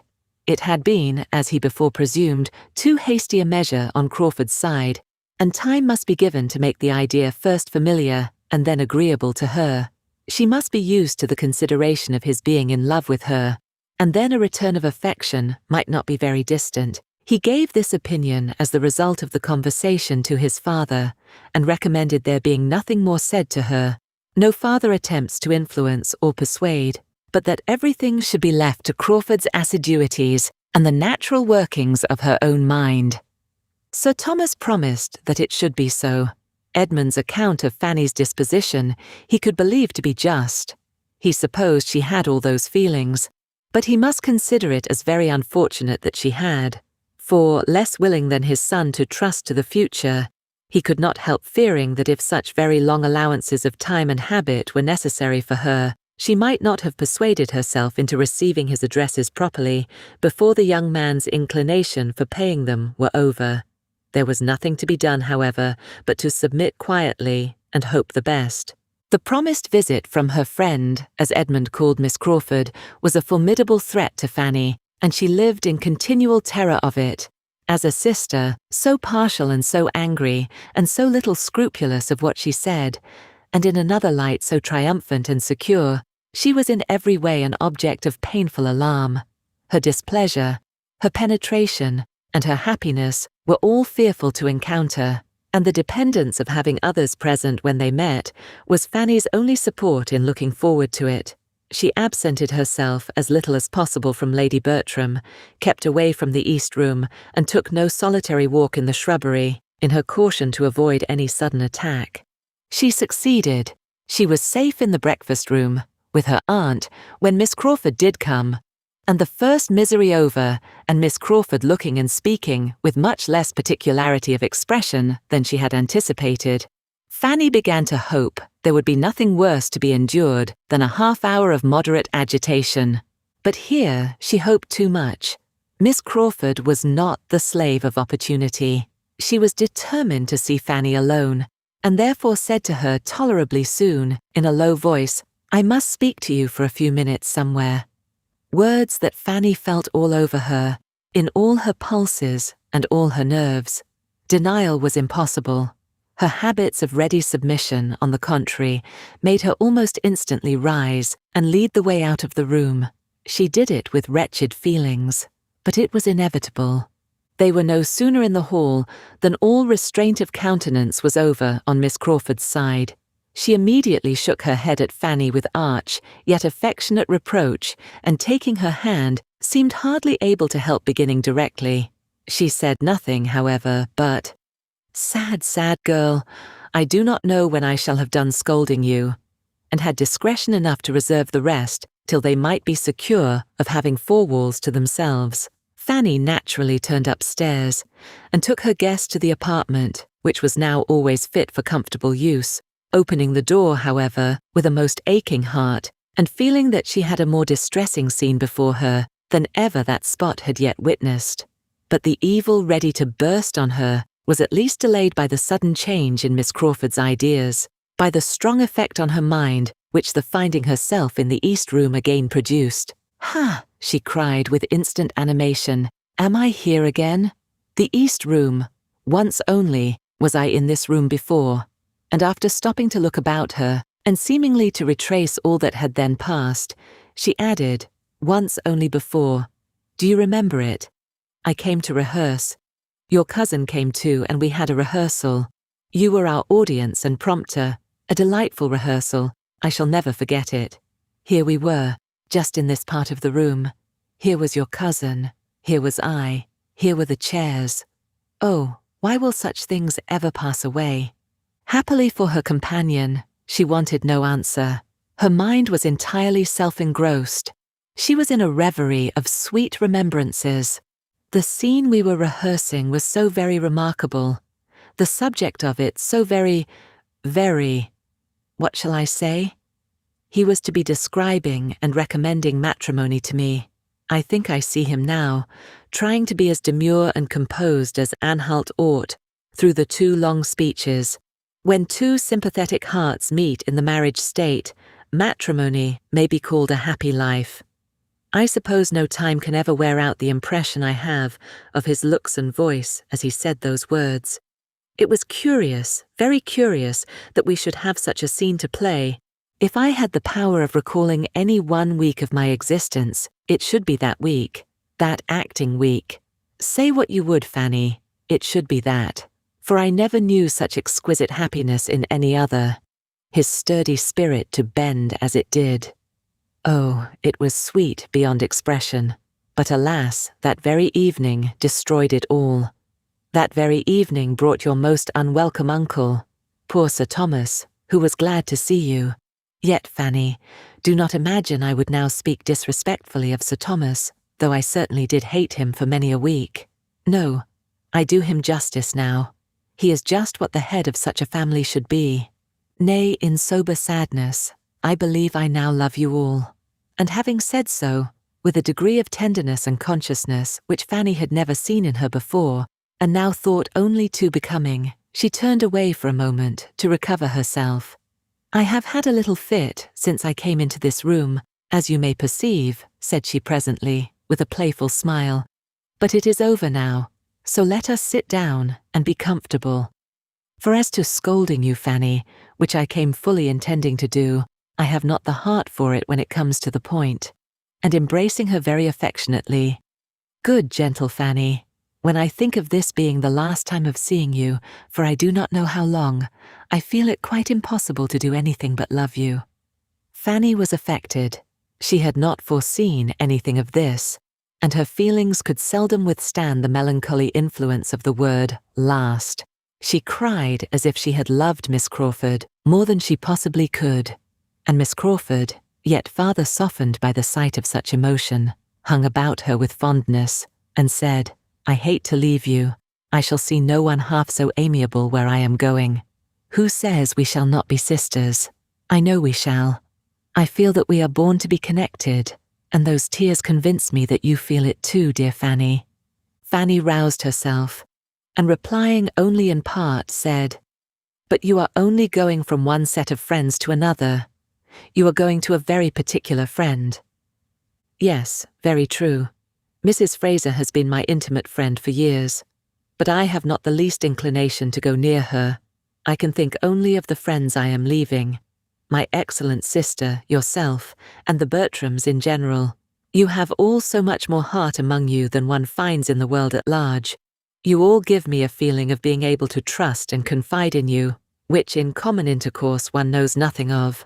I wish I had settled with Mrs. Fraser not to go to her till after Easter, a much better time for the visit, but now I cannot put her off, and when I have done with her I must go to her sister, Lady Stornoway, because she was rather my most particular friend of the two, but I have not cared much for her these 3 years. After this speech, the two girls sat many minutes silent, each thoughtful. Fanny meditating on the different sorts of friendship in the world, Mary on something of less philosophic tendency. She first spoke again.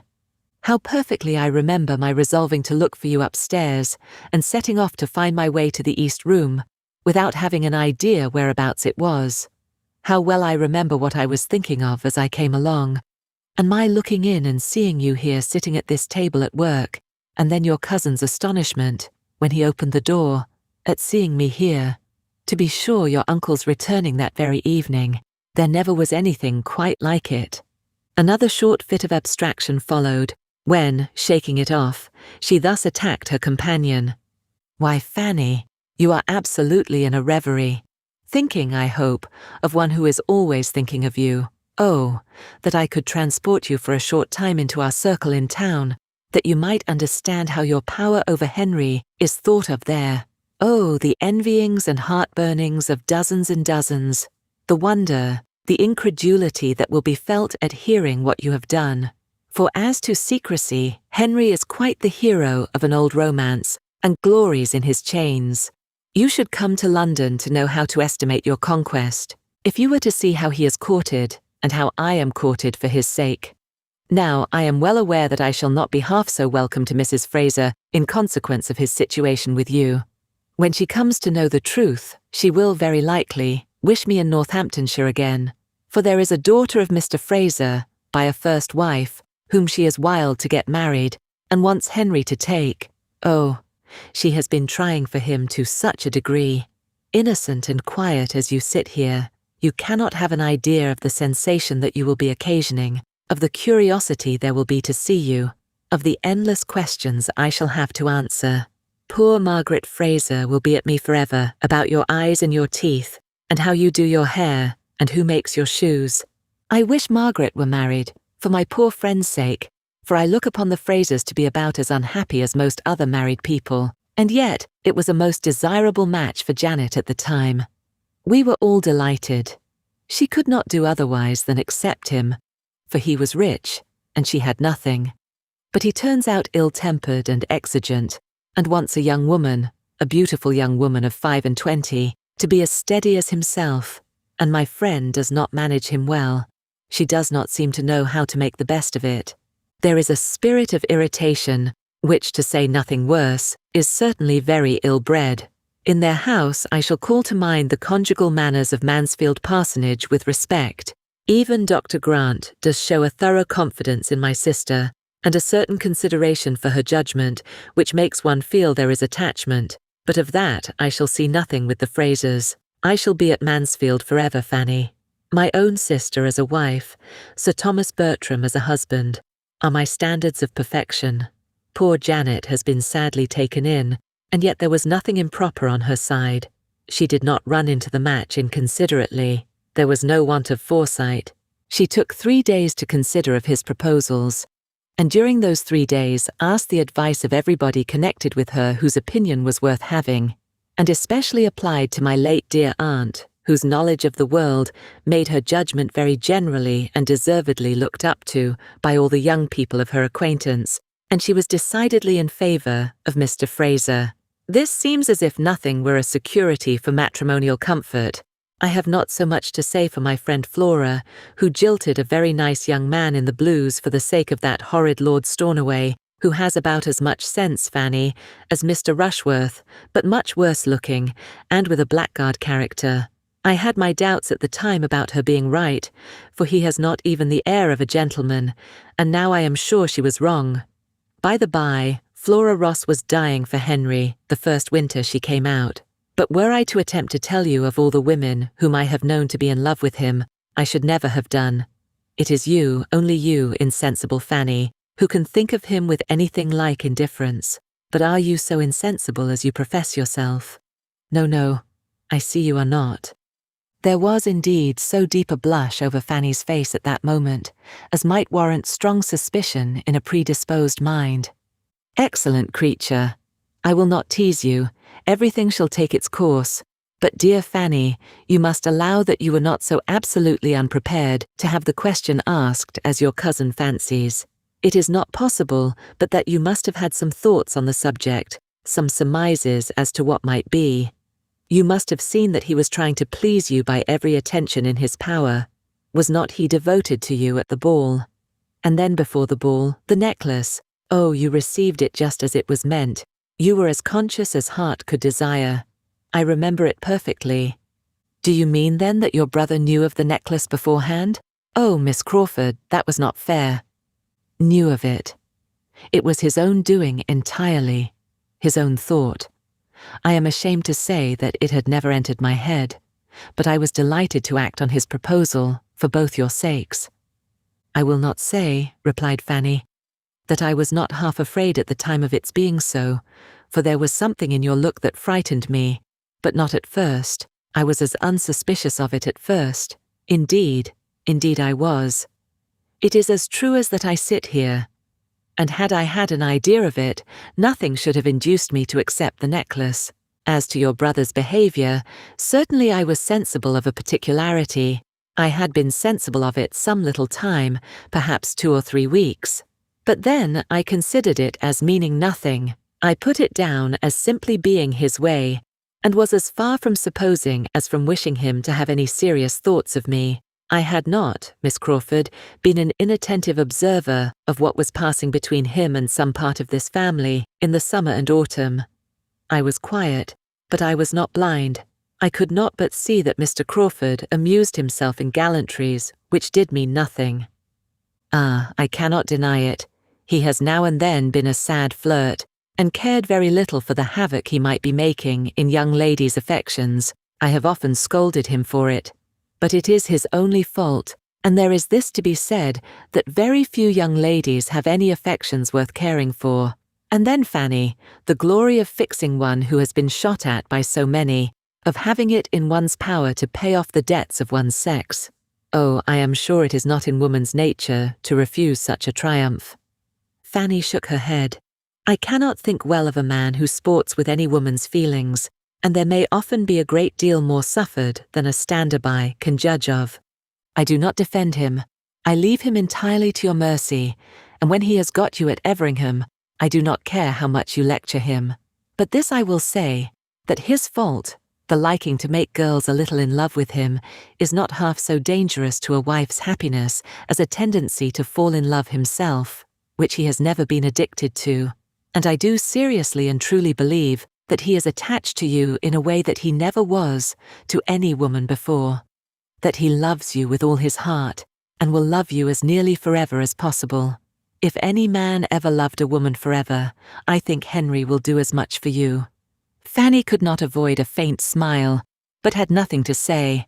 I cannot imagine Henry ever to have been happier, continued Mary presently, than when he had succeeded in getting your brother's commission.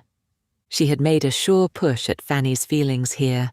Oh, yes, how very, very kind of him. I know he must have exerted himself very much, for I know the parties he had to move. The Admiral hates trouble and scorns asking favours, and there are so many young men's claims to be attended to in the same way that a friendship and energy not very determined is easily put by. What a happy creature William must be. I wish we could see him. Poor Fanny's mind was thrown into the most distressing of all its varieties.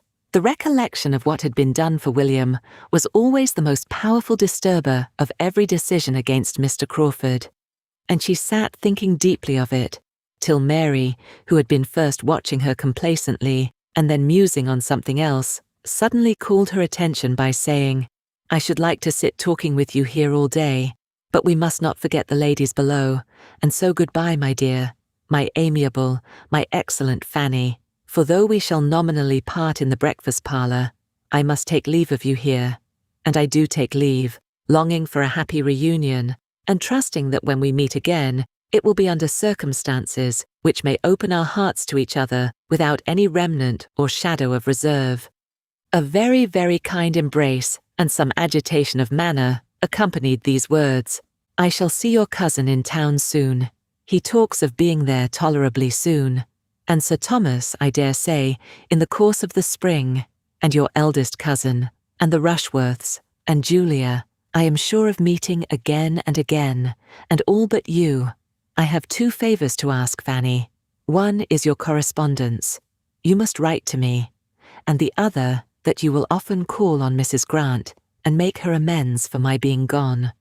The first, at least, of these favours Fanny would rather not have been asked, but it was impossible for her to refuse the correspondence. It was impossible for her even not to accede to it more readily than her own judgment authorized. There was no resisting so much apparent affection. Her disposition was peculiarly calculated to value a fond treatment, and from having hitherto known so little of it, she was the more overcome by Miss Crawford's. Besides, there was gratitude towards her for having made their tête-à-tête so much less painful than her fears had predicted. It was over, and she had escaped without reproaches and without detection. Her secret was still her own, and while that was the case, she thought she could resign herself to almost everything. In the evening there was another parting. Henry Crawford came and sat some time with them, and her spirits not being previously in the strongest state, her heart was softened for a while towards him, because he really seemed to feel. Quite unlike his usual self, he scarcely said anything. He was evidently oppressed, and Fanny must grieve for him, though hoping she might never see him again till he were the husband of some other woman. When it came to the moment of parting, he would take her hand, he would not be denied it. He said nothing, however, or nothing that she heard, and when he had left the room, she was better pleased that such a token of friendship had passed. On the morrow, the Crawfords were gone. This concludes Chapter 36 of Mansfield Park. Chapter 37. Mr. Crawford gone, Sir Thomas's next object was that he should be missed, and he entertained great hope that his niece would find a blank in the loss of those attentions which at the time she had felt, or fancied, an evil. She had tasted of consequence in its most flattering form, and he did hope that the loss of it, the sinking again into nothing, would awaken very wholesome regrets in her mind. He watched her with this idea, but he could hardly tell with what success. He hardly knew whether there were any difference in her spirits or not. She was always so gentle and retiring that her emotions were beyond his discrimination. He did not understand her. He felt that he did not, and therefore applied to Edmund to tell him how she stood affected on the present occasion, and whether she were more or less happy than she had been. Edmund did not discern any symptoms of regret, and thought his father a little unreasonable in supposing the first 3 or 4 days could produce any. What chiefly surprised Edmund was that Crawford's sister, the friend and companion who had been so much to her, should not be more visibly regretted. He wondered that Fanny spoke so seldom of her, and had so little voluntarily to say of her concern at this separation. Alas, it was this sister, this friend and companion, who was now the chief bane of Fanny's comfort. If she could have believed Mary's future fate as unconnected with Mansfield, as she was determined the brothers should be, if she could have hoped her return thither to be as distant as she was much inclined to think his, she would have been light of heart indeed. But the more she recollected and observed, the more deeply was she convinced that everything was now in a fairer train for Miss Crawford's marrying Edmund than it had ever been before. On his side, the inclination was stronger; on hers, less equivocal. His objections, the scruples of his integrity, seemed all done away, nobody could tell how, and the doubts and hesitations of her ambition were equally got over, and equally without apparent reason. It could only be imputed to increasing attachment. His good and her bad feelings yielded to love, and such love must unite them. He was to go to town as soon as some business relative to Thornton Lacey were completed, perhaps within a fortnight. He talked of going. He loved to talk of it. And when once with her again, Fanny could not doubt the rest. Her acceptance must be as certain as his offer. And yet there were bad feelings still remaining, which made the prospect of it most sorrowful to her, independently, she believed, independently of self. In their very last conversation, Miss Crawford, in spite of some amiable sensations and much personal kindness, had still been Miss Crawford, still shown a mind led astray and bewildered, and without any suspicion of being so, darkened, yet fancying itself light. She might love, but she did not deserve Edmund by any other sentiment. Fanny believed there was scarcely a second feeling in common between them, and she may be forgiven by older sages for looking on the chance of Miss Crawford's future improvement as nearly desperate, for thinking that if Edmund's influence in this season of love had already done so little in clearing her judgment and regulating her notions, his worth would be finally wasted on her, even in years of matrimony. Experience might have hoped more for any young people so circumstanced, and impartiality would not have denied to Miss Crawford's nature that participation of the general nature of women which would lead her to adopt the opinions of the man she loved and respected as her own. But as such were Fanny's persuasions, she suffered very much from them, and could never speak of Miss Crawford without pain. Sir Thomas, meanwhile, went on with his own hopes and his own observations, still feeling a right, by all his knowledge of human nature, to expect to see the effect of the loss of power and consequence on his niece's spirits, and the past attentions of the lover producing a craving for their return. And he was soon afterwards able to account for his not yet completely and indubitably seeing all this by the prospect of another visitor, whose approach he could allow to be quite enough to support the spirits he was watching. William had obtained a 10 days' leave of absence, to be given to Northamptonshire, and was coming, the happiest of lieutenants, because the latest made, to show his happiness and describe his uniform. He came, and he would have been delighted to show his uniform there too, had not cruel custom prohibited its appearance, except on duty. So the uniform remained at Portsmouth, and Edmund conjectured that before Fanny had any chance of seeing it, all its own freshness, and all the freshness of its wearer's feelings, must be worn away. It would be sunk into a badge of disgrace. For what can be more unbecoming, or more worthless, than the uniform of a lieutenant, who has been a lieutenant a year or two, and sees others made commanders before him? So reasoned Edmund, till his father made him the confidant of a scheme which placed Fanny's chance of seeing the second lieutenant of HMS Thrush in all his glory, in another light. This scheme was that she should accompany her brother back to Portsmouth and spend a little time with her own family. It had occurred to Sir Thomas, in one of his dignified musings, as a right and desirable measure. But before he absolutely made up his mind, he consulted his son. Edmund considered it every way, and saw nothing but what was right. The thing was good in itself, and could not be done at a better time, and he had no doubt of it being highly agreeable to Fanny. This was enough to determine Sir Thomas, and a decisive, "Then so it shall be," closed that stage of the business, Sir Thomas retiring from it with some feelings of satisfaction and views of good over and above what he had communicated to his son. For his prime motive in sending her away had very little to do with the propriety of her seeing her parents again, and nothing at all with any idea of making her happy. He certainly wished her to go willingly, but he as certainly wished her to be heartily sick of home before her visit ended, and that a little abstinence from the elegancies and luxuries of Mansfield Park would bring her mind into a sober state and incline her to a juster estimate of the value of that home of greater permanence and equal comfort of which she had the offer. It was a medicinal project upon his niece's understanding, which he must consider as at present diseased. A residence of 8 or 9 years in the abode of wealth and plenty had a little disordered her powers of comparing and judging. Her father's house would, in all probability, teach her the value of a good income, and he trusted that she would be the wiser and happier woman all her life for the experiment he had devised. Had Fanny been at all addicted to raptures, she must have had a strong attack of them when she first understood what was intended, when her uncle first made her the offer of visiting the parents and brothers and sisters from whom she had been divided almost half her life, of returning for a couple of months to the scenes of her infancy, with William for the protector and companion of her journey, and the certainty of continuing to see William to the last hour of his remaining on land.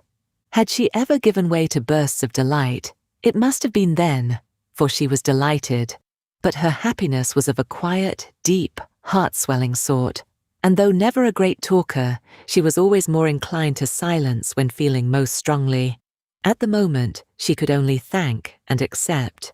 Afterwards, when familiarized with the visions of enjoyment so suddenly opened, she could speak more largely to William and Edmund of what she felt, but still there were emotions of tenderness that could not be clothed in words. The remembrance of all her earliest pleasures, and of what she had suffered in being torn from them, came over her with renewed strength, and it seemed as if to be at home again would heal every pain that had since grown out of the separation. To be in the centre of such a circle, loved by so many, and more loved by all than she had ever been before, to feel affection without fear or restraint, to feel herself the equal of those who surrounded her, to be at peace from all mention of the Crawfords, safe from every look which could be fancied a reproach on their account. This was a prospect to be dwelt on with a fondness that could be but half acknowledged. Edmund, too, to be 2 months from him, and perhaps she might be allowed to make her absence 3, must do her good. At a distance, unassailed by his looks or his kindness, and safe from the perpetual irritation of knowing his heart, and striving to avoid his confidence, she should be able to reason herself into a properer state. She should be able to think of him as in London, and arranging everything there, without wretchedness. What might have been hard to bear at Mansfield was to become a slight evil at Portsmouth.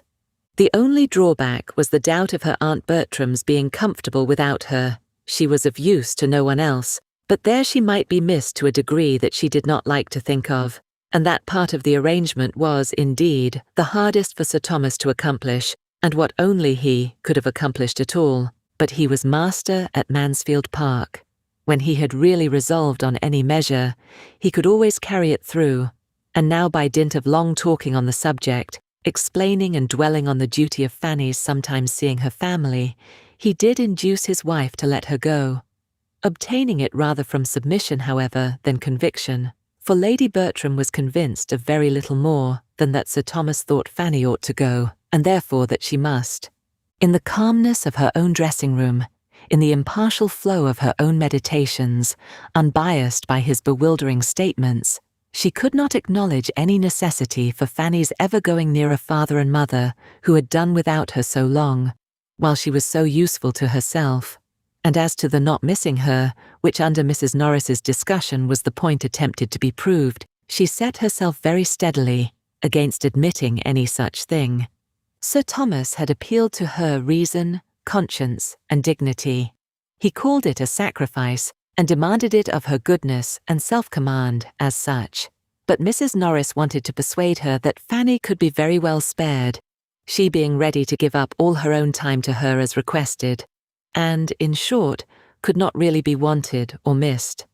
"That may be, sister," was all Lady Bertram's reply. "I dare say you are very right, but I am sure I shall miss her very much." The next step was to communicate with Portsmouth. Fanny wrote to offer herself, and her mother's answer, though short, was so kind. A few simple lines expressed so natural and motherly a joy in the prospect of seeing her child again, as to confirm all the daughter's views of happiness in being with her, convincing her that she should now find a warm and affectionate friend in the mamma, who had certainly shown no remarkable fondness for her formerly. But this she could easily suppose to have been her own fault or her own fancy.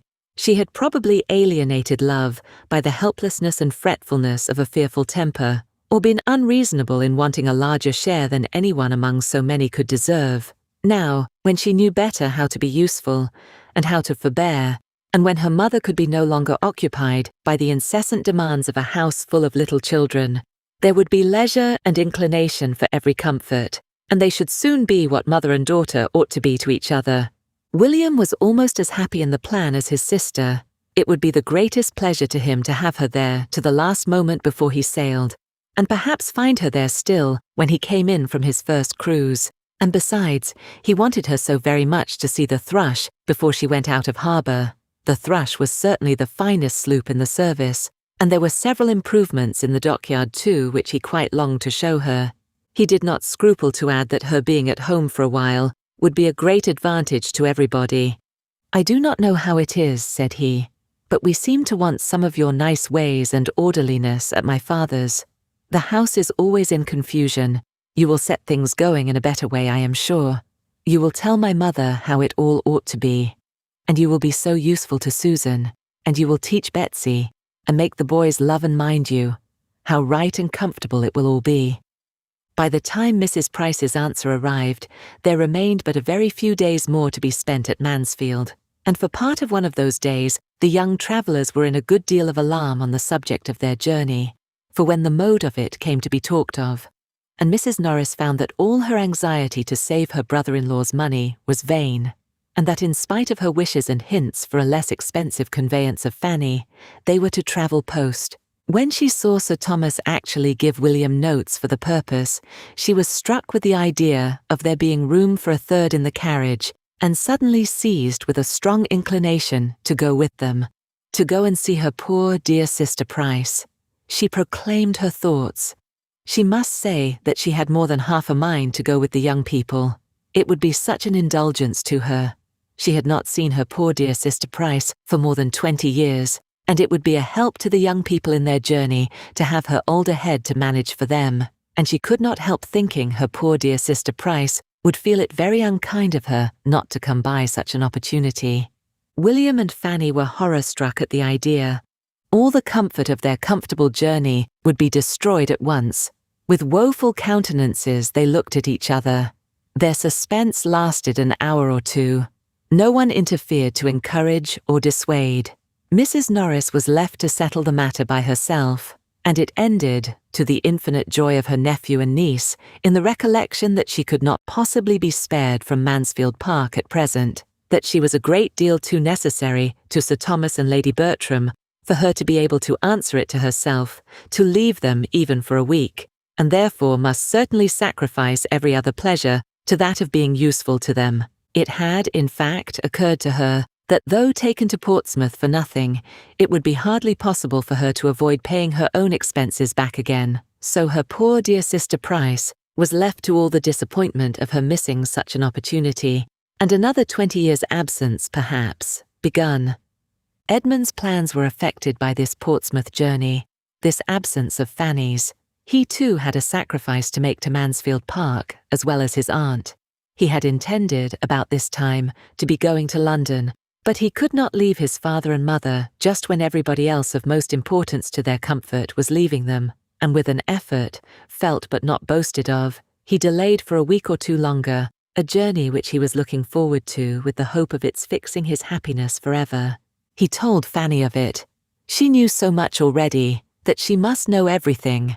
It made the substance of one other confidential discourse about Miss Crawford, and Fanny was the more affected from feeling it to be the last time in which Miss Crawford's name would ever be mentioned between them with any remains of liberty. Once afterwards she was alluded to by him. Lady Bertram had been telling her niece in the evening to write to her soon and often, and promising to be a good correspondent herself, and Edmund, at a convenient moment, then added in a whisper, "And I shall write to you, Fanny, when I have anything worth writing about, anything to say that I think you will like to hear, and that you will not hear so soon from any other quarter." Had she doubted his meaning while she listened, the glow in his face, when she looked up at him, would have been decisive. For this letter, she must try to arm herself. That a letter from Edmund should be a subject of terror. She began to feel that she had not yet gone through all the changes of opinion and sentiment which the progress of time and variation of circumstances occasion in this world of changes. The vicissitudes of the human mind had not yet been exhausted by her. Poor Fanny! Though going as she did willingly and eagerly, the last evening at Mansfield Park must still be wretchedness.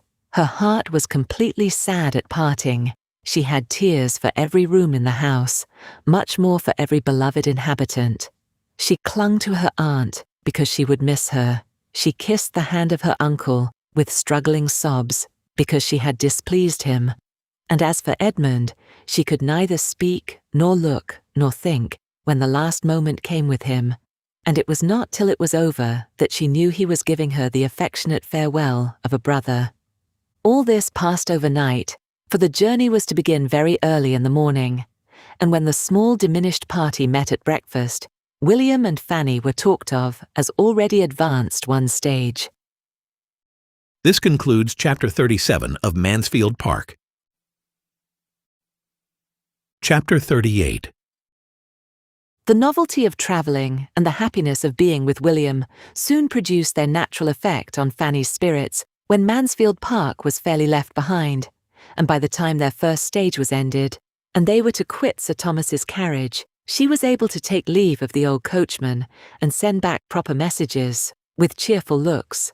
Of pleasant talk between the brother and sister there was no end. Everything supplied an amusement to the high glee of William's mind, and he was full of frolic and joke in the intervals of their higher-toned subjects, all of which ended, if they did not begin, in praise of the thrush, conjectures how she would be employed, schemes for an action with some superior force, which, supposing the first lieutenant out of the way, and William was not very merciful to the first lieutenant, was to give himself the next step as soon as possible, or speculations upon prize money, which was to be generously distributed at home, with only the reservation of enough to make the little cottage comfortable, in which he and Fanny were to pass all their middle and later life together. Fanny's immediate concerns, as far as they involved Mr. Crawford, made no part of their conversation. William knew what had passed, and from his heart lamented that his sister's feelings should be so cold towards a man whom he must consider as the first of human characters, but he was of an age to be all for love, and therefore unable to blame. And knowing her wish on the subject, he would not distress her by the slightest allusion. She had reason to suppose herself not yet forgotten by Mr. Crawford.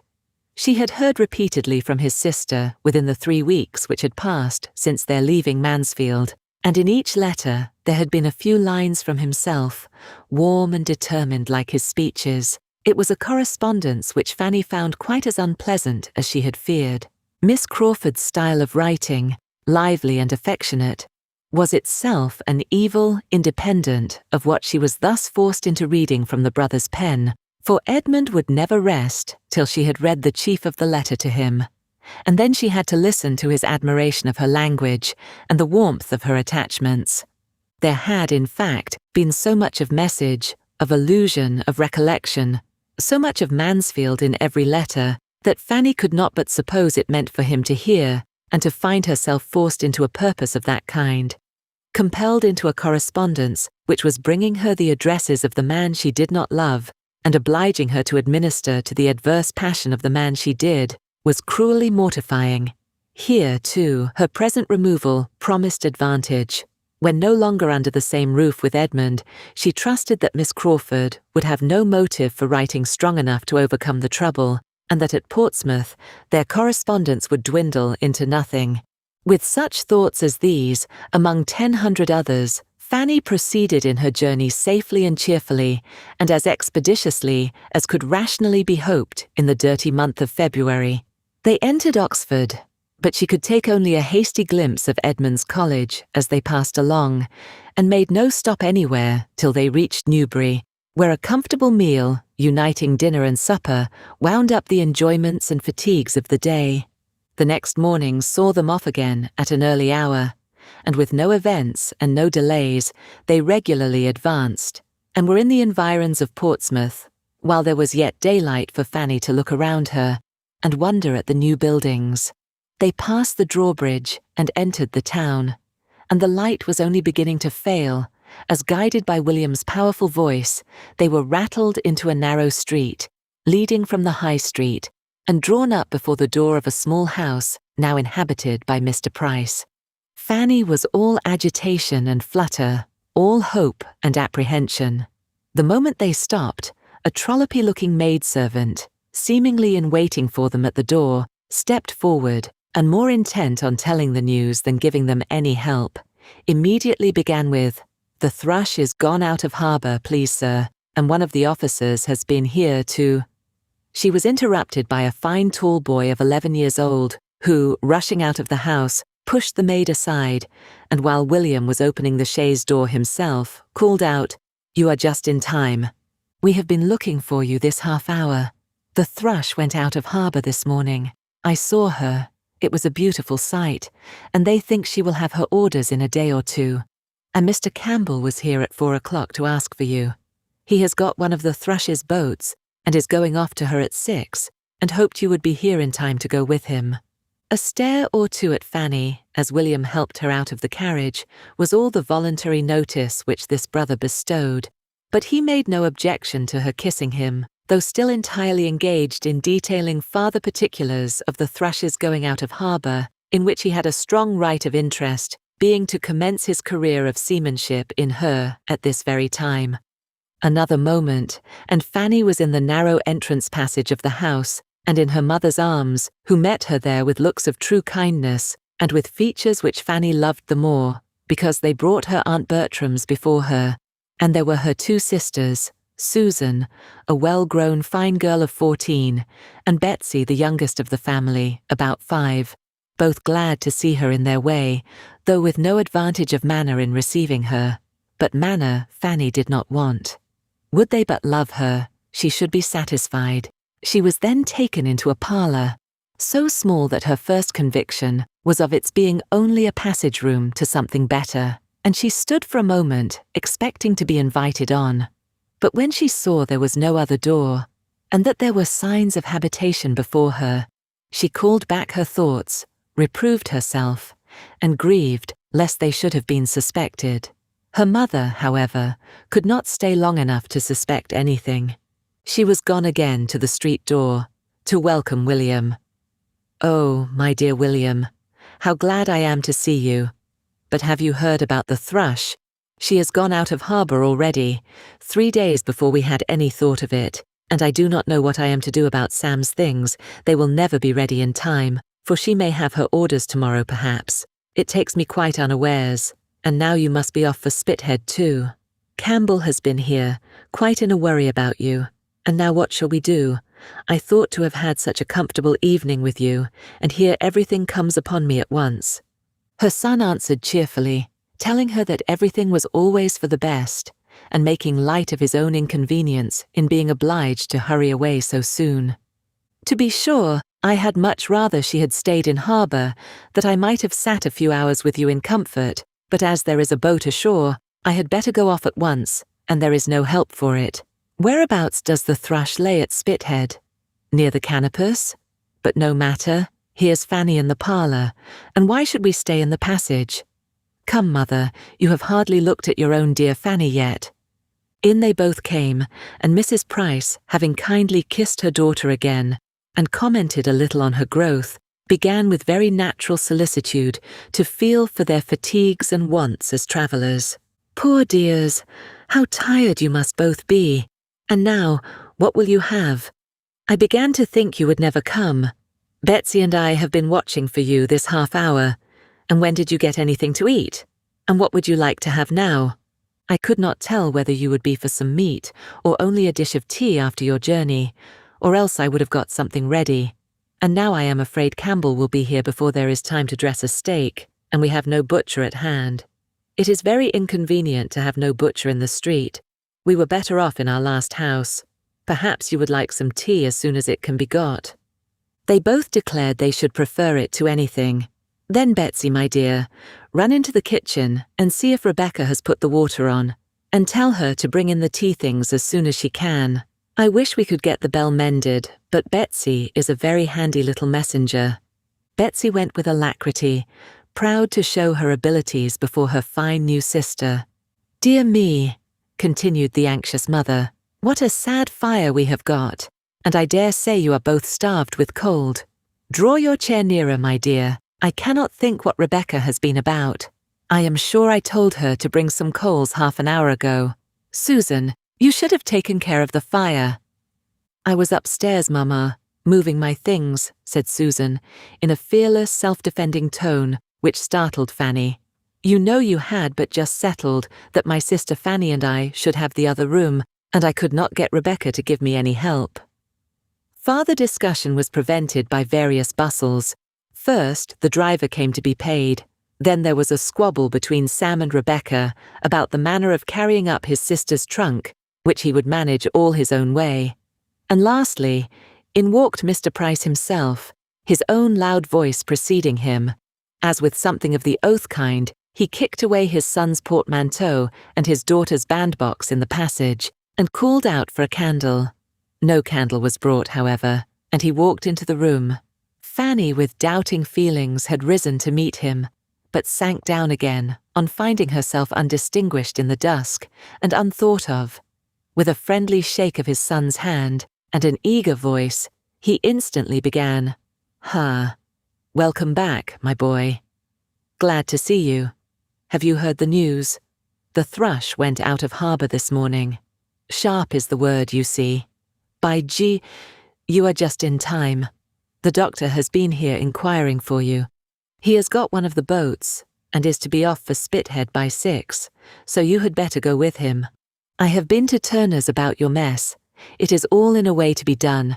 I should not wonder if you had your orders tomorrow, but you cannot sail with this wind if you are to cruise to the westward, and Captain Walsh thinks you will certainly have a cruise to the westward, with the Elephant. By G, I wish you may.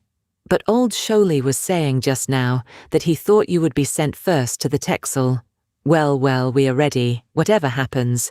But by G, you lost a fine sight by not being here in the morning to see the thrush go out of harbour. I would not have been out of the way for £1,000.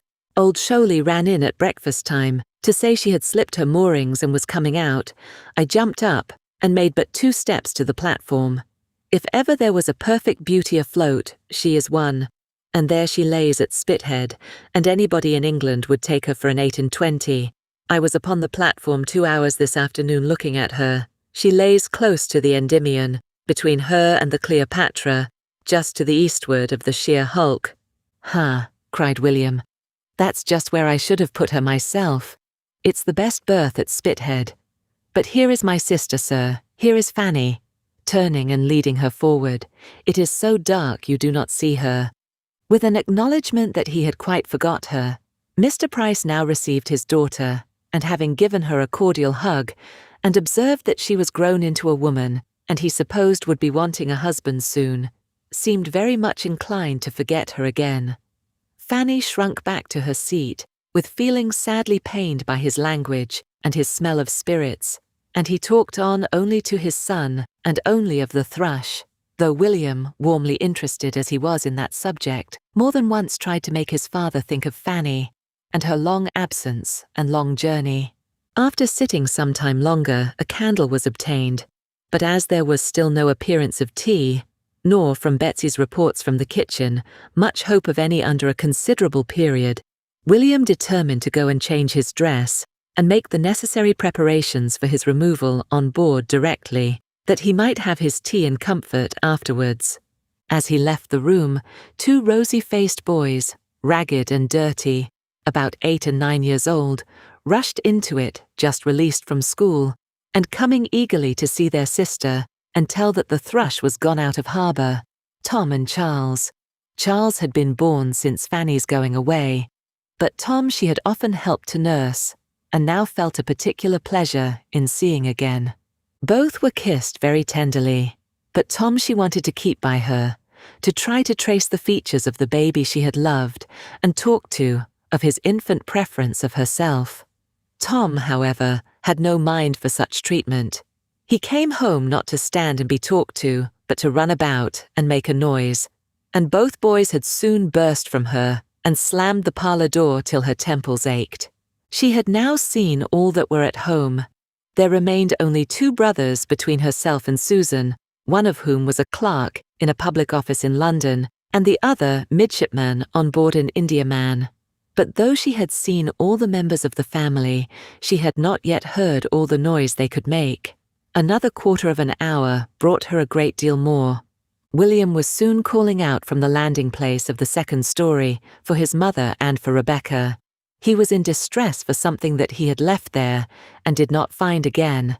A key was mislaid, Betsy accused of having got at his new hat, and some slight but essential alteration of his uniform waistcoat, which he had been promised to have done for him, entirely neglected. Mrs. Price, Rebecca and Betsy all went up to defend themselves, all talking together, but Rebecca loudest, and the job was to be done as well as it could in a great hurry. William trying in vain to send Betsy down again, or keep her from being troublesome where she was, the whole of which, as almost every door in the house was open, could be plainly distinguished in the parlour, except when drowned at intervals by the superior noise of Sam, Tom and Charles, chasing each other up and down stairs, and tumbling about and hallooing. Fanny was almost stunned. The smallness of the house and thinness of the walls brought everything so close to her that, added to the fatigue of her journey, and all her recent agitation, she hardly knew how to bear it.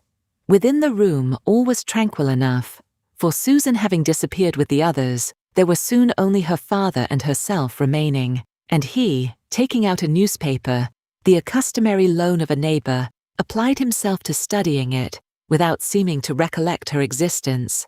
The solitary candle was held between himself and the paper, without any reference to her possible convenience, but she had nothing to do, and was glad to have the light screened from her aching head, as she sat in bewildered, broken, sorrowful contemplation. She was at home. But alas, it was not such a home, she had not such a welcome, as, she checked herself, she was unreasonable.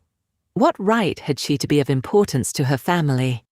She could have none, so long lost sight of. William's concerns must be dearest, they always had been, and he had every right, yet to have so little said or asked about herself, to have scarcely an inquiry made after Mansfield. It did pain her to have Mansfield forgotten, the friends who had done so much, the dear, dear friends.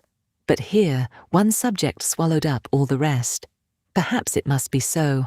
The destination of the thrush must be now preeminently interesting. A day or 2 might show the difference. She only was to blame. Yet she thought it would not have been so at Mansfield.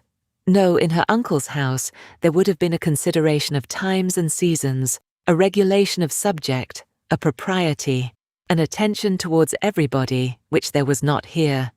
The only interruption which thoughts like these received for nearly half an hour was from a sudden burst of her father's, not at all calculated to compose them. At a more than ordinary pitch of thumping and hallooing in the passage, he exclaimed, "Devil take those young dogs! How they are singing out! Aye, Sam's voice louder than all the rest, "That boy is fit for a boatswain. Holla, you there. Sam, stop your confounded pipe, or I shall be after you." This threat was so palpably disregarded that though within 5 minutes afterwards the 3 boys all burst into the room together and sat down, Fanny could not consider it as a proof of anything more than their being for the time thoroughly fagged, which their hot faces and panting breaths seemed to prove, especially as they were still kicking each other's shins and hallooing out at sudden starts immediately under their father's eye. The next opening of the door brought something more welcome. It was for the tea things, which she had begun almost to despair of seeing that evening. Susan and an attendant girl, whose inferior appearance informed Fanny, to her great surprise, that she had previously seen the upper servant, brought in everything necessary for the meal. Susan looking as she put the kettle on the fire and glanced at her sister as if divided between the agreeable triumph of showing her activity and usefulness, and the dread of being thought to demean herself by such an office. She had been into the kitchen, she said, to hurry Sally and help make the toast and spread the bread and butter, or she did not know when they should have got tea, and she was sure her sister must want something after her journey. Fanny was very thankful. She could not but own that she should be very glad of a little tea, and Susan immediately set about making it, as if pleased to have the employment all to herself, and with only a little unnecessary bustle and some few injudicious attempts at keeping her brothers in better order than she could, acquitted herself very well. Fanny's spirit was as much refreshed as her body. Her head and heart were soon the better for such well-timed kindness. Susan had an open, sensible countenance. She was like William, and Fanny hoped to find her like him in disposition and goodwill towards herself. In this more placid state of things, William re-entered, followed not far behind by his mother and Betsy. He, complete in his lieutenant's uniform, looking and moving all the taller, firmer, and more graceful for it, and with the happiest smile over his face, walked up directly to Fanny, who, rising from her seat, looked at him for a moment in speechless admiration, and then threw her arms round his neck to sob out her various emotions of pain and pleasure. Anxious not to appear unhappy, she soon recovered herself, and wiping away her tears, was able to notice and admire all the striking parts of his dress, listening with reviving spirits to his cheerful hopes of being on shore some part of every day before they sailed, and even of getting her to Spithead to see the sloop. The next bustle brought in Mr. Campbell, the surgeon of the Thrush, a very well-behaved young man, who came to call for his friend, and for whom there was with some contrivance found a chair, and with some hasty washing of the young tea-makers, a cup and saucer, and after another quarter of an hour of earnest talk between the gentlemen, noise rising upon noise, and bustle upon bustle, men and boys at last all in motion together, the moment came for setting off. Everything was ready. William took leave, and all of them were gone. For the 3 boys, in spite of their mother's entreaty, determined to see their brother and Mr. Campbell to the Sallyport, and Mr. Price walked off at the same time to carry back his neighbour's newspaper.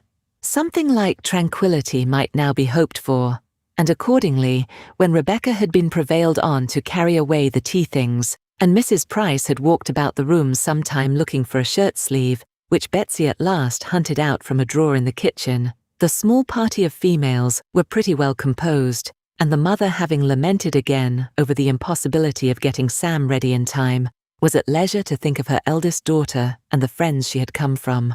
A few inquiries began, but one of the earliest. How did Sister Bertram manage about her servants?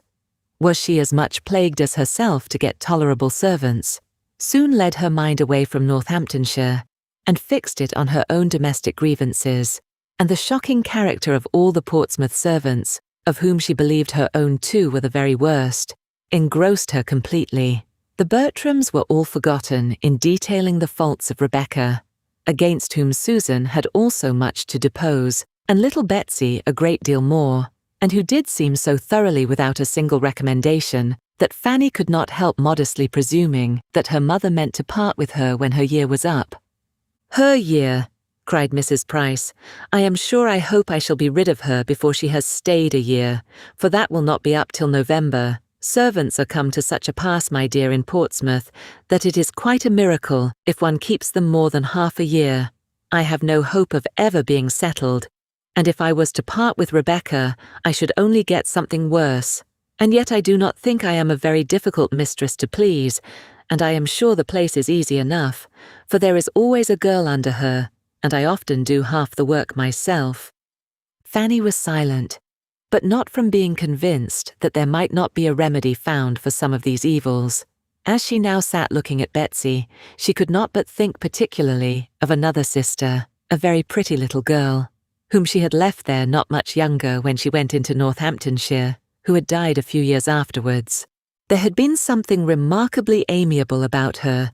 Fanny, in those early days, had preferred her to Susan, and when the news of her death had at last reached Mansfield, had for a short time been quite afflicted. The sight of Betsy brought the image of little Mary back again, but she would not have pained her mother by alluding to her for the world. While considering her with these ideas, Betsy, at a small distance, was holding out something to catch her eyes, meaning to screen it at the same time from Susan's. "What have you got there, my love?" said Fanny. "Come and show it to me." It was a silver knife. Up jumped Susan, claiming it as her own and trying to get it away. But the child ran to her mother's protection, and Susan could only reproach, which she did very warmly, and evidently hoping to interest Fanny on her side. It was very hard that she was not to have her own knife. It was her own knife. Little sister Mary had left it to her upon her deathbed, and she ought to have had it to keep herself long ago. But Mamma kept it from her, and was always letting Betsy get hold of it. And the end of it would be that Betsy would spoil it, and get it for her own, though Mamma had promised her that Betsy should not have it in her own hands. Fanny was quite shocked. Every feeling of duty, honour and tenderness was wounded by her sister's speech and her mother's reply. "Now, Susan," cried Mrs. Price, in a complaining voice, "now, how can you be so cross? You are always quarrelling about that knife. I wish you would not be so quarrelsome. Poor little Betsy, how cross Susan is to you. But you should not have taken it out, my dear, when I sent you to the drawer. You know I told you not to touch it, because Susan is so cross about it. I must hide it another time, Betsy. Poor Mary, little thought it would be such a bone of contention when she gave it me to keep. Only 2 hours before she died. Poor little soul, she could but just speak to be heard, and she said so prettily, 'Let Sister Susan have my knife, Mamma, when I am dead and buried.' Poor little dear, she was so fond of it, Fanny, that she would have it lay by her in bed, all through her illness. It was the gift of her good godmother, old Mrs. Admiral Maxwell, only 6 weeks before she was taken for death. Poor little sweet creature. Well, she was taken away from evil to come. My own Betsy," fondling her, "you have not the luck of such a good godmother. Aunt Norris lives too far off to think of such little people as you." Fanny had indeed nothing to convey from Aunt Norris, but a message to say she hoped that her goddaughter was a good girl, and learnt her book. There had been at one moment a slight murmur in the drawing-room at Mansfield Park about sending her a prayer book, but no second sound had been heard of such a purpose. Mrs. Norris, however, had gone home and taken down 2 old prayer books of her husband with that idea, but, upon examination, the ardour of generosity went off. One was found to have too small a print for a child's eyes, and the other to be too cumbersome for her to carry about. Fanny, fatigued and fatigued again, was thankful to accept the first invitation of going to bed, and before Betsy had finished her cry at being allowed to sit up only 1 hour extraordinary in honour of sister, she was off, leaving all below in confusion and noise again, the boys begging for toasted cheese, her father calling out for his rum and water, and Rebecca never where she ought to be. There was nothing to raise her spirits in the confined and scantily furnished chamber that she was to share with Susan. The smallness of the rooms above and below, indeed, and the narrowness of the passage and staircase struck her beyond her imagination. She soon learned to think with respect of her own little attic at Mansfield Park, in that house reckoned too small for anybody's comfort. This concludes Chapter 38 of Mansfield Park. Chapter 39. Could Sir Thomas have seen all his niece's feelings when she wrote her first letter to her aunt, he would not have despaired. For though a good night's rest, a pleasant morning, the hope of soon seeing William again, and the comparatively quiet state of the house, from Tom and Charles being gone to school, Sam on some project of his own, and her father on his usual lounges, enabled her to express herself cheerfully on the subject of home. There were still, to her own perfect consciousness, many drawbacks suppressed. Could he have seen only half that she felt, before the end of a week, he would have thought Mr. Crawford sure of her, and been delighted with his own sagacity. Before the week ended, it was all disappointment. In the first place, William was gone. The Thrush had had her orders, the wind had changed, and he was sailed within 4 days from their reaching Portsmouth. And during those days she had seen him only twice, in a short and hurried way, when he had come ashore on duty. There had been no free conversation, no walk on the ramparts, no visit to the dockyard, no acquaintance with the Thrush, nothing of all that they had planned and depended on. Everything in that quarter failed her, except William's affection. His last thought on leaving home was for her. He stepped back again to the door to say, "Take care of Fanny, mother. She is tender, and not used to rough it like the rest of us. I charge you, take care of Fanny." William was gone. And the home he had left her in was, Fanny could not conceal it from herself, in almost every respect, the very reverse of what she could have wished. It was the abode of noise, disorder, and impropriety. Nobody was in their right place. Nothing was done as it ought to be. She could not respect her parents as she had hoped. On her father, her confidence had not been sanguine, but he was more negligent of his family. His habits were worse, and his manners coarser, than she had been prepared for. He did not want abilities, but he had no curiosity, and no information beyond his profession. He read only the newspaper and the Navy List. He talked only of the dockyard, the harbour, Spithead, and the Mother Bank. He swore and he drank. He was dirty and gross. She had never been able to recall anything approaching to tenderness in his former treatment of herself. There had remained only a general impression of roughness and loudness, and now he scarcely ever noticed her, but to make her the object of a coarse joke. Her disappointment in her mother was greater. There she had hoped much, and found almost nothing. Every flattering scheme of being of consequence to her soon fell to the ground. Mrs. Price was not unkind, but instead of gaining on her affection and confidence, and becoming more and more dear, her daughter never met with greater kindness from her than on the first day of her arrival. The instinct of nature was soon satisfied, and Mrs. Price's attachment had no other source. Her heart and her time were already quite full. She had neither leisure nor affection to bestow on Fanny. Her daughters never had been much to her. She was fond of her sons, especially of William, but Betsy was the first of her girls whom she had ever much regarded. To her she was most injudiciously indulgent. William was her pride, Betsy her darling, and John, Richard, Sam, Tom and Charles occupied all the rest of her maternal solicitude. Alternately, her worries and her comforts. These shared her heart. Her time was given chiefly to her house and her servants. Her days were spent in a kind of slow bustle. All was busy without getting on, always behindhand and lamenting it, without altering her ways, wishing to be an economist, without contrivance or regularity, dissatisfied with her servants, without skill to make them better, and whether helping or reprimanding or indulging them, without any power of engaging their respect. Of her 2 sisters, Mrs. Price very much more resembled Lady Bertram than Mrs. Norris. She was a manager by necessity, without any of Mrs. Norris's inclination for it, or any of her activity.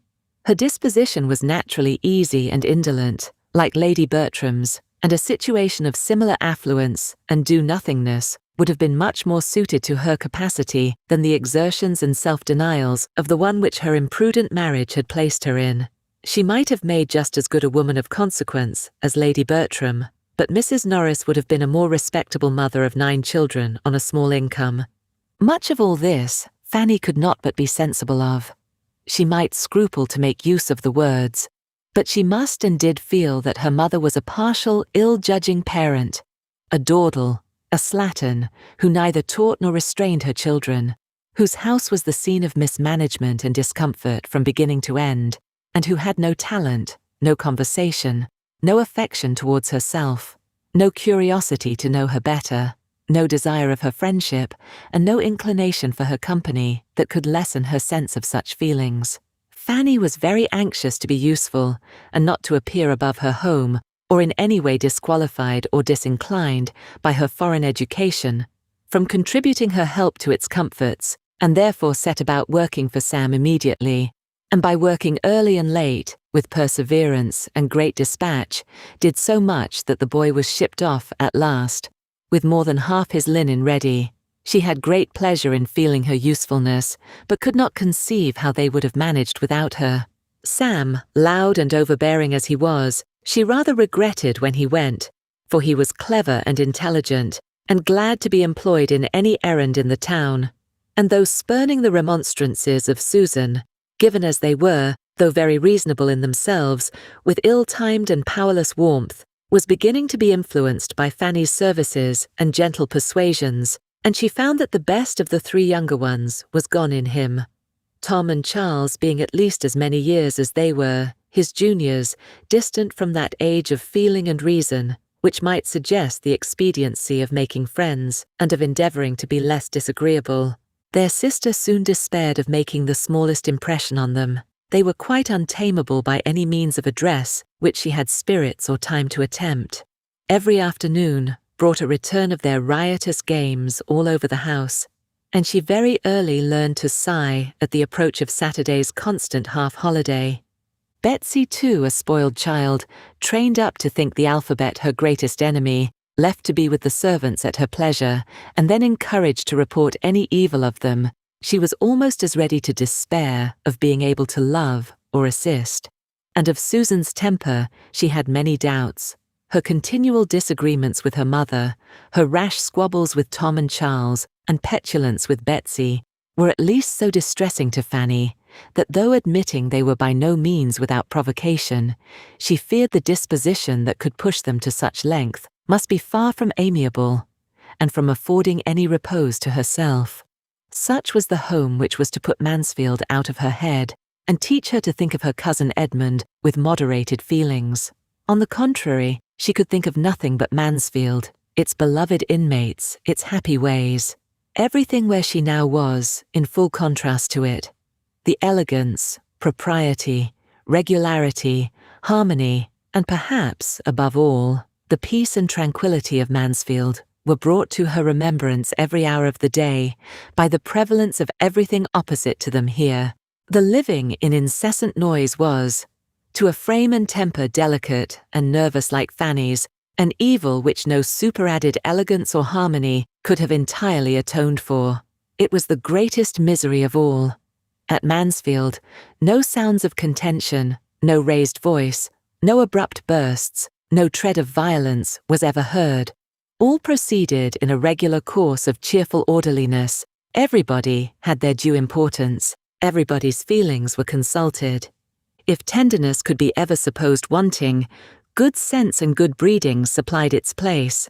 And as to the little irritations sometimes introduced by Aunt Norris, they were short, they were trifling. They were as a drop of water to the ocean, compared with the ceaseless tumult of her present abode. Here everybody was noisy, every voice was loud, excepting perhaps her mother's, which resembled the soft monotony of Lady Bertram's, only worn into fretfulness. Whatever was wanted was hallooed for, and the servants hallooed out their excuses from the kitchen. The doors were in constant banging, the stairs were never at rest, nothing was done without a clatter, nobody sat still, and nobody could command attention when they spoke. In a review of the two houses as they appeared to her before the end of a week, Fanny was tempted to apply to them Dr. Johnson's celebrated judgment as to matrimony and celibacy, and say that though Mansfield Park might have some pains, Portsmouth could have no pleasures. This concludes Chapter 39 of Mansfield Park.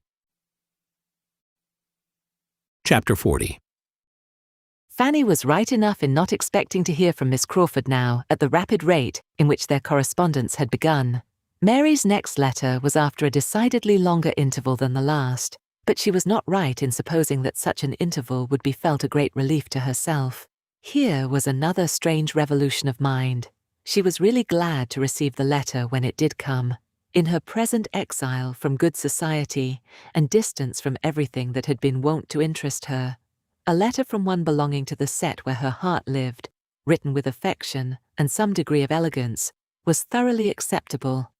The usual plea of increasing engagements was made in excuse for not having written to her earlier. "And now that I have begun," she continued, "my letter will not be worth your reading, for there will be no little offering of love at the end, no 3 or 4 lines passionné from the most devoted H.C. in the world, for Henry is in Norfolk. Business called him to Everingham 10 days ago, or perhaps he only pretended the call, for the sake of being travelling at the same time that you were. But there he is, and, by the by, his absence may sufficiently account for any remissness of his sisters in writing, for there has been no, 'Well, Mary, when do you write to Fanny? Is not it time for you to write to Fanny?' to spur me on. At last, after various attempts at meeting, I have seen your cousins, dear Julia and dearest Mrs. Rushworth. They found me at home yesterday, and we were glad to see each other again. We seemed very glad to see each other, and I do really think we were a little. We had a vast deal to say. Shall I tell you how Mrs. Rushworth looked when your name was mentioned? I did not use to think her wanting in self-possession, but she had not quite enough for the demands of yesterday. Upon the whole, Julia was in the best looks of the two, at least after you were spoken of. There was no recovering the complexion from the moment that I spoke of Fanny, and spoke of her as a sister should. But Mrs. Rushworth's day of good looks will come. We have cards for her first party on the 28th. Then she will be in beauty, for she will open one of the best houses in Wimpole Street. I was in it 2 years ago, when it was Lady Lascelles, and prefer it to almost any I know in London, and certainly she will then feel, to use a vulgar phrase, that she has got her pennyworth for her penny. Henry could not have afforded her such a house. I hope she will recollect it, and be satisfied, as well as she may, with moving the queen of a palace, though the king may appear best in the background. And as I have no desire to tease her, I shall never force your name upon her again. She will grow sober by degrees. From all that I hear and guess, Baron Wildenheim's attentions to Julia continue, but I do not know that he has any serious encouragement. She ought to do better. A poor honourable is no catch, and I cannot imagine any liking in the case, for take away his rents, and the poor baron has nothing. What a difference a vowel makes, if his rents were but equal to his rants. Your cousin Edmund moves slowly, detained perchance by parish duties. There may be some old woman at Thornton Lacey to be converted. I am unwilling to fancy myself neglected for a young one. Adieu. My dear sweet Fanny, this is a long letter from London. Write me a pretty one in reply to gladden Henry's eyes when he comes back, and send me an account of all the dashing young captains whom you disdain for his sake. There was great food for meditation in this letter, and chiefly for unpleasant meditation, and yet, with all the uneasiness it supplied, it connected her with the absent. It told her of people and things about whom she had never felt so much curiosity as now, and she would have been glad to have been sure of such a letter every week. Her correspondence with her Aunt Bertram was her only concern of higher interest. As for any society in Portsmouth that could at all make amends for deficiencies at home, there were none within the circle of her father's and mother's acquaintance to afford her the smallest satisfaction. She saw nobody in whose favour she could wish to overcome her own shyness and reserve. The men appeared to her all coarse, the women all pert, everybody underbred, and she gave as little contentment as she received from introductions either to old or new acquaintance. The young ladies who approached her at first with some respect, in consideration of her coming from a baronet's family, were soon offended by what they termed airs, for as she neither played on the pianoforte nor wore fine pelisses, they could, on farther observation, admit no right of superiority. The first solid consolation which Fanny received for the evils of home, the first which her judgment could entirely approve, and which gave any promise of durability, was in a better knowledge of Susan and a hope of being of service to her. Susan had always behaved pleasantly to herself, but the determined character of her general manners had astonished and alarmed her, and it was at least a fortnight before she began to understand a disposition so totally different from her own. Susan saw that much was wrong at home and wanted to set it right. That a girl of 14, acting only on her own unassisted reason, should err in the method of reform was not wonderful, and Fanny soon became more disposed to admire the natural light of the mind, which could so early distinguish justly, than to censure severely the faults of conduct to which it led. Susan was only acting on the same truths, and pursuing the same system, which her own judgment acknowledged, but which her more supine and yielding temper would have shrunk from asserting.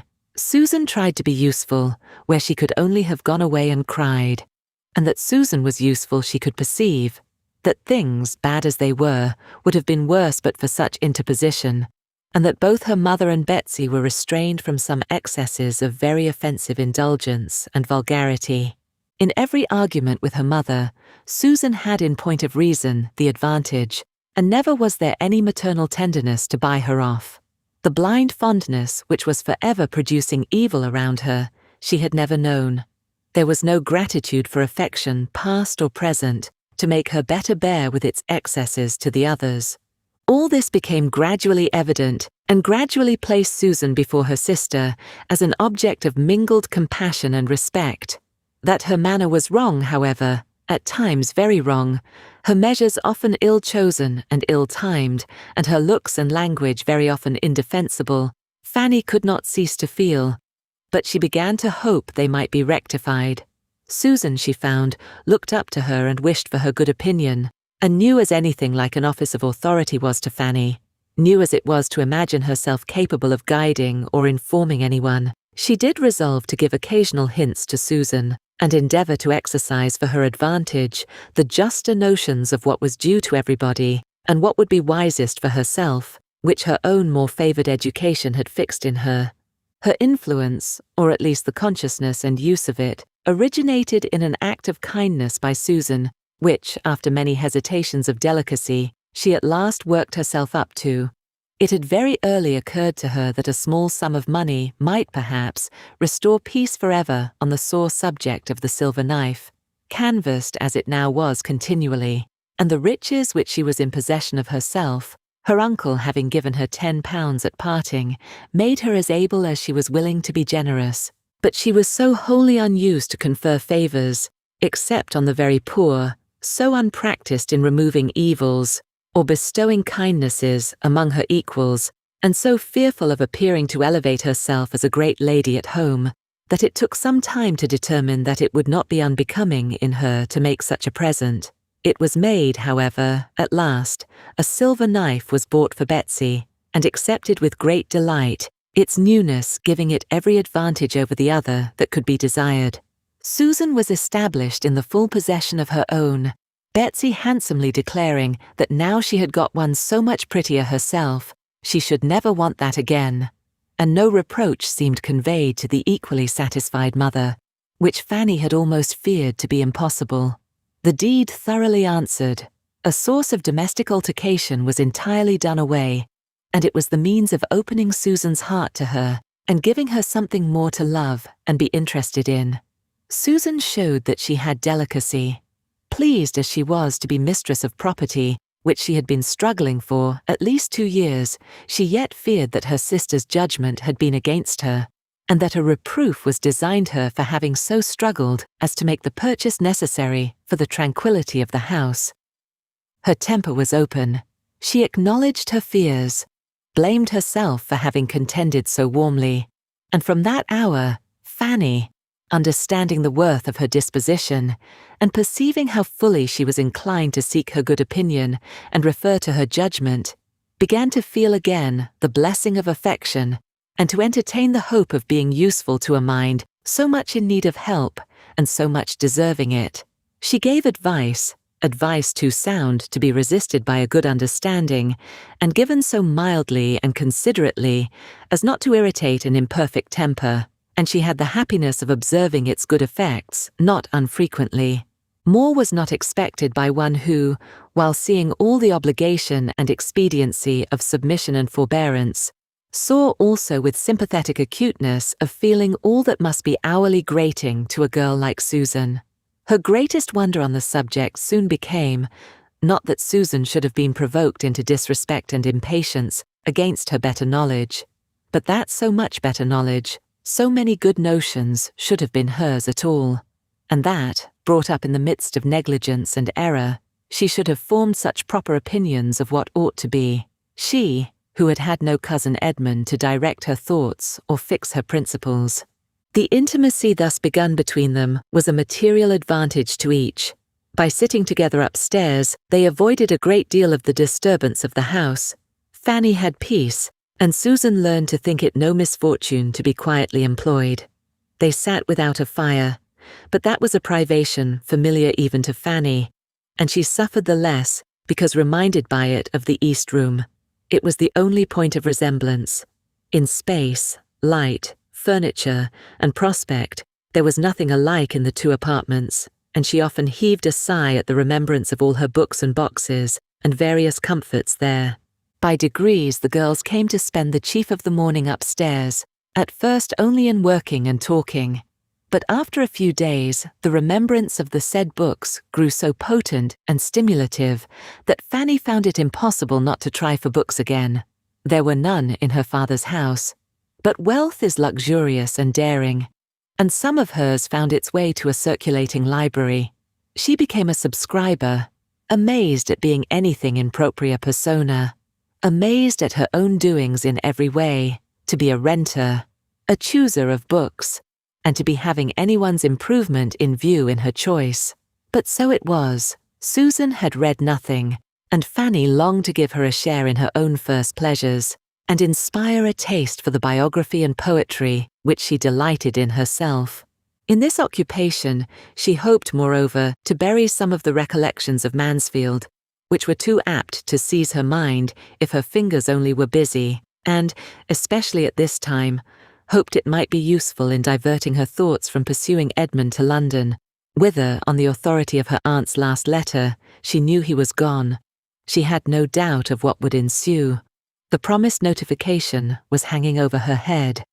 The postman's knock within the neighbourhood was beginning to bring its daily terrors, and if reading could banish the idea for even half an hour, it was something gained. This concludes Chapter 40 of Mansfield Park. Please like this video and subscribe to our channel. Your support is appreciated.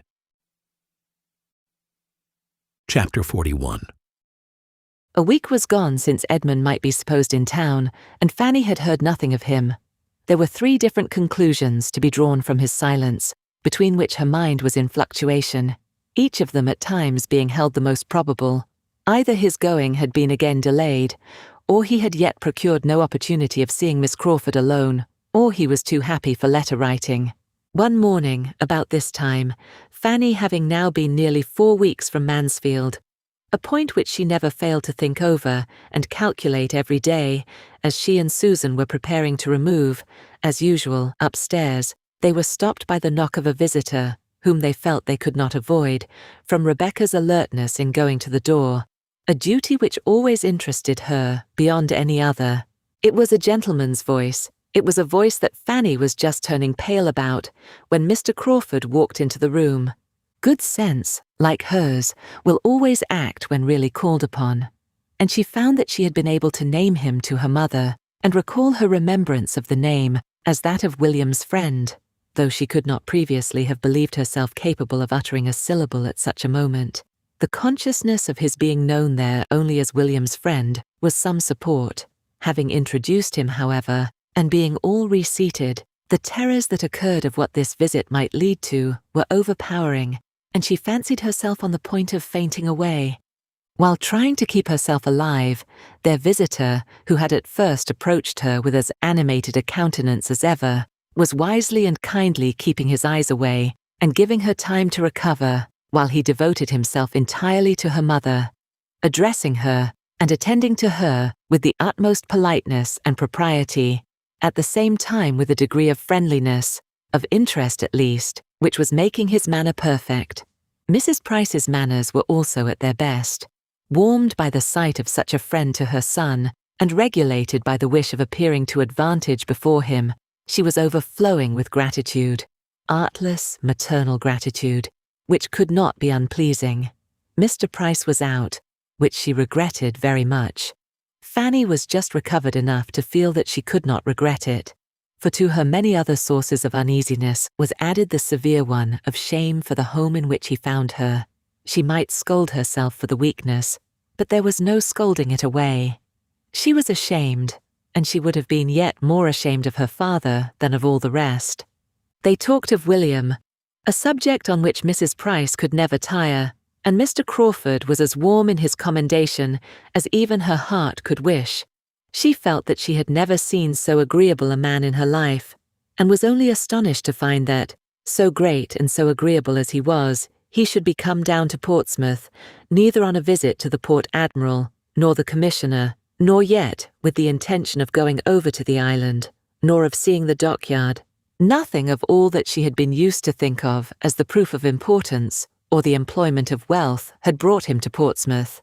He had reached it late the night before, was come for a day or two, was staying at the Crown, had accidentally met with a Navy officer or two of his acquaintance since his arrival, but had no object of that kind in coming.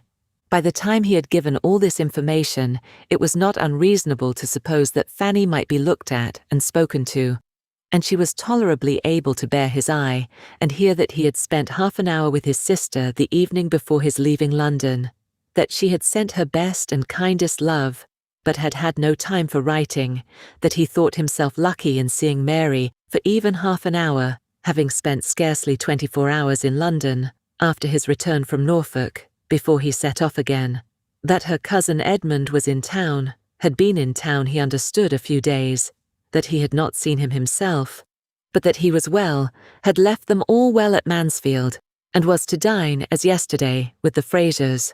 Fanny listened collectedly, even to the last-mentioned circumstance. Nay, it seemed a relief to her worn mind to be at any certainty, and the words, "Then by this time it is all settled," passed internally without more evidence of emotion than a faint blush. After talking a little more about Mansfield, a subject in which her interest was most apparent, Crawford began to hint at the expediency of an early walk. It was a lovely morning, and at that season of the year, a fine morning so often turned off that it was wisest for everybody not to delay their exercise. And such hints producing nothing, he soon proceeded to a positive recommendation to Mrs. Price and her daughters to take their walk without loss of time. Now they came to an understanding. Mrs. Price, it appeared, scarcely ever stirred out of doors, except of a Sunday. She owned she could seldom, with her large family, find time for a walk. Would she not then persuade her daughters to take advantage of such weather and allow him the pleasure of attending them? Mrs. Price was greatly obliged, and very complying. Her daughters were very much confined. Portsmouth was a sad place. They did not often get out, and she knew they had some errands in the town, which they would be very glad to do. And the consequence was that Fanny, strange as it was, strange, awkward, and distressing, found herself and Susan, within 10 minutes, walking towards the High Street with Mr. Crawford. It was soon pain upon pain, confusion upon confusion, for they were hardly in the High Street before they met her father, whose appearance was not the better from its being Saturday. He stopped, and, ungentlemanlike as he looked, Fanny was obliged to introduce him to Mr. Crawford. She could not have a doubt of the manner in which Mr. Crawford must be struck. He must be ashamed and disgusted altogether. He must soon give her up, and cease to have the smallest inclination for the match. And yet, though she had been so much wanting his affection to be cured, this was a sort of cure that would be almost as bad as the complaint, and I believe there is scarcely a young lady in the United Kingdoms who would not rather put up with the misfortune of being sought by a clever, agreeable man than have him driven away by the vulgarity of her nearest relations. Mr. Crawford probably could not regard his future father-in-law with any idea of taking him for a model in dress, but, as Fanny instantly, and to her great relief, discerned, her father was a very different man, a very different Mr. Price in his behaviour to this most highly respected stranger from what he was in his own family at home. His manners now, though not polished, were more than passable. They were grateful, animated, manly. His expressions were those of an attached father and a sensible man. His loud tones did very well in the open air, and there was not a single oath to be heard. Such was his instinctive compliment to the good manners of Mr. Crawford, and be the consequence what it might, Fanny's immediate feelings were infinitely soothed. The conclusion of the two gentlemen's civilities was an offer of Mr. Price's to take Mr. Crawford into the dockyard, which Mr. Crawford, desirous of accepting as a favour what was intended as such, though he had seen the dockyard again and again, and hoping to be so much the longer with Fanny, was very gratefully disposed to avail himself of, if the Miss Prices were not afraid of the fatigue, and as it was somehow or other ascertained or inferred, or at least acted upon, that they were not at all afraid. To the dockyard they were all to go, and but for Mr. Crawford, Mr. Price would have turned thither directly, without the smallest consideration for his daughter's errands in the High Street.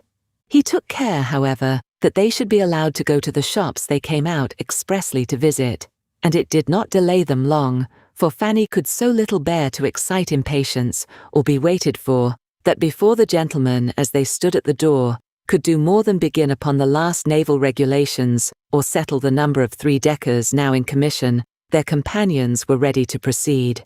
They were then to set forward for the dockyard at once, and the walk would have been conducted, according to Mr. Crawford's opinion, in a singular manner, had Mr. Price been allowed the entire regulation of it, as the two girls, he found, would have been left to follow, and keep up with them or not, as they could, while they walked on together at their own hasty pace. He was able to introduce some improvement occasionally, though by no means to the extent he wished. He absolutely would not walk away from them, and at any crossing or any crowd, when Mr. Price was only calling out, "Come, girls, come, Fan, come, Sue, take care of yourselves, keep a sharp lookout," he would give them his particular attendance. Once fairly in the dockyard, he began to reckon upon some happy intercourse with Fanny, as they were very soon joined by a brother lounger of Mr. Price's, who was come to take his daily survey of how things went on, and who must prove a far more worthy companion than himself. And after a time, the two officers seemed very well satisfied, going about together and discussing matters of equal and never-failing interest, while the young people sat down upon some timbers in the yard, or found a seat on board a vessel in the stocks which they all went to look at. Fanny was most conveniently in want of rest. Crawford could not have wished her more fatigued or more ready to sit down, but he could have wished her sister away. A quick-looking girl of Susan's age was the very worst third in the world, totally different from Lady Bertram, all eyes and ears, and there was no introducing the main point before her. He must content himself with being only generally agreeable, and letting Susan have her share of entertainment, with the indulgence, now and then, of a look or hint for the better informed and conscious Fanny. Norfolk was what he had mostly to talk of. There he had been some time, and everything there was rising in importance from his present schemes. Such a man could come from no place, no society, without importing something to amuse. His journeys and his acquaintance were all of use, and Susan was entertained in a way quite new to her. For Fanny, somewhat more was related than the accidental agreeableness of the parties he had been in. For her approbation, the particular reason of his going into Norfolk at all, at this unusual time of year, was given. It had been real business, relative to the renewal of a lease, in which the welfare of a large and, he believed, industrious family was at stake. He had suspected his agent of some underhand dealing, of meaning to bias him against the deserving, and he had determined to go himself and thoroughly investigate the merits of the case. He had gone, had done even more good than he had foreseen, had been useful to more than his first plan had comprehended, and was now able to congratulate himself upon it, and to feel that in performing a duty he had secured agreeable recollections for his own mind. He had introduced himself to some tenants whom he had never seen before. he had begun making acquaintance with cottages whose very existence, though on his own estate, had been hitherto unknown to him. This was aimed, and well aimed, at Fanny. It was pleasing to hear him speak so properly.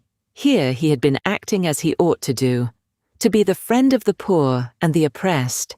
Nothing could be more grateful to her, and she was on the point of giving him an approving look, when it was all frightened off by his adding a something too pointed, of his hoping soon to have an assistant, a friend, a guide in every plan of utility or charity for Everingham, a somebody that would make Everingham, and all about it, a dearer object than it had ever been yet. She turned away and wished he would not say such things. She was willing to allow he might have more good qualities than she had been wont to suppose. She began to feel the possibility of his turning out well at last, but he was and must ever be completely unsuited to her, and ought not to think of her. He perceived that enough had been said of Everingham, and that it would be as well to talk of something else, and turn to Mansfield. He could not have chosen better. That was a topic to bring back her attention and her looks almost instantly. It was a real indulgence to her to hear or to speak of Mansfield. Now so long divided from everybody who knew the place, she felt it quite the voice of a friend when he mentioned it, and led the way to her fond exclamations in praise of its beauties and comforts, and by his honourable tribute to its inhabitants, allowed her to gratify her own heart in the warmest eulogium, in speaking of her uncle as all that was clever and good, and her aunt as having the sweetest of all sweet tempers. He had a great attachment to Mansfield himself. He said so. He looked forward with the hope of spending much, very much, of his time there. Always there, or in the neighbourhood. He particularly built upon a very happy summer and autumn there this year. He felt that it would be so. He depended upon it. A summer and autumn infinitely superior to the last. As animated, as diversified, as social, but with circumstances of superiority undescribable. Mansfield, Southerton, Thornton Lacey, he continued.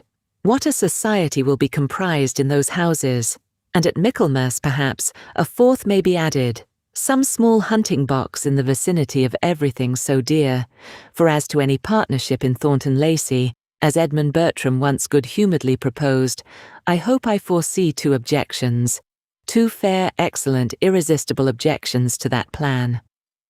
Fanny was doubly silenced here, though when the moment was past, could regret that she had not forced herself into the acknowledged comprehension of one half of his meaning, and encouraged him to say something more of his sister and Edmund.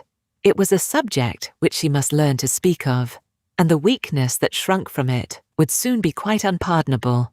When Mr. Price and his friend had seen all that they wished, or had time for, the others were ready to return, and in the course of their walk back, Mr. Crawford contrived a minute's privacy for telling Fanny that his only business in Portsmouth was to see her, that he was come down for a couple of days on her account, and hers only, and because he could not endure a longer total separation. She was sorry, really sorry, and yet in spite of this, and the 2 or 3 other things which she wished he had not said, she thought him altogether improved since she had seen him. He was much more gentle, obliging, and attentive to other people's feelings than he had ever been at Mansfield. She had never seen him so agreeable, so near being agreeable. His behaviour to her father could not offend, and there was something particularly kind and proper in the notice he took of Susan. He was decidedly improved. She wished the next day over. She wished he had come only for one day. But it was not so very bad as she would have expected. The pleasure of talking of Mansfield was so very great. Before they parted, she had to thank him for another pleasure, and one of no trivial kind. Her father asked him to do them the honour of taking his mutton with them, and Fanny had time for only one thrill of horror before he declared himself prevented by a prior engagement. He was engaged to dinner already, both for that day and the next. He had met with some acquaintance at the Crown, who would not be denied. He should have the honour, however, of waiting on them again on the morrow, etc. And so they parted, Fanny in a state of actual felicity from escaping so horrible an evil. To have had him join their family dinner party and see all their deficiencies would have been dreadful. Rebecca's cookery, and Rebecca's waiting, and Betsy's eating at table without restraint, and pulling everything about as she chose, were what Fanny herself was not yet enough inured to, for her often to make a tolerable meal. She was nice only from natural delicacy, but he had been brought up in a school of luxury and epicurism. This concludes Chapter 41 of Mansfield Park. Chapter 42. The Prices were just setting off for church the next day when Mr. Crawford appeared again. He came, not to stop, but to join them.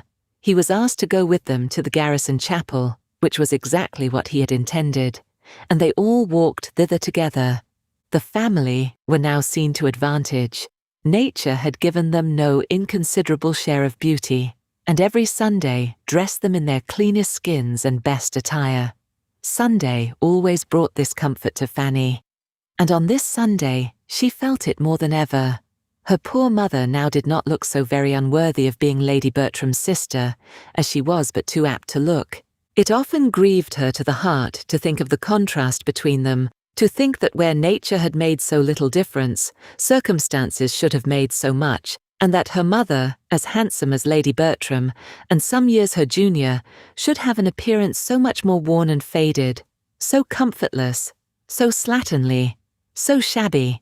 But Sunday made her a very creditable and tolerably cheerful-looking Mrs. Price, coming abroad with a fine family of children, feeling a little respite of her weekly cares, and only discomposed if she saw her boys run into danger, or Rebecca pass by with a flower in her hat.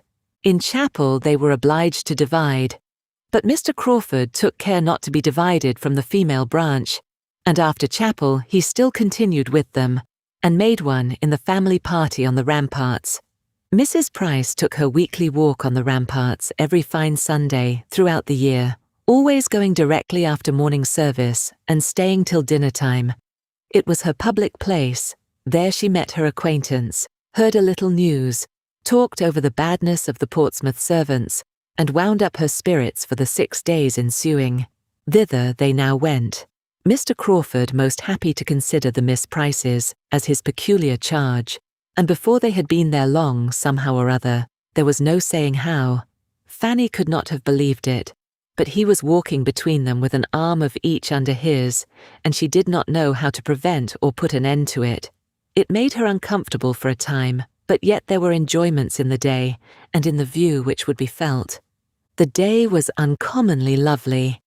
It was really March, but it was April in its mild air, brisk soft wind and bright sun, occasionally clouded for a minute, and everything looked so beautiful under the influence of such a sky, the effects of the shadows pursuing each other on the ships at Spithead and the island beyond, with the ever-varying hues of the sea, now at high water, dancing in its glee and dashing against the ramparts with so fine a sound, produced altogether such a combination of charms for Fanny as made her gradually almost careless of the circumstances under which she felt them. Nay, had she been without his arm, she would soon have known that she needed it, for she wanted strength for a 2 hours' saunter of this kind, coming, as it generally did, upon a week's previous inactivity. Fanny was beginning to feel the effect of being debarred from her usual regular exercise. She had lost ground as to health since her being in Portsmouth, and but for Mr. Crawford, and the beauty of the weather would soon have been knocked up now. The loveliness of the day, and of the view, he felt like herself. They often stopped with the same sentiment and taste, leaning against the wall, some minutes, to look and admire, and considering he was not Edmund, Fanny could not but allow that he was sufficiently open to the charms of nature, and very well able to express his admiration. She had a few tender reveries now and then, which he could sometimes take advantage of to look in her face without detection, and the result of these looks was that though as bewitching as ever, her face was less blooming than it ought to be. She said she was very well, and did not like to be supposed otherwise, but take it all in all, he was convinced that her present residence could not be comfortable, and therefore could not be salutary for her, and he was growing anxious for her being again at Mansfield, where her own happiness, and his in seeing her, must be so much greater. "You have been here a month, I think," said he. "No, Not quite a month. It is only 4 weeks tomorrow since I left Mansfield. You are a most accurate and honest reckoner. I should call that a month. I did not arrive here till Tuesday evening.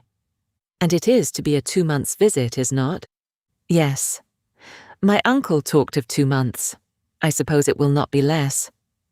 And how are you to be conveyed back again? Who comes for you? I do not know. I have heard nothing about it yet from my aunt. Perhaps I may be to stay longer. It may not be convenient for me to be fetched exactly at the 2 months' end. After a moment's reflection, Mr. Crawford replied, I know Mansfield. I know its way. I know its faults towards you.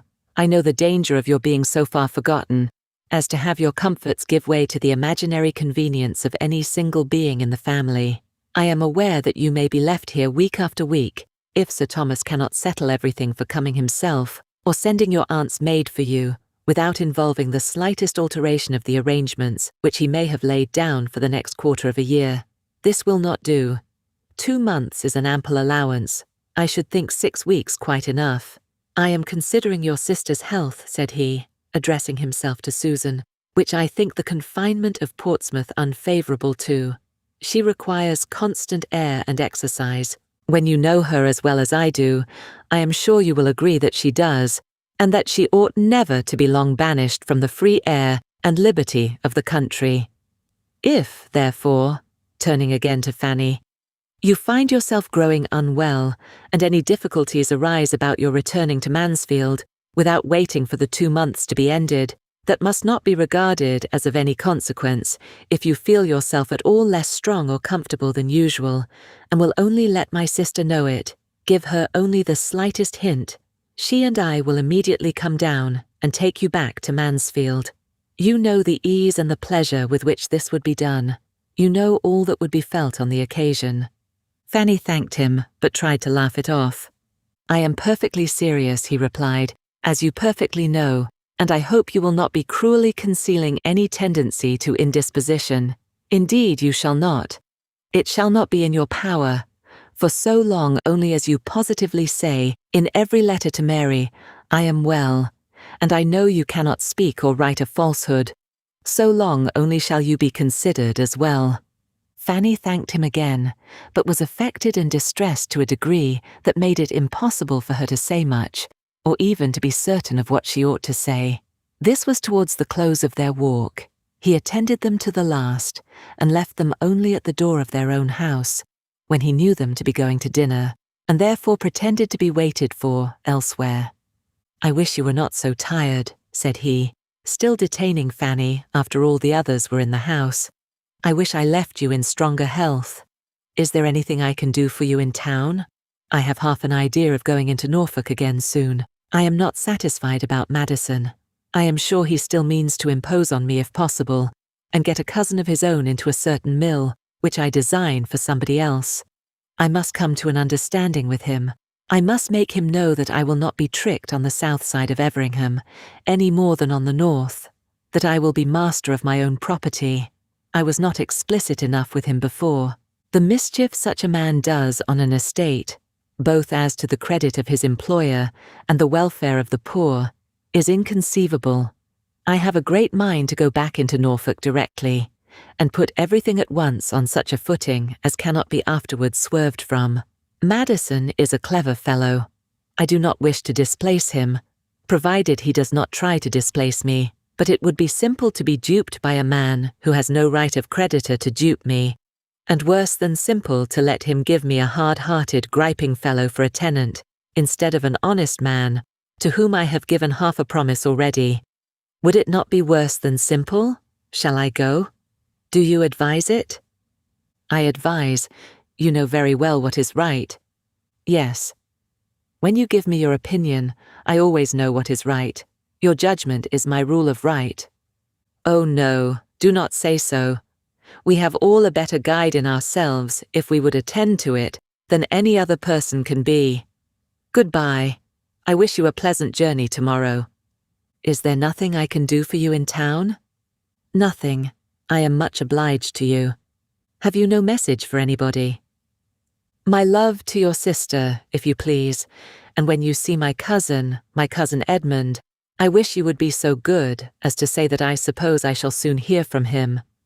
Certainly, and if he is lazy or negligent, I will write his excuses myself.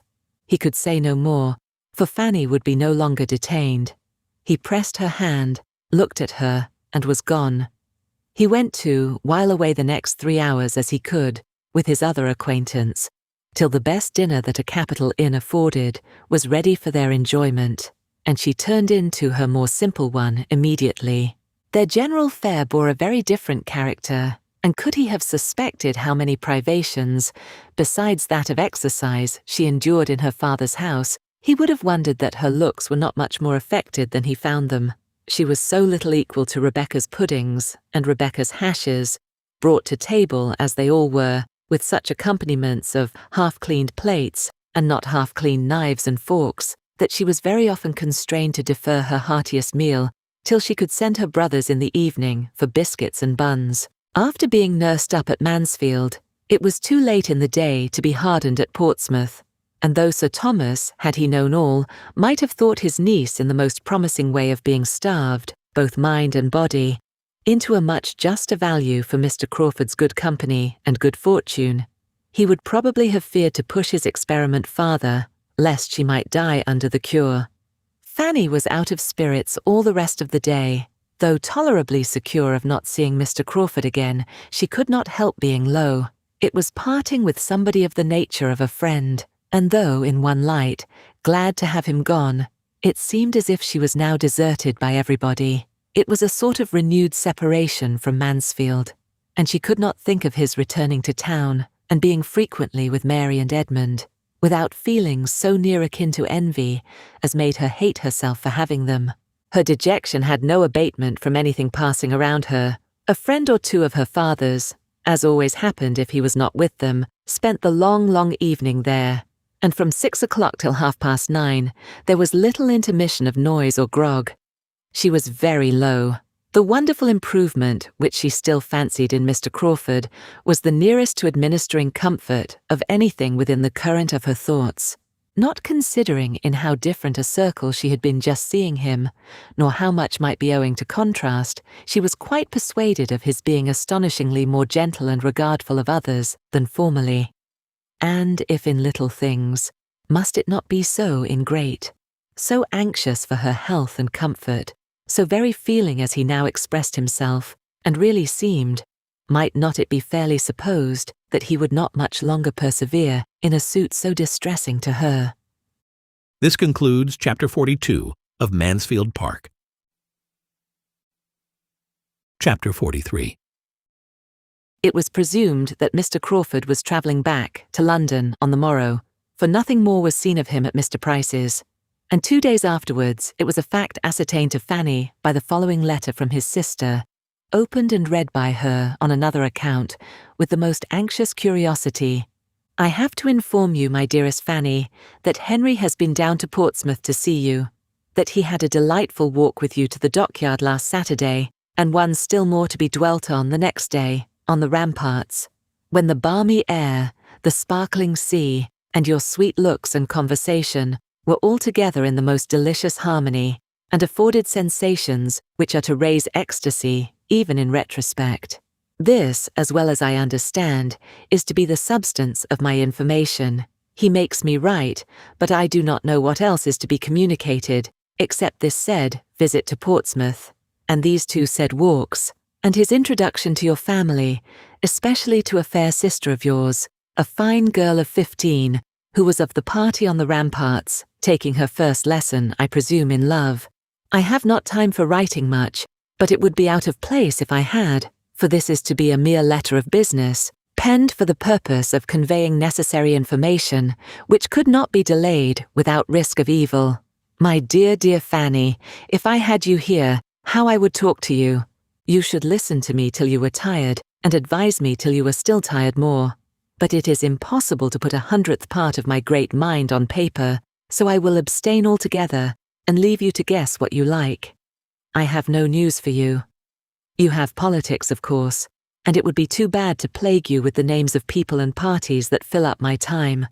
I ought to have sent you an account of your cousin's first party, but I was lazy. and now it is too long ago. Suffice it that everything was just as it ought to be, in a style that any of her connections must have been gratified to witness, and that her own dress and manners did her the greatest credit. My friend Mrs. Fraser is mad for such a house, and it would not make me miserable.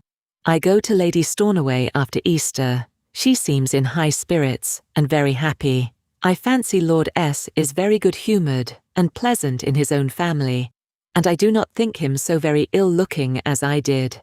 At least one sees many worse. He will not do by the side of your cousin Edmund. Of the last-mentioned hero, what shall I say? If I avoided his name entirely, it would look suspicious. I will say then that we have seen him 2 or 3 times, and that my friends here are very much struck with his gentlemanlike appearance. Mrs. Fraser, no bad judge, declares she knows but 3 men in town who have so good a person, height and air. And I must confess, when he dined here the other day, there were none to compare with him, and we were a party of 16. Luckily there is no distinction of dress nowadays to tell tales, but yours, affectionately. I had almost forgot. It was Edmund's fault. He gets into my head more than does me good. One very material thing I had to say from Henry and myself. I mean about our taking you back into Northamptonshire. My dear little creature, do not stay at Portsmouth to lose your pretty looks. Those vile sea breezes are the ruin of beauty and health. My poor aunt always felt affected if within 10 miles of the sea, which the Admiral, of course, never believed, but I know it was so. I am at your service, and Henry's at an hour's notice. I should like the scheme, and we would make a little circuit and show you Everingham in our way. And perhaps you would not mind passing through London and seeing the inside of St. George's, Hanover Square. Only keep your cousin Edmund from me at such a time. I should not like to be tempted. What a long letter. One word more.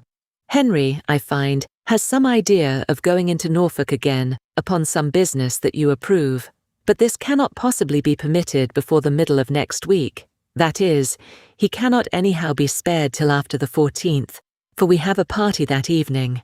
The value of a man like Henry, on such an occasion, is what you can have no conception of, so you must take it upon my word to be inestimable.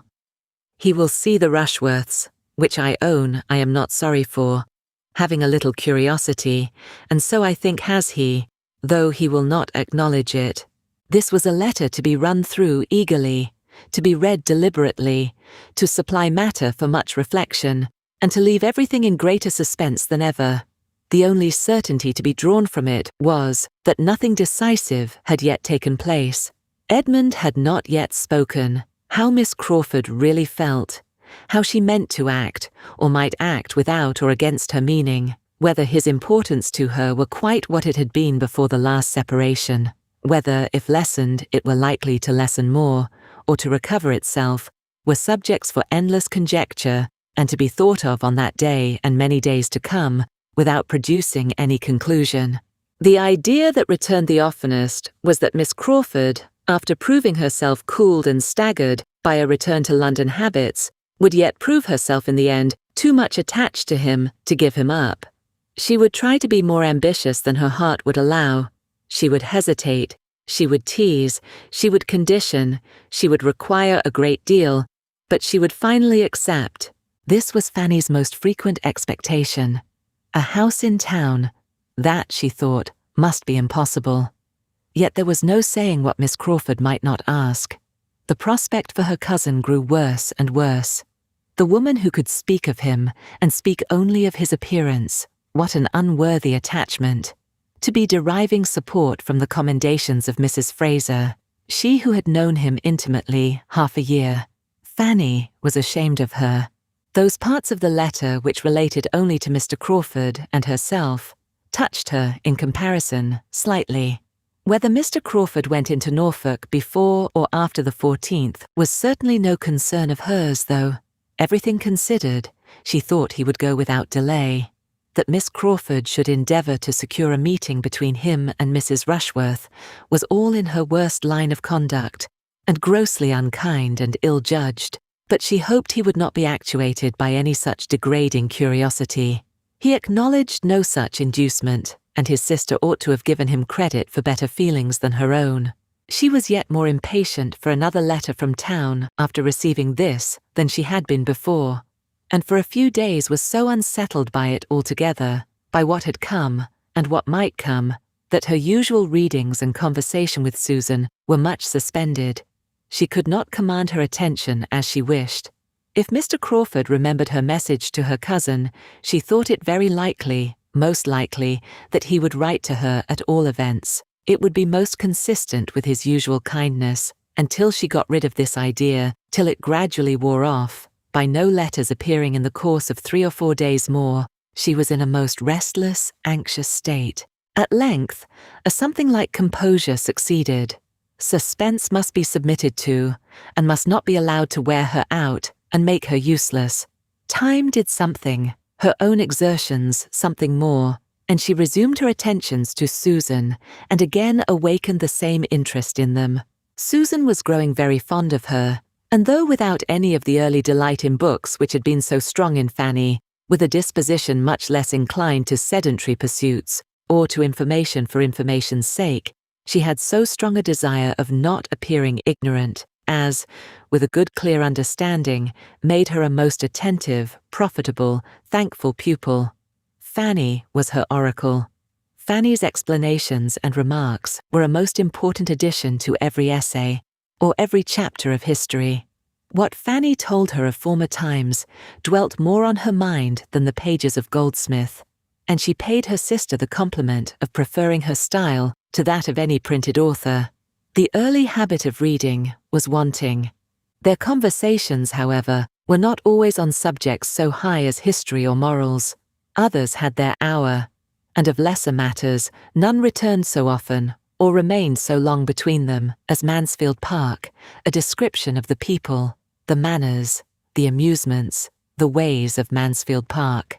Susan, who had an innate taste for the genteel and well-appointed, was eager to hear, and Fanny could not but indulge herself in dwelling on so beloved a theme. She hoped it was not wrong, though after a time Susan's very great admiration of everything said or done in her uncle's house, and earnest longing to go into Northamptonshire, seemed almost to blame her for exciting feelings which could not be gratified. Poor Susan was very little better fitted for home than her elder sister, and as Fanny grew thoroughly to understand this, she began to feel that, when her own release from Portsmouth came, her happiness would have a material drawback in leaving Susan behind. That a girl so capable of being made everything good should be left in such hands distressed her more and more. Were she likely to have a home to invite her to, what a blessing it would be! And had it been possible for her to return Mr. Crawford's regard, the probability of his being very far from objecting to such a measure would have been the greatest increase of all her own comforts. She thought he was really good-tempered, and could fancy his entering into a plan of that sort most pleasantly. This concludes Chapter 43 of Mansfield Park.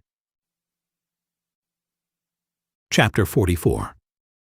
7 weeks of the 2 months were very nearly gone when the one letter, the letter from Edmund, so long expected, was put into Fanny's hands. As she opened and saw its length, she prepared herself for a minute detail of happiness and a profusion of love and praise towards the fortunate creature who was now mistress of his fate. These were the contents. My dear Fanny, excuse me that I have not written before. Crawford told me that you were wishing to hear from me, but I found it impossible to write from London, and persuaded myself that you would understand my silence. Could I have sent a few happy lines, they should not have been wanting, but nothing of that nature was ever in my power. I am returned to Mansfield in a less assured state than when I left it. My hopes are much weaker. You are probably aware of this already. So very fond of you as Miss Crawford is, it is most natural that she should tell you enough of her own feelings to furnish a tolerable guess at mine. I will not be prevented, however, from making my own communication. Our confidences in you need not clash. I ask no questions. There is something soothing in the idea that we have the same friend, and that whatever unhappy differences of opinion may exist between us, we are united in our love of you. It will be a comfort to me to tell you how things now are, and what are my present plans, if plans I can be said to have. I have been returned since Saturday. I was 3 weeks in London, and saw her, for London, very often. I had every attention from the Frasers that could be reasonably expected. I dare say I was not reasonable in carrying with me hopes of an intercourse at all like that of Mansfield. It was her manner, however, rather than any unfrequency of meeting. Had she been different when I did see her, I should have made no complaint, but from the very first she was altered. My first reception was so unlike what I had hoped that I had almost resolved on leaving London again directly. I need not particularize. You know the weak side of her character, and may imagine the sentiments and expressions which were torturing me. She was in high spirits, and surrounded by those who were giving all the support of their own bad sense to her too lively mind. I do not like Mrs. Fraser. She is a cold-hearted, vain woman who has married entirely from convenience, and though evidently unhappy in her marriage, places her disappointment not to faults of judgment or temper or disproportion of age, but to her being, after all, less affluent than many of her acquaintance, especially than her sister Lady Stornoway, and is the determined supporter of everything mercenary and ambitious, provided it be only mercenary and ambitious enough. I look upon her intimacy with those two sisters as the greatest misfortune of her life and mine. They have been leading her astray for years. Could she be detached from them? And sometimes I do not despair of it, for the affection appears to me principally on their side. They are very fond of her, but I am sure she does not love them as she loves you. When I think of her great attachment to you indeed, and the whole of her judicious, upright conduct as a sister, she appears a very different creature, capable of everything noble, and I am ready to blame myself for a too harsh construction of a playful manner. I cannot give her up, Fanny. She is the only woman in the world whom I could ever think of as a wife. If I did not believe that she had some regard for me, of course I should not say this, but I do believe it. I am convinced that she is not without a decided preference. I have no jealousy of any individual. It is the influence of the fashionable world altogether that I am jealous of. It is the habits of wealth that I fear. Her ideas are not higher than her own fortune may warrant, but they are beyond what our incomes united could authorize. There is comfort, however, even here. I could better bear to lose her because not rich enough than because of my profession. That would only prove her affection not equal to sacrifices, which in fact I am scarcely justified in asking, and if I am refused, that I think will be the honest motive. Her prejudices, I trust, are not so strong as they were. You have my thoughts exactly as they arise, my dear Fanny. Perhaps they are sometimes contradictory, but it will not be a less faithful picture of my mind. Having once begun, it is a pleasure to me to tell you all I feel. I cannot give her up, connected as we already are, and, I hope, are to be.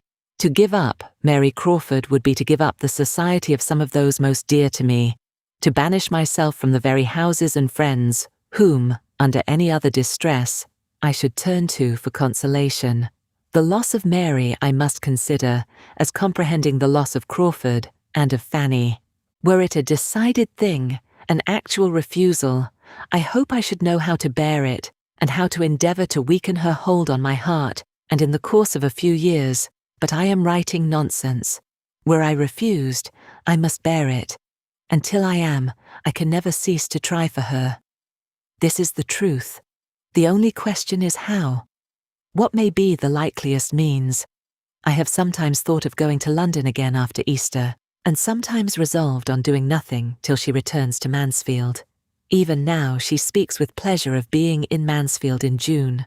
But June is at a great distance, and I believe I shall write to her. I have nearly determined on explaining myself by letter. To be at an early certainty is a material object. My present state is miserably irksome. Considering everything, I think a letter will be decidedly the best method of explanation. I shall be able to write much that I could not say, and shall be giving her time for reflection before she resolves on her answer, and I am less afraid of the result of reflection than of an immediate hasty impulse. I think I am. My greatest danger would lie in her consulting Mrs. Fraser, and I at a distance unable to help my own cause. A letter exposes to all the evil of consultation, and where the mind is anything short of perfect decision, an advisor may, in an unlucky moment, lead it to do what it may afterwards regret. I must think this matter over a little. This long letter, full of my own concerns alone, will be enough to tire even the friendship of a Fanny. The last time I saw Crawford was at Mrs. Fraser's party. I am more and more satisfied with all that I see and hear of him. There is not a shadow of wavering. He thoroughly knows his own mind and acts up to his resolutions, an inestimable quality. I could not see him and my eldest sister in the same room without recollecting what you once told me, and I acknowledge that they did not meet as friends. There was marked coolness on her side. They scarcely spoke. I saw him draw back surprised, and I was sorry that Mrs. Rushworth should resent any former supposed slight to Miss Bertram. You will wish to hear my opinion of Maria's degree of comfort as a wife. There is no appearance of unhappiness. I hope they get on pretty well together. I dined twice in Wimpole Street, and might have been there oftener, but it is mortifying to be with Rushworth as a brother. Julia seems to enjoy London exceedingly. I had little enjoyment there, but have less here. We are not a lively party. You are very much wanted. I miss you more than I can express. My mother desires her best love, and hopes to hear from you soon. She talks of you almost every hour, and I am sorry to find how many weeks more she is likely to be without you. My father means to fetch you himself, but it will not be till after Easter, when he has business in town. You are happy at Portsmouth, I hope, but this must not be a yearly visit. I want you at home, that I may have your opinion about Thornton Lacey. I have little heart for extensive improvements, till I know that it will ever have a mistress. I think I shall certainly write. It is quite settled that the Grants go to Bath. They leave Mansfield on Monday. I am glad of it. I am not comfortable enough to be fit for anybody. But your aunt seems to feel out of luck that such an article of Mansfield news should fall to my pen instead of hers. Yours ever, my dearest Fanny. I never will, no, I certainly never will wish for a letter again, was Fanny's secret declaration as she finished this. What do they bring but disappointment and sorrow? Not till after Easter. How shall I bear it? And my poor aunt talking of me every hour. Fanny checked the tendency of these thoughts as well as she could, but she was within half a minute of starting the idea that Sir Thomas was quite unkind, both to her aunt and to herself. As for the main subject of the letter, there was nothing in that to soothe irritation. She was almost vexed into displeasure and anger against Edmund. There is no good in this delay, said she. Why is not it settled? He is blinded, and nothing will open his eyes. Nothing can, after having had truths before him so long in vain. He will marry her, and be poor and miserable. God grant that her influence do not make him cease to be respectable. She looked over the letter again. So very fond of me. 'Tis nonsense all. She loves nobody but herself and her brother. Her friends leading her astray for years. She is quite as likely to have led them astray.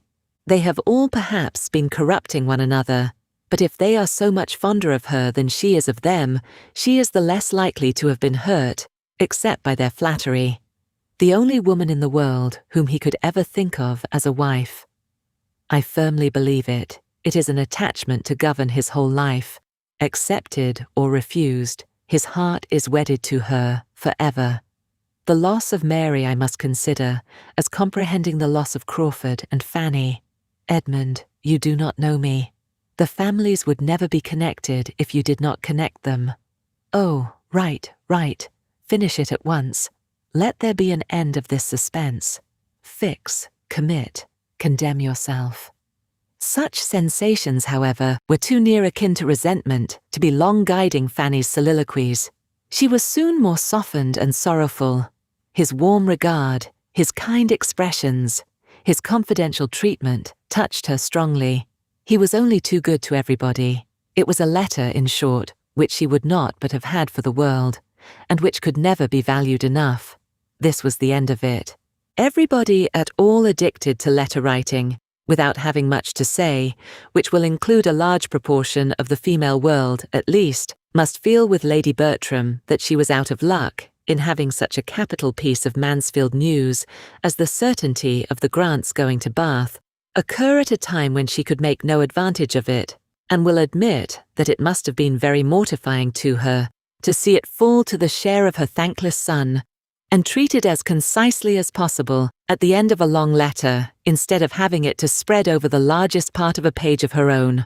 For though Lady Bertram rather shone in the epistolary line, having early in her marriage, from the want of other employment, and the circumstance of Sir Thomas's being in Parliament, got into the way of making and keeping correspondence, and formed for herself a very creditable, commonplace, amplifying style, so that a very little matter was enough for her. She could not do entirely without any. She must have something to write about, even to her niece, and being so soon to lose all the benefit of Dr. Grant's gouty symptoms and Mrs. Grant's morning calls, it was very hard upon her to be deprived of one of the last epistolary uses she could put them to. There was a rich amends, however, preparing for her. Lady Bertram's hour of good luck came.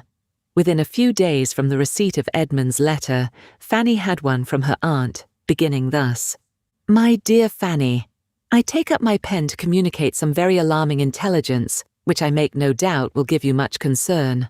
This was a great deal better than to have to take up the pen to acquaint her with all the particulars of the Grants' intended journey, for the present intelligence was of a nature to promise occupation for the pen for many days to come, being no less than the dangerous illness of her eldest son, of which they had received notice by express a few hours before. Tom had gone from London with a party of young men to Newmarket, where a neglected fall and a good deal of drinking had brought on a fever, and when the party broke up, being unable to move, had been left by himself at the house of one of these young men, to the comforts of sickness and solitude, and the attendance only of servants. Instead of being soon well enough to follow his friends, as he had then hoped, his disorder increased considerably, and it was not long before he thought so ill of himself as to be as ready as his physician to have a letter dispatched to Mansfield. "This distressing intelligence, as you may suppose," observed her ladyship, after giving the substance of it, "has agitated us exceedingly, and we cannot prevent ourselves from being greatly alarmed and apprehensive for the poor invalid, whose state Sir Thomas fears may be very critical, and Edmund kindly proposes attending his brother immediately. But I am happy to add that Sir Thomas will not leave me on this distressing occasion, as it would be too trying for me. We shall greatly miss Edmund in our small circle, but I trust and hope he will find the poor invalid in a less alarming state than might be apprehended, and that he will be able to bring him to Mansfield shortly, which Sir Thomas proposes should be done, and thinks best on every account, and I flatter myself the poor sufferer will soon be able to bear the removal without material inconvenience or injury, as I have little doubt of your feeling for us, my dear Fanny. Under these distressing circumstances, I will write again very soon." Fanny's feelings on the occasion were indeed considerably more warm and genuine than her aunt's style of writing. She felt truly for them all. Tom dangerously ill, Edmund gone to attend him, and the sadly small party remaining at Mansfield, were cares to shut out every other care, or almost every other. She could just find selfishness enough to wonder whether Edmund had written to Miss Crawford before this summons came, but no sentiment dwelt long with her that was not purely affectionate and disinterestedly anxious. Her aunt did not neglect her. She wrote again and again. They were receiving frequent accounts from Edmund, and these accounts were as regularly transmitted to Fanny in the same diffuse style and the same medley of trusts, hopes and fears, all following and producing each other at haphazard. It was a sort of playing at being frightened. The sufferings which Lady Bertram did not see had little power over her fancy, and she wrote very comfortably about agitation and anxiety and poor invalids till Tom was actually conveyed to Mansfield, and her own eyes had beheld his altered appearance. Then a letter which she had been previously preparing for Fanny was finished in a different style, in the language of real feeling and alarm. Then she wrote as she might have spoken. "He is just come, my dear Fanny, and is taken upstairs, and I am so shocked to see him that I do not know what to do. I am sure he has been very ill. Poor Tom, I am quite grieved for him, and very much frightened, and so is Sir Thomas, and how glad I should be if you were here to comfort me. But Sir Thomas hopes he will be better tomorrow, and says we must consider his journey." The real solicitude now awakened in the maternal bosom was not soon over.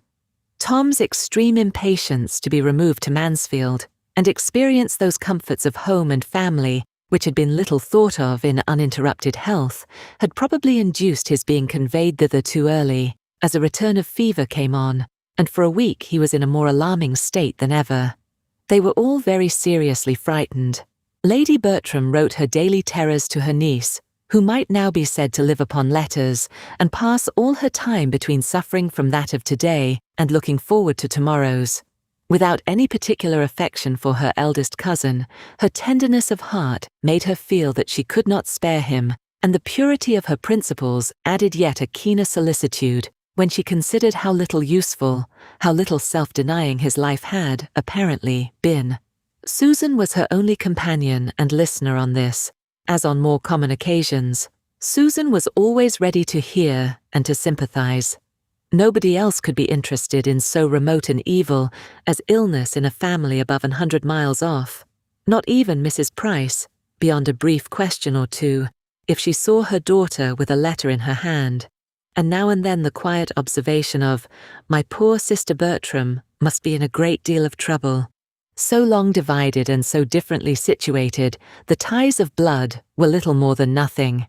An attachment, originally as tranquil as their tempers, was now become a mere name. Mrs. Price did quite as much for Lady Bertram as Lady Bertram would have done for Mrs. Price. 3 or 4 Prices might have been swept away, any or all except Fanny and William, and Lady Bertram would have thought little about it, or perhaps might have caught from Mrs. Norris's lips the cant of its being a very happy thing, and a great blessing to their poor dear sister Price to have them so well provided for. This concludes Chapter 44 of Mansfield Park. Chapter 45. At about the week's end from his return to Mansfield, Tom's immediate danger was over, and he was so far pronounced safe as to make his mother perfectly easy. For being now used to the sight of him in his suffering, helpless state, and hearing only the best, and never thinking beyond what she heard, with no disposition for alarm, and no aptitude at a hint, Lady Bertram was the happiest subject in the world for a little medical imposition. The fever was subdued. The fever had been his complaint. Of course, he would soon be well again. Lady Bertram could think nothing less, and Fanny shared her aunt's security till she received a few lines from Edmund, written purposely to give her a clearer idea of his brother's situation, and acquaint her with the apprehensions which he and his father had imbibed from the physician with respect to some strong hectic symptoms, which seemed to seize the frame on the departure of the fever. They judged it best that Lady Bertram should not be harassed by alarms, which, it was to be hoped, would prove unfounded, but there was no reason why Fanny should not know the truth. They were apprehensive for his lungs. A very few lines from Edmund showed her the patient and the sick room in a juster and stronger light than all Lady Bertram's sheets of paper could do. There was hardly anyone in the house who might not have described, from personal observation, better than herself, not one who was not more useful at times to her son. She could do nothing but glide in quietly and look at him, but when able to talk or be talked to or read to, Edmund was the companion he preferred. His aunt worried him by her cares, and Sir Thomas knew not how to bring down his conversation or his voice to the level of irritation and feebleness. Edmund was all in all.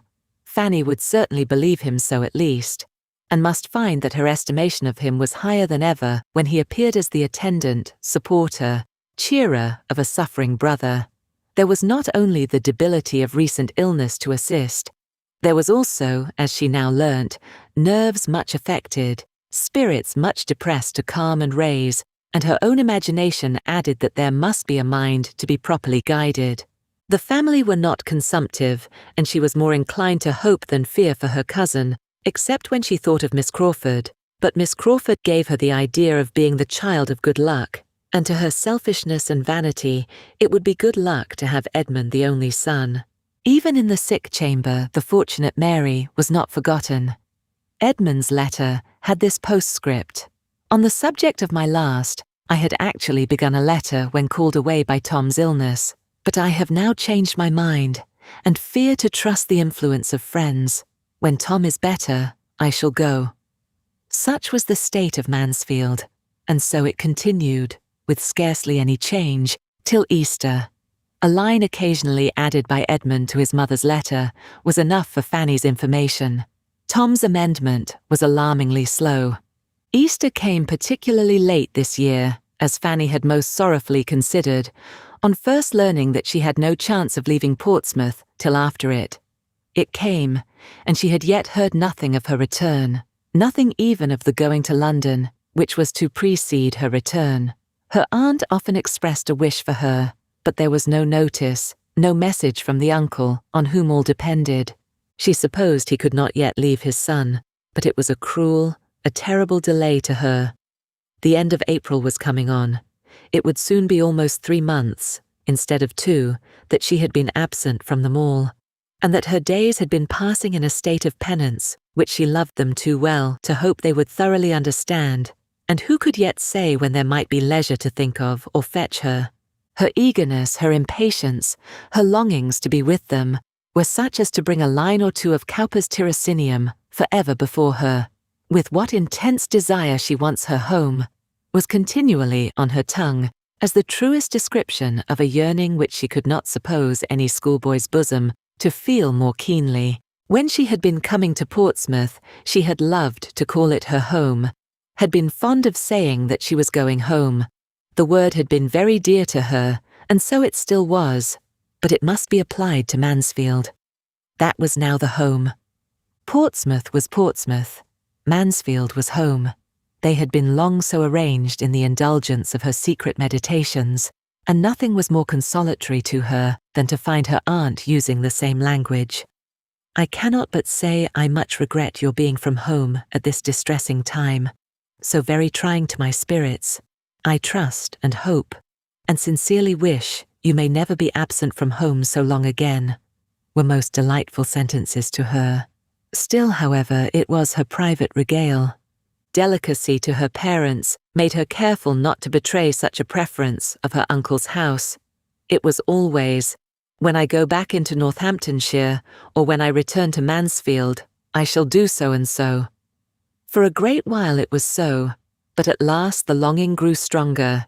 It overthrew caution, and she found herself talking of what she should do when she went home, before she was aware. She reproached herself, coloured, and looked fearfully towards her father and mother. She need not have been uneasy. There was no sign of displeasure, or even of hearing her.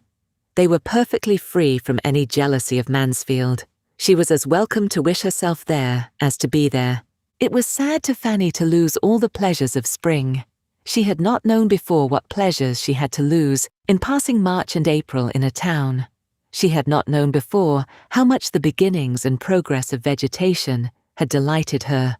What animation, both of body and mind, she had derived from watching the advance of that season, which cannot, in spite of its capriciousness, be unlovely, and seeing its increasing beauties from the earliest flowers in the warmest divisions of her aunt's garden, to the opening of leaves of her uncle's plantations and the glory of his woods. To be losing such pleasures was no trifle. To be losing them because she was in the midst of closeness and noise, to have confinement, bad air, bad smells, substituted for liberty, freshness, fragrance, and verdure, was infinitely worse.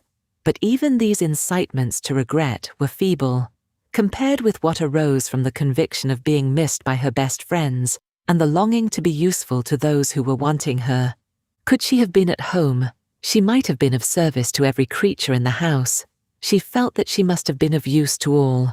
To all she must have saved some trouble of head or hand, and were it only in supporting the spirits of her Aunt Bertram, keeping her from the evil of solitude, or the still greater evil of a restless, officious companion, too apt to be heightening danger in order to enhance her own importance, her being there would have been a general good.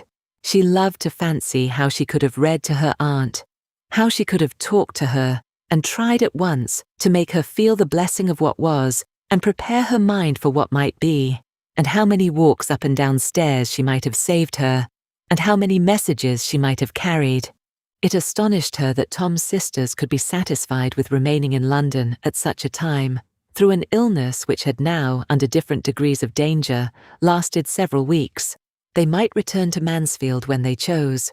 Travelling could be no difficulty to them, and she could not comprehend how both could still keep away.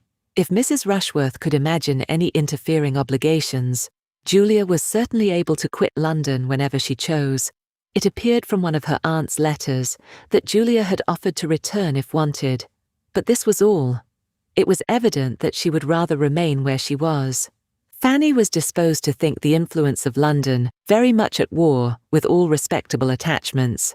She saw the proof of it in Miss Crawford, as well as in her cousins.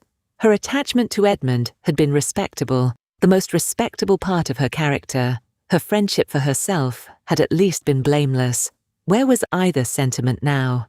It was so long since Fanny had had any letter from her that she had some reason to think lightly of the friendship which had been so dwelt on. It was weeks since she had heard anything of Miss Crawford or of her other connections in town, except through Mansfield, and she was beginning to suppose that she might never know whether Mr. Crawford had gone into Norfolk again or not till they met, and might never hear from his sister any more this spring, when the following letter was received to revive old and create some new sensations. Forgive me, my dear Fanny, as soon as you can, for my long silence, and behave as if you could forgive me directly. This is my modest request and expectation, for you are so good that I depend upon being treated better than I deserve, and I write now to beg an immediate answer. I want to know the state of things at Mansfield Park, and you, no doubt, are perfectly able to give it. One should be a brute not to feel for the distress they are in, and from what I hear, poor Mr. Bertram has a bad chance of ultimate recovery. I thought little of his illness at first. I looked upon him as the sort of person to be made a fuss with, and to make a fuss himself in any trifling disorder, and was chiefly concerned for those who had to nurse him. But now it is confidently asserted that he is really in a decline, that the symptoms are most alarming, and that part of the family, at least, are aware of it. If it be so, I am sure you must be included in that part, that discerning part, and therefore entreat you to let me know how far I have been rightly informed. I need not say how rejoiced I shall be to hear there has been any mistake, but the report is so prevalent that I confess I cannot help trembling. To have such a fine young man cut off in the flower of his days is most melancholy. Poor Sir Thomas will feel it dreadfully. I really am quite agitated on the subject. Fanny, Fanny, I see you smile and look cunning, but upon my honour, I never bribed a physician in my life. Poor young man, if he is to die, there will be 2 poor young men less in the world. And with a fearless face and bold voice would I say to anyone that wealth and consequence could fall into no hands more deserving of them. It was a foolish precipitation last Christmas, but the evil of a few days may be blotted out in part. Varnish and gilding hide many stains. It will be but the loss of the Esquire after his name. With real affection, Fanny, like mine, more might be overlooked. Write to me by return of post, judge of my anxiety, and do not trifle with it. Tell me the real truth, as you have it from the fountainhead. And now, do not trouble yourself to be ashamed of either my feelings or your own. Believe me, they are not only natural, they are philanthropic and virtuous. I put it to your conscience, whether Sir Edmund would not do more good with all the Bertram property than any other possible sir. Had the Grants been at home, I would not have troubled you, but you are now the only one I can apply to for the truth, his sisters not being within my reach. Mrs. R. has been spending the Easter with the Aylmers at Twickenham, as to be sure you know, and is not yet returned, and Julia is with the cousins who live near Bedford Square, but I forget their name and street. Could I immediately apply to either, however, I should still prefer you, because it strikes me that they have all along been so unwilling to have their own amusements cut up, as to shut their eyes to the truth. I suppose Mrs. R.'s Easter holidays will not last much longer. No doubt they are thorough holidays to her. The Aylmers are pleasant people, and her husband away, she can have nothing but enjoyment. I give her credit for promoting his going dutifully down to Bath, to fetch his mother. But how will she and the Dowager agree in one house? Henry is not at hand, so I have nothing to say from him. Do not you think Edmund would have been in town again long ago, but for this illness? Yours ever, Mary. I had actually begun folding my letter when Henry walked in, but he brings no intelligence to prevent my sending it. Mrs. R. knows a decline is apprehended. He saw her this morning. She returns to Wimpole Street today. The old lady is come. Now do not make yourself uneasy with any queer fancies, because he has been spending a few days at Richmond. He does it every spring. Be assured he cares for nobody but you.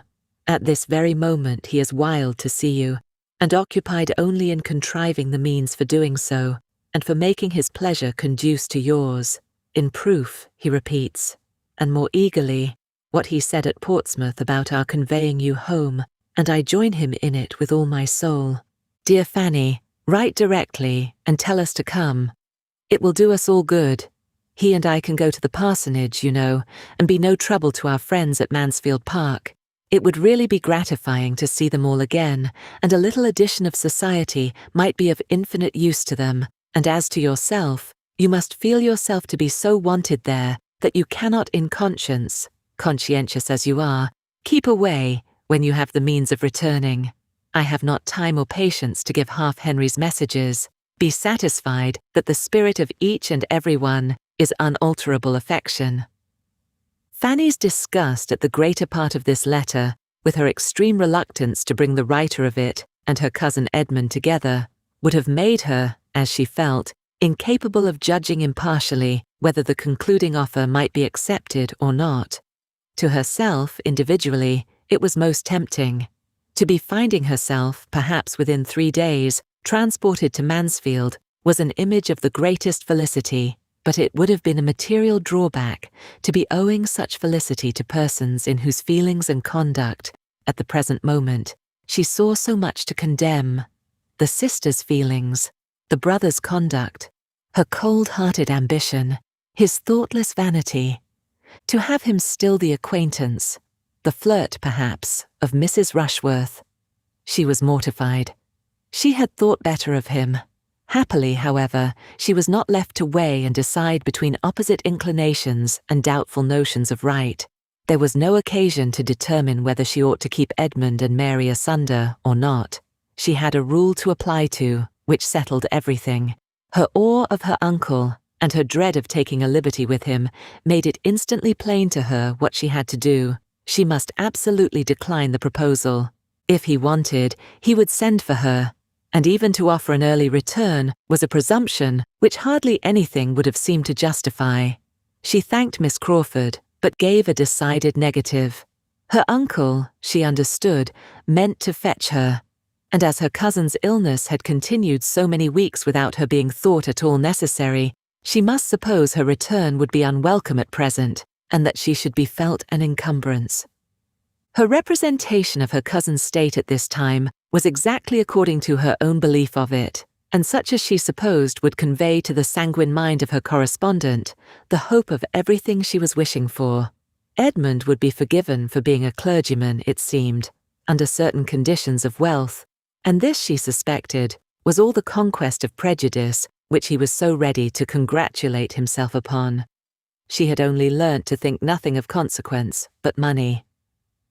This concludes Chapter 45 of Mansfield Park. Please like this video and subscribe to our channel. Your support is appreciated. Chapter 46. As Fanny could not doubt that her answer was conveying a real disappointment, she was rather in expectation, from her knowledge of Miss Crawford's temper, of being urged again, and though no second letter arrived for the space of a week, she had still the same feeling when it did come. On receiving it, she could instantly decide on its containing little writing, and was persuaded of its having the air of a letter of haste and business. Its object was unquestionable, and 2 moments were enough to start the probability of its being merely to give her notice that they should be in Portsmouth that very day, and to throw her into all the agitation of doubting what she ought to do in such a case.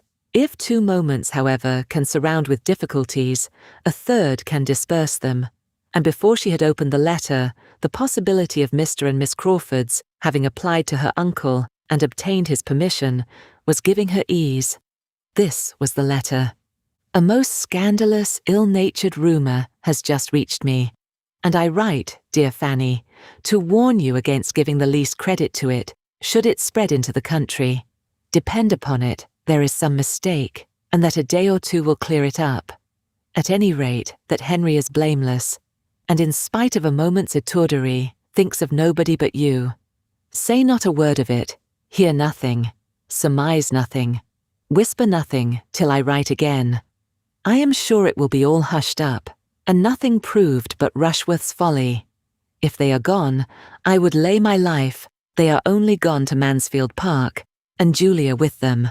But why would not you let us come for you? I wish you may not repent it. Yours, etc. Fanny stood aghast. As no scandalous, ill-natured rumour had reached her, it was impossible for her to understand much of this strange letter. She could only perceive that it must relate to Wimpole Street and Mr. Crawford, and only conjecture that something very imprudent had just occurred in that quarter, to draw the notice of the world, and to excite her jealousy in Miss Crawford's apprehension if she heard it. Miss Crawford need not be alarmed for her. She was only sorry for the parties concerned, and for Mansfield, if the report should spread so far, but she hoped it might not. If the Rushworths were gone themselves to Mansfield, as was to be inferred from what Miss Crawford said, it was not likely that anything unpleasant should have preceded them, or at least should make any impression. As to Mr. Crawford, she hoped it might give him a knowledge of his own disposition, convince him that he was not capable of being steadily attached to any one woman in the world, and shame him from persisting any longer in addressing herself. It was very strange. She had begun to think he really loved her, and to fancy his affection for her something more than common, and his sister still said that he cared for nobody else. Yet there must have been some marked display of attentions to her cousin. There must have been some strong indiscretion, since her correspondent was not of a sort to regard a slight one. Very uncomfortable she was, and must continue, till she heard from Miss Crawford again. It was impossible to banish the letter from her thoughts, and she could not relieve herself by speaking of it to any human being. Miss Crawford need not have urged secrecy with so much warmth. She might have trusted to her sense of what was due to her cousin. The next day came and brought no second letter. Fanny was disappointed. She could still think of little else all the morning, but when her father came back in the afternoon with the daily newspaper as usual, she was so far from expecting any elucidation through such a channel that the subject was for a moment out of her head. She was deep in other musing. The remembrance of her first evening in that room, of her father and his newspaper, came across her. No candle was now wanted. The sun was yet an hour and a half above the horizon. She felt that she had, indeed, been 3 months there, and the sun's rays falling strongly into the parlour, instead of cheering, made her still more melancholy, for sunshine appeared to her a totally different thing in a town and in the country. Here, its power was only a glare, a stifling, sickly glare, serving but to bring forward stains and dirt that might otherwise have slept. There was neither health nor gaiety in sunshine in a town. She sat in a blaze of oppressive heat, in a cloud of moving dust, and her eyes could only wander from the walls, marked by her father's head, to the table cut and notched by her brother's, where stood the tea-board, never thoroughly cleaned, the cups and saucers wiped in streaks, the milk a mixture of motes floating in thin blue, and the bread and butter growing every minute more greasy than even Rebecca's hands had first produced it. Her father read his newspaper, and her mother lamented over the ragged carpet as usual, while the tea was in preparation, and wished Rebecca would mend it, and Fanny was first roused by his calling out to her, after humphing and considering over a particular paragraph. "What's the name of your great cousins in town, Fan?" A moment's recollection enabled her to say, "Rushworth, sir." And don't they live in Wimpole Street? Yes, sir. Then, there's the devil to pay among them, that's all. There, holding out the paper to her. Much good may such fine relations do you. I don't know what Sir Thomas may think of such matters. He may be too much of the courtier and fine gentleman to like his daughter the less, but by G, if she belonged to me, I'd give her the rope's end as long as I could stand over her. A little flogging for man and woman too would be the best way of preventing such things. Fanny read to herself that it was with infinite concern the newspaper had to announce to the world a matrimonial fracas in the family of Mr. R. of Wimpole Street. The beautiful Mrs. R., whose name had not long been enrolled in the lists of Hymen, and who had promised to become so brilliant a leader in the fashionable world, having quitted her husband's roof in company with the well-known and captivating Mr. C., the intimate friend and associate of Mr. R., and it was not known even to the editor of the newspaper whither they were gone. "It is a mistake, sir," said Fanny instantly. "It must be a mistake. It cannot be true. It must mean some other people." She spoke from the instinctive wish of delaying shame. She spoke with a resolution which sprung from despair, for she spoke what she did not, could not believe herself. It had been the shock of conviction as she read. The truth rushed on her, and how she could have spoken at all, how she could even have breathed, was afterwards matter of wonder to herself. Mr. Price cared too little about the report to make her much answer. It might be all a lie, he acknowledged, but so many fine ladies were going to the devil nowadays that way that there was no answering for anybody. "Indeed, I hope it is not true," said Mrs. Price plaintively. "It would be so very shocking. If I have spoken once to Rebecca about that carpet, I am sure I have spoke at least a dozen times. Have not I, Betsy? And it would not be 10 minutes' work." The horror of a mind like Fanny's, as it received the conviction of such guilt, and began to take in some part of the misery that must ensue, can hardly be described.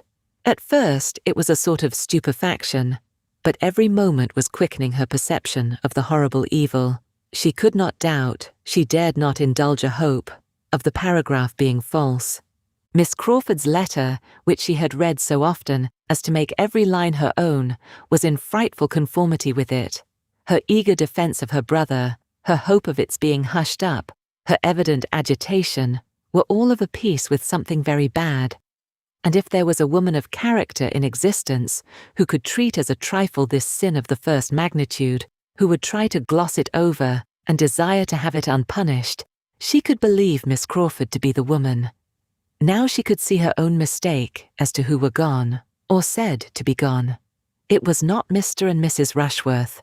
It was Mrs. Rushworth and Mr. Crawford. Fanny seemed to herself never to have been shocked before. There was no possibility of rest. The evening passed without a pause of misery. The night was totally sleepless.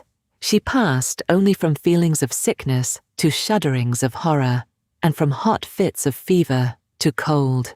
The event was so shocking that there were moments even when her heart revolted from it as impossible, when she thought it could not be. A woman married only 6 months ago, a man professing himself devoted, even engaged to another, that other her near relation, the whole family, both families connected as they were by tie upon tie, all friends, all intimate together. It was too horrible a confusion of guilt, too gross a complication of evil, for human nature, not in a state of utter barbarism, to be capable of. Yet her judgment told her it was so. His unsettled affections, wavering with his vanity, Maria's decided attachment, and no sufficient principle on either side, gave it possibility. Miss Crawford's letter stamped it a fact. What would be the consequence? Whom would it not injure? Whose views might it not affect? Whose peace would it not cut up forever? Miss Crawford herself, Edmund. But it was dangerous, perhaps, to tread such ground. She confined herself, or tried to confine herself, to the simple, indubitable family misery which must envelop all, if it were indeed a matter of certified guilt and public exposure. The mother's sufferings, the father's. There she paused. Julia's, Tom's, Edmund's. There a yet longer pause. They were the two on whom it would fall most horribly. Sir Thomas's parental solicitude and high sense of honour and decorum, Edmund's upright principles, unsuspicious temper, and genuine strength of feeling made her think it scarcely possible for them to support life and reason under such disgrace, and it appeared to her that, as far as this world alone was concerned, the greatest blessing to everyone of kindred with Mrs. Rushworth would be instant annihilation. Nothing happened the next day or the next to weaken her terrors. 2 posts came in and brought no refutation, public or private. There was no second letter to explain away the first from Miss Crawford.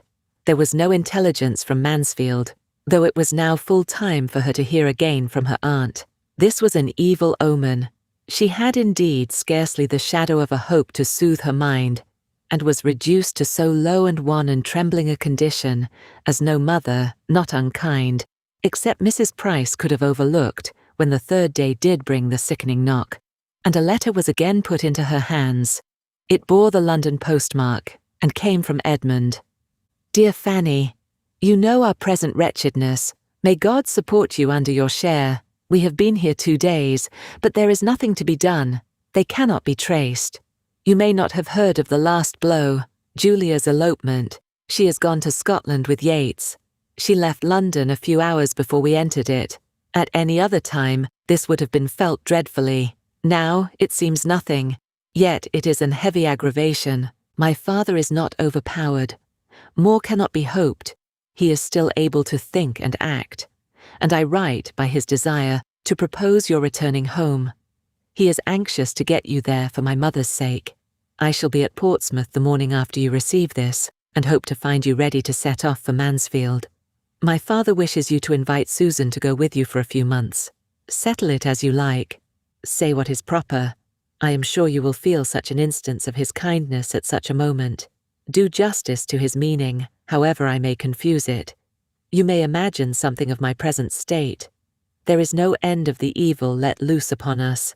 You will see me early by the mail, yours, etc. Never had Fanny more wanted a cordial. Never had she felt such a one as this letter contained. Tomorrow, to leave Portsmouth tomorrow. She felt she was, in the greatest danger of being exquisitely happy, while so many were miserable. The evil which brought such good to her, she dreaded lest she should learn to be insensible of it. To be going so soon, sent for so kindly, sent for as a comfort and with leave to take Susan, was altogether such a combination of blessings as set her heart in a glow, and for a time seemed to distance every pain, and make her incapable of suitably sharing the distress even of those whose distress she thought of most. Julia's elopement could affect her comparatively but little. She was amazed and shocked, but it could not occupy her, could not dwell on her mind. She was obliged to call herself to think of it, and acknowledge it to be terrible and grievous, or it was escaping her in the midst of all the agitating, pressing, joyful cares attending this summons to herself. There is nothing like employment, active, indispensable employment, for relieving sorrow. Employment, even melancholy, may dispel melancholy, and her occupations were hopeful. She had so much to do that not even the horrible story of Mrs. Rushworth, now fixed to the last point of certainty, could affect her as it had done before. She had not time to be miserable. Within 24 hours, she was hoping to be gone. Her father and mother must be spoken to. Susan prepared. Everything got ready. Business followed business. The day was hardly long enough. The happiness she was imparting too. Happiness very little alloyed by the black communication which must briefly precede it. The joyful consent of her father and mother to Susan's going with her. The general satisfaction with which the going of both seemed regarded, and the ecstasy of Susan herself, was all serving to support her spirits. The affliction of the Bertrams was little felt in the family. Mrs. Price talked of her poor sister for a few minutes, but how to find anything to hold Susan's clothes, because Rebecca took away all the boxes and spoilt them, was much more in her thoughts, and as for Susan, now unexpectedly gratified in the first wish of her heart, and knowing nothing personally of those who had sinned, or of those who were sorrowing, if she could help rejoicing from beginning to end, It was as much as ought to be expected from human virtue at 14. As nothing was really left for the decision of Mrs. Price or the good offices of Rebecca, everything was rationally and duly accomplished, and the girls were ready for the morrow. The advantage of much sleep to prepare them for their journey was impossible. The cousin who was travelling towards them could hardly have less than visited their agitated spirits, one all happiness, the other all varying and indescribable perturbation. By 8 in the morning, Edmund was in the house. The girls heard his entrance from above, and Fanny went down. The idea of immediately seeing him, with the knowledge of what he must be suffering, brought back all her own first feelings. He so near her, and in misery. She was ready to sink as she entered the parlour. He was alone, and met her instantly, and she found herself pressed to his heart with only these words, just articulate, "My Fanny, my only sister, my only comfort now." She could say nothing, nor for some minutes could he say more. He turned away to recover himself, and when he spoke again, though his voice still faltered, his manner showed the wish of self-command and the resolution of avoiding any farther allusion. "Have you breakfasted? When shall you be ready? Does Susan go?" Were questions following each other rapidly. His great object was to be off as soon as possible. When Mansfield was considered, time was precious, and the state of his own mind made him find relief only in motion. It was settled that he should order the carriage to the door in half an hour. Fanny answered for their having breakfasted and being quite ready in half an hour. He had already ate and declined staying for their meal. He would walk round the ramparts and join them with the carriage. He was gone again, glad to get away even from Fanny. He looked very ill, evidently suffering under violent emotions, which he was determined to suppress. She knew it must be so, but it was terrible to her. The carriage came, and he entered the house again at the same moment, just in time to spend a few minutes with the family, and be a witness, but that he saw nothing, of the tranquil manner in which the daughters were parted with, and just in time to prevent their sitting down to the breakfast table, which, by dint of much unusual activity, was quite and completely ready as the carriage drove from the door. Fanny's last meal in her father's house was in character with her first. She was dismissed from it as hospitably as she had been welcomed. How her heart swelled with joy and gratitude as she passed the barriers of Portsmouth, and how Susan's face wore its broadest smiles may be easily conceived. Sitting forwards, however, and screened by her bonnet, those smiles were unseen. The journey was likely to be a silent one. Edmund's deep sighs often reached Fanny. Had he been alone with her, his heart must have opened in spite of every resolution, but Susan's presence drove him quite into himself, and his attempts to talk on indifferent subjects could never be long supported.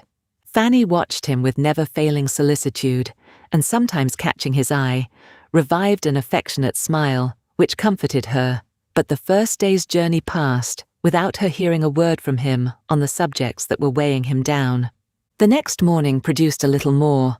Just before their setting out from Oxford, while Susan was stationed at a window, in eager observation of the departure of a large family from the inn, the other two were standing by the fire, and Edmund, particularly struck by the alteration in Fanny's looks, and from his ignorance of the daily evils of her father's house, attributing an undue share of the change, attributing all to the recent event, took her hand, and said in a low but very expressive tone, "No wonder.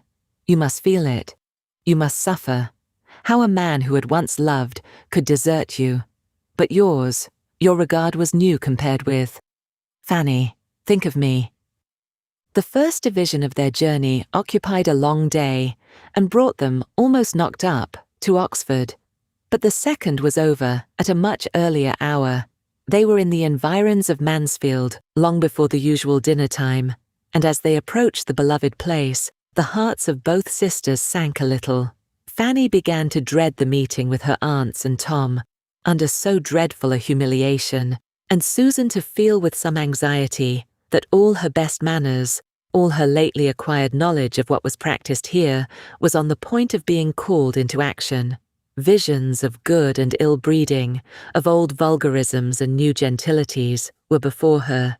and she was meditating much upon silver forks, napkins, and finger glasses. Fanny had been everywhere awake to the difference of the country since February, but when they entered the park, her perceptions and her pleasures were of the keenest sort. It was 3 months, full 3 months, since her quitting it, and the change was from winter to summer. Her eye fell everywhere on lawns and plantations of the freshest green, and the trees, though not fully clothed, were in that delightful state when farther beauty is known to be at hand, and when, while much is actually given to the sight, more yet remains for the imagination. Her enjoyment, however, was for herself alone. Edmund could not share it. She looked at him, but he was leaning back, sunk in a deeper gloom than ever, and with eyes closed, as if the view of cheerfulness oppressed him, and the lovely scenes of home must be shut out. It made her melancholy again, and the knowledge of what must be enduring there invested even the house, modern, airy, and well situated as it was, with a melancholy aspect. By one of the suffering party within, they were expected with such impatience as she had never known before. Fanny had scarcely passed the solemn-looking servants when Lady Bertram came from the drawing-room to meet her, came with no indolent step, and falling on her neck said, "Dear Fanny, now I shall be comfortable." This concludes Chapter 46 of Mansfield Park. Chapter 47. It had been a miserable party, each of the three believing themselves most miserable. Mrs. Norris, however, as most attached to Maria, was really the greatest sufferer. Maria was her first favourite, the dearest of all. The match had been her own contriving, as she had been wont with such pride of heart to feel and say, and this conclusion of it almost overpowered her. She was an altered creature, quieted, stupefied, indifferent to everything that passed. The being left with her sister and nephew, and all the house under her care, had been an advantage entirely thrown away. She had been unable to direct or dictate, or even fancy herself useful. When really touched by affliction, her active powers had been all benumbed, and neither Lady Bertram nor Tom had received from her the smallest support or attempt at support. She had done no more for them than they had done for each other. They had been all solitary, helpless, and forlorn alike, and now the arrival of the others only established her superiority in wretchedness. Her companions were relieved, but there was no good for her. Edmund was almost as welcome to his brother as Fanny to her aunt, but Mrs. Norris, instead of having comfort from either, was but the more irritated by the sight of the person whom, in the blindness of her anger, she could have charged as the demon of the piece. Had Fanny accepted Mr. Crawford, this could not have happened. Susan, too, was a grievance. She had not spirits to notice her in more than a few repulsive looks, but she felt her as a spy, and an intruder, and an indigent niece, and everything most odious. By her other aunt, Susan was received with quiet kindness. Lady Bertram could not give her much time, or many words, but she felt her as Fanny's sister to have a claim at Mansfield, and was ready to kiss and like her. And Susan was more than satisfied, for she came perfectly aware that nothing but ill humour was to be expected from Aunt Norris, and was so provided with happiness, so strong in that best of blessings, an escape from many certain evils, that she could have stood against a great deal more indifference than she met with from the others. She was now left a good deal to herself, to get acquainted with the house and grounds as she could, and spent her days very happily in so doing, while those who might otherwise have attended to her were shut up, or wholly occupied each with the person quite dependent on them at this time, for everything like comfort. Edmund trying to bury his own feelings in exertions for the relief of his brothers, and Fanny devoted to her Aunt Bertram, returning to every former office with more than former zeal, and thinking she could never do enough for one who seemed so much to want her. To talk over the dreadful business with Fanny, talk and lament, was all Lady Bertram's consolation. To be listened to and borne with, and hear the voice of kindness and sympathy in return, was everything that could be done for her. To be otherwise comforted was out of the question. The case admitted of no comfort. Lady Bertram did not think deeply, but guided by Sir Thomas, she thought justly on all important points, and she saw, therefore, in all its enormity, what had happened, and neither endeavoured herself, nor required Fanny to advise her, to think little of guilt and infamy. Her affections were not acute, nor was her mind tenacious. After a time, Fanny found it not impossible to direct her thoughts to other subjects, and revive some interest in the usual occupations, but whenever Lady Bertram was fixed on the event, she could see it only in one light, as comprehending the loss of a daughter, and a disgrace never to be wiped off. Fanny learnt from her all the particulars which had yet transpired. Her aunt was no very methodical narrator, but with the help of some letters to and from Sir Thomas, and what she already knew herself, and could reasonably combine, she was soon able to understand quite as much as she wished of the circumstances attending the story. Mrs. Rushworth had gone, for the Easter holidays, to Twickenham, with a family whom she had just grown intimate with, a family of lively, agreeable manners, and probably of morals and discretion to suit, for to their house Mr. Crawford had constant access at all times. His having been in the same neighbourhood, Fanny already knew. Mr. Rushworth had been gone at this time to Bath, to pass a few days with his mother, and bring her back to town, and Maria was with these friends without any restraint, without even Julia. For Julia had removed from Wimpole Street 2 or 3 weeks before, on a visit to some relations of Sir Thomas, a removal which her father and mother were now disposed to attribute to some view of convenience on Mr. Yates's account. Very soon after the Rushworths' return to Wimpole Street, Sir Thomas had received a letter from an old and most particular friend in London, who, hearing and witnessing a good deal to alarm him in that quarter, wrote to recommend Sir Thomas's coming to London himself, and using his influence with his daughter to put an end to the intimacy which was already exposing her to unpleasant remarks, and evidently making Mr. Rushworth uneasy. Sir Thomas was preparing to act upon this letter, without communicating its contents to any creature at Mansfield, when it was followed by another, sent express from the same friend, to break to him the almost desperate situation in which affairs then stood with the young people. Mrs. Rushworth had left her husband's house. Mr. Rushworth had been in great anger and distress to him, Mr. Harding, for his advice. Mr. Harding feared there had been at least very flagrant indiscretion. The maidservant of Mrs. Rushworth, senior, threatened alarmingly. He was doing all in his power to quiet everything, with the hope of Mrs. Rushworth's return, but was so much counteracted in Wimpole Street by the influence of Mr. Rushworth's mother, that the worst consequences might be apprehended.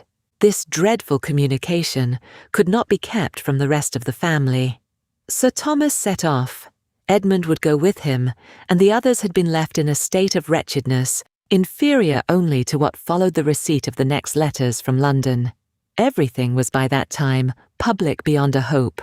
The servant of Mrs. Rushworth, the mother, had exposure in her power, and supported by her mistress, was not to be silenced. The two ladies, even in the short time they had been together, had disagreed, and the bitterness of the elder against her daughter-in-law might perhaps arise almost as much from the personal disrespect with which she had herself been treated as from sensibility for her son.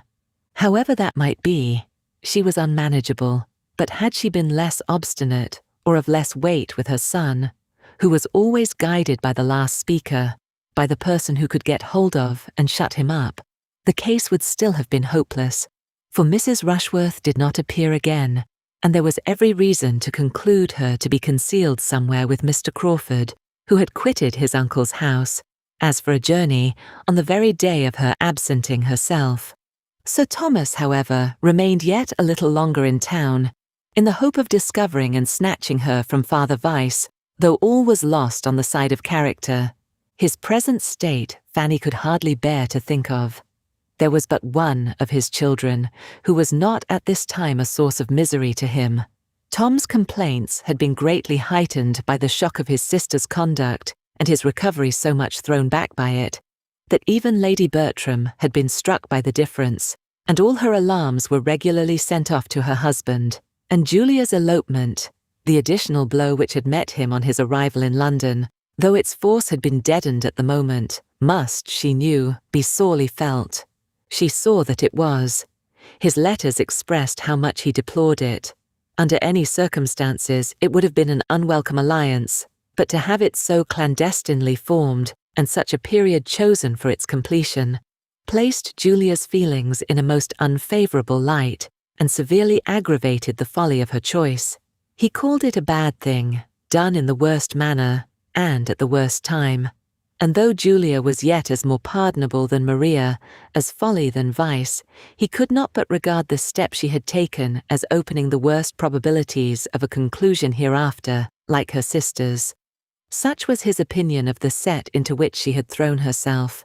Fanny felt for him most acutely. He could have no comfort but in Edmund. Every other child must be racking his heart. His displeasure against herself, she trusted, reasoning differently from Mrs. Norris, would now be done away. She should be justified. Mr. Crawford would have fully acquitted her conduct in refusing him. But this, though most material to herself, would be poor consolation to Sir Thomas. Her uncle's displeasure was terrible to her, but what could her justification or her gratitude and attachment do for him? His stay must be on Edmund alone.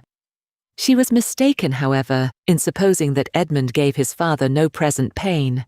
It was of a much less poignant nature than what the others excited, but Sir Thomas was considering his happiness as very deeply involved in the offence of his sister and friend. Cut off by it, as he must be, from the woman whom he had been pursuing with undoubted attachment and strong probability of success, and who, in everything but this despicable brother, would have been so eligible a connection. He was aware of what Edmund must be suffering on his own behalf, in addition to all the rest, when they were in town. He had seen or conjectured his feelings, and, having reason to think that one interview with Miss Crawford had taken place, from which Edmund derived only increased distress, had been as anxious on that account as on others to get him out of town, and had engaged him in taking Fanny home to her aunt, with a view to his relief and benefit, no less than theirs. Fanny was not in the secret of her uncle's feelings. Sir Thomas not in the secret of Miss Crawford's character. Had he been privy to her conversation with his son, he would not have wished her to belong to him, though her £20,000 had been 40. That Edmund must be forever divided from Miss Crawford did not admit of a doubt with Fanny, and yet, till she knew that he felt the same, her own conviction was insufficient. She thought he did, but she wanted to be assured of it. If he would now speak to her with the unreserve, which had sometimes been too much for her before, it would be most consoling. But that she found was not to be. She seldom saw him, never alone. He probably avoided being alone with her. What was to be inferred? That his judgment submitted to all his own peculiar and bitter share of this family affliction, but that it was too keenly felt to be a subject of the slightest communication. This must be his state. He yielded, but it was with agonies which did not admit of speech. Long, long would it be ere Miss Crawford's name passed his lips again, or she could hope for a renewal of such confidential intercourse as had been. It was long. They reached Mansfield on Thursday, and it was not till Sunday evening that Edmund began to talk to her on the subject. Sitting with her on Sunday evening, a wet Sunday evening, the very time of all others, when, if a friend is at hand, the heart must be opened and everything told. No one else in the room except his mother, who, after hearing an affecting sermon, had cried herself to sleep. It was impossible not to speak. And so, with the usual beginnings, hardly to be traced as to what came first, and the usual declaration that if she would listen to him for a few minutes, he should be very brief, and certainly never tax her kindness in the same way again. She need not fear a repetition. It would be a subject prohibited entirely. He entered upon the luxury of relating circumstances and sensations of the first interest to himself, to one of whose affectionate sympathy he was quite convinced. How Fanny listened, with what curiosity and concern, what pain and what delight, how the agitation of his voice was watched, and how carefully her own eyes were fixed on any object but himself, may be imagined. The opening was alarming. He had seen Miss Crawford. He had been invited to see her. He had received a note from Lady Stornoway to beg him to call, and regarding it as what was meant to be the last interview of friendship, and investing her with all the feelings of shame and wretchedness which Crawford's sister ought to have known. He had gone to her in such a state of mind, so softened, so devoted, as made it for a few moments impossible to Fanny's fears that it should be the last. But as he proceeded in his story, these fears were over. She had met him, he said, with a serious, certainly a serious, even an agitated air. But before he had been able to speak one intelligible sentence, she had introduced the subject in a manner which he owned had shocked him. "I heard you were in town," said she. "I wanted to see you. Let us talk over this sad business. What can equal the folly of our two relations?" I could not answer, but I believe my looks spoke. She felt reproved. Sometimes how quick to feel. With a graver look and voice she then added, "I do not mean to defend Henry at your sister's expense." So she began. But how she went on, "Fanny, is not fit, is hardly fit to be repeated to you." I cannot recall all her words. I would not dwell upon them if I could. Their substance was great anger at the folly of each. She reprobated her brother's folly in being drawn on by a woman whom he had never cared for, to do what must lose him the woman he adored. But still more the folly of poor Maria, in sacrificing such a situation, plunging into such difficulties, under the idea of being really loved by a man who had long ago made his indifference clear. Guess what I must have felt.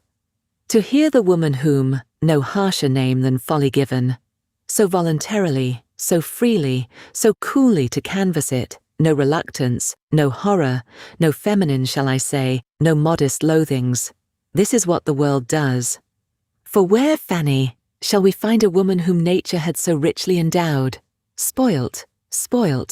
After a little reflection, he went on with a sort of desperate calmness. "I will tell you everything, and then have done forever. She saw it only as folly, and that folly stamped only by exposure. The want of common discretion, of caution, his going down to Richmond for the whole time of her being at Twickenham, her putting herself in the power of a servant. It was the detection, in short. Oh, Fanny, it was the detection, not the offence, which she reprobated. It was the imprudence which had brought things to extremity, and obliged her brother to give up every dearer plan in order to fly with her." He stopped. "And what?" said Fanny, believing herself required to speak. "What could you say?" Nothing to be understood. I was like a man stunned." She went on, began to talk of you. Yes, then she began to talk of you, regretting, as well she might, the loss of such a... There she spoke very rationally. "But she has always done justice to you. He has thrown away," said she, "such a woman as he will never see again. She would have fixed him, she would have made him happy for ever. My dearest Fanny, I am giving you, I hope, more pleasure than pain by this retrospect of what might have been, but what never can be now. You do not wish me to be silent. If you do, give me but a look, a word, and I have done." No look or word was given. "Thank God," said he. "We were all disposed to wonder, but it seems to have been the merciful appointment of Providence that the heart which knew no guile should not suffer. She spoke of you with high praise and warm affection, yet even here there was alloy, a dash of evil, for in the midst of it she could exclaim, 'Why would not she have him? It is all her fault. Simple girl, I shall never forgive her. Had she accepted him as she ought, they might now have been on the point of marriage, and Henry would have been too happy and too busy to want any other object. He would have taken no pains to be on terms with Mrs. Rushworth again. It would have all ended in a regular standing flirtation, in yearly meetings at Southerton and Everingham. Could you have believed it possible? But the charm is broken. My eyes are opened." "Cruel," said Fanny, "quite cruel. At such a moment to give way to gaiety, to speak with lightness, and to you, absolute cruelty." "Cruelty, do you call it? We differ there. No, hers is not a cruel nature. I do not consider her as meaning to wound my feelings. The evil lies yet deeper, in her total ignorance, unsuspiciousness of there being such feelings. in a perversion of mind which made it natural to her to treat the subject as she did. She was speaking only as she had been used to hear others speak, as she imagined everybody else would speak. Hers are not faults of temper. She would not voluntarily give unnecessary pain to anyone, and though I may deceive myself, I cannot but think that for me, for my feelings, she would. Hers are faults of principle, Fanny, of blunted delicacy and a corrupted, vitiated mind. Perhaps it is best for me, since it leaves me so little to regret. Not so, however. Gladly would I submit to all the increased pain of losing her, rather than have to think of her as I do. I told her so. Did you? Yes. When I left her, I told her so. How long were you together? 25 minutes. Well, she went on to say that what remained now to be done was to bring about a marriage between them. She spoke of it, Fanny, with a steadier voice than I can. He was obliged to pause more than once as he continued. We must persuade Henry to marry her, said she, and what with honour and the certainty of having shut himself out forever from Fanny, I do not despair of it. Fanny he must give up. I do not think that even he could now hope to succeed with one of her stamp, and therefore I hope we may find no insuperable difficulty. My influence, which is not small, shall all go that way, and when once married, and properly supported by her own family, people of respectability as they are, she may recover her footing in society to a certain degree. In some circles we know she would never be admitted, but with good dinners and large parties, there will always be those who will be glad of her acquaintance, and there is, undoubtedly, more liberality and candour on those points than formerly. What I advise is that your father be quiet. Do not let him injure his own cause by interference.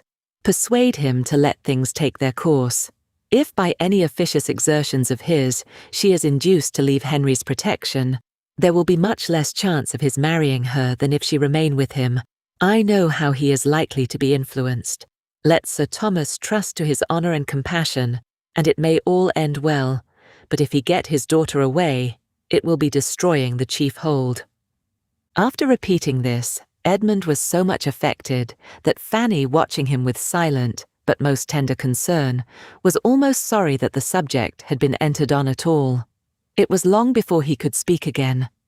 At last, now, Fanny, said he, I shall soon have done. I have told you the substance of all that she said.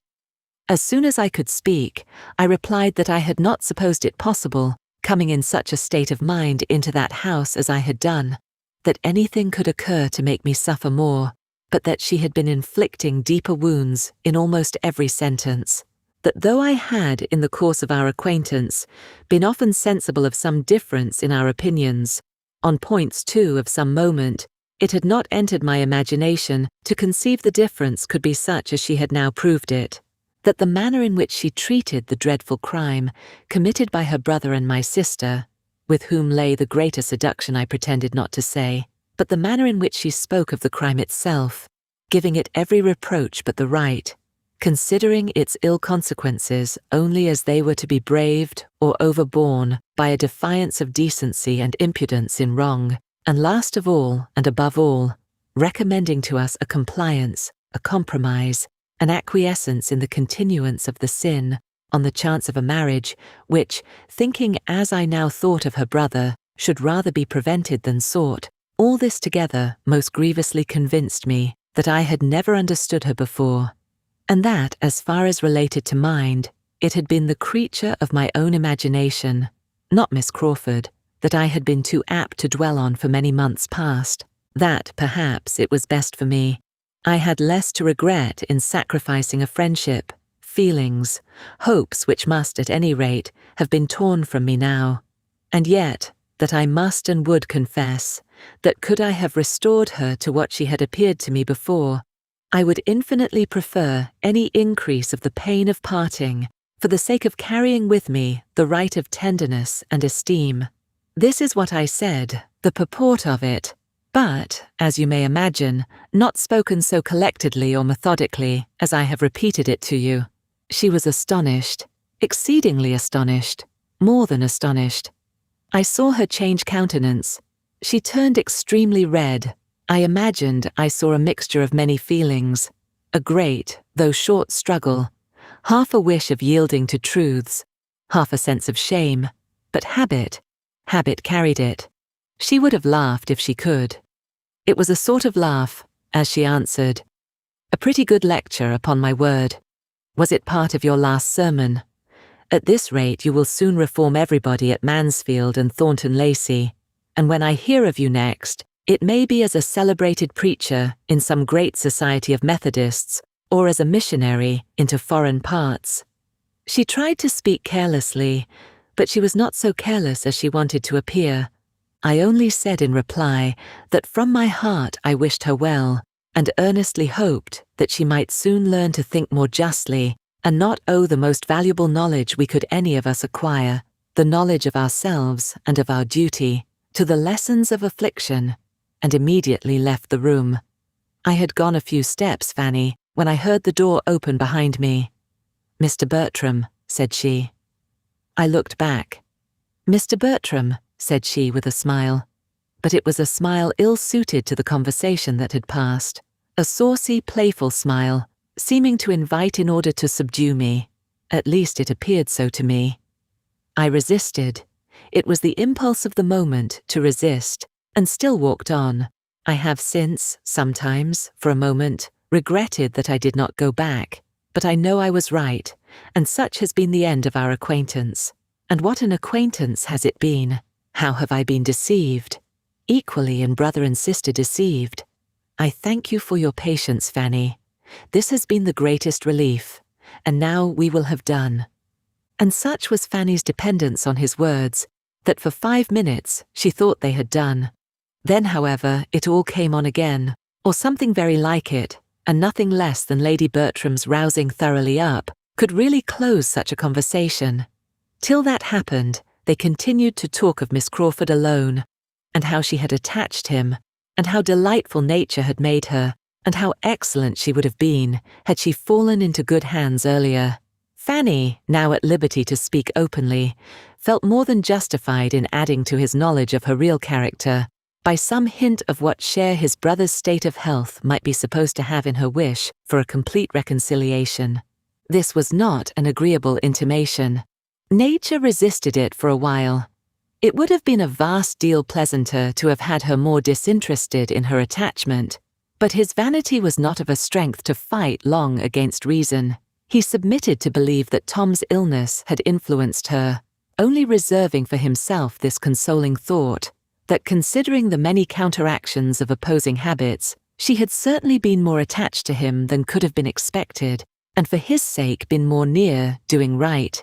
Fanny thought exactly the same, and they were also quite agreed in their opinion of the lasting effect, the indelible impression, which such a disappointment must make on his mind.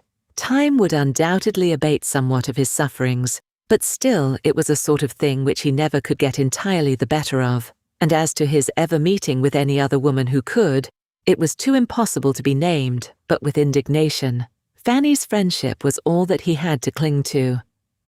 This concludes Chapter 47 of Mansfield Park. Chapter 48. Let other pens dwell on guilt and misery. I quit such odious subjects as soon as I can, impatient to restore everybody, not greatly in fault themselves, to tolerable comfort, and to have done with all the rest. My Fanny indeed at this very time, I have the satisfaction of knowing, must have been happy in spite of everything. She must have been a happy creature, in spite of all that she felt, or thought she felt, for the distress of those around her. She had sources of delight that must force their way. She was returned to Mansfield Park. She was useful, she was beloved, she was safe from Mr. Crawford, and when Sir Thomas came back, she had every proof that could be given in his then melancholy state of spirits, of his perfect approbation and increased regard, and happy as all this must make her, she would still have been happy without any of it. For Edmund was no longer the dupe of Miss Crawford. It is true that Edmund was very far from happy himself. He was suffering from disappointment and regret, grieving over what was, and wishing for what could never be.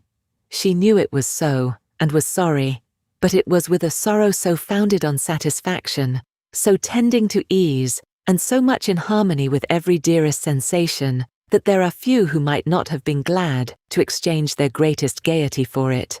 Sir Thomas, poor Sir Thomas, a parent and conscious of errors in his own conduct as a parent, was the longest to suffer. He felt that he ought not to have allowed the marriage, that his daughter's sentiments had been sufficiently known to him to render him culpable in authorizing it, that in so doing he had sacrificed the right to the expedient and been governed by motives of selfishness and worldly wisdom. These were reflections that required some time to soften, but time will do almost everything, and though little comfort arose on Mrs. Rushworth's side for the misery she had occasioned, comfort was to be found greater than he had supposed in his other children. Julia's match became a less desperate business than he had considered it at first. She was humble and wishing to be forgiven, and Mr. Yates, desirous of being really received into the family, was disposed to look up to him and be guided. He was not very solid, but there was a hope of his becoming less trifling, of his being at least tolerably domestic and quiet, and at any rate there was comfort in finding his estate rather more, and his debts much less, than he had feared, and in being consulted and treated as the friend best worth attending to. There was comfort also in Tom, who gradually regained his health, without regaining the thoughtlessness and selfishness of his previous habits. He was the better forever for his illness.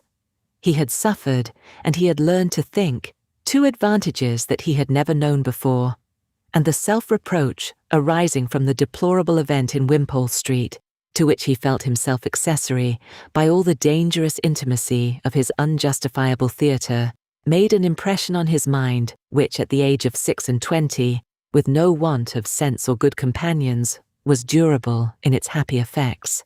He became what he ought to be, useful to his father, steady and quiet, and not living merely for himself. Here was comfort indeed, and quite as soon as Sir Thomas could place dependence on such sources of good, Edmund was contributing to his father's ease by improvement in the only point in which he had given him pain before, improvement in his spirits. After wandering about and sitting under trees with Fanny all the summer evenings, he had so well talked his mind into submission as to be very tolerably cheerful again.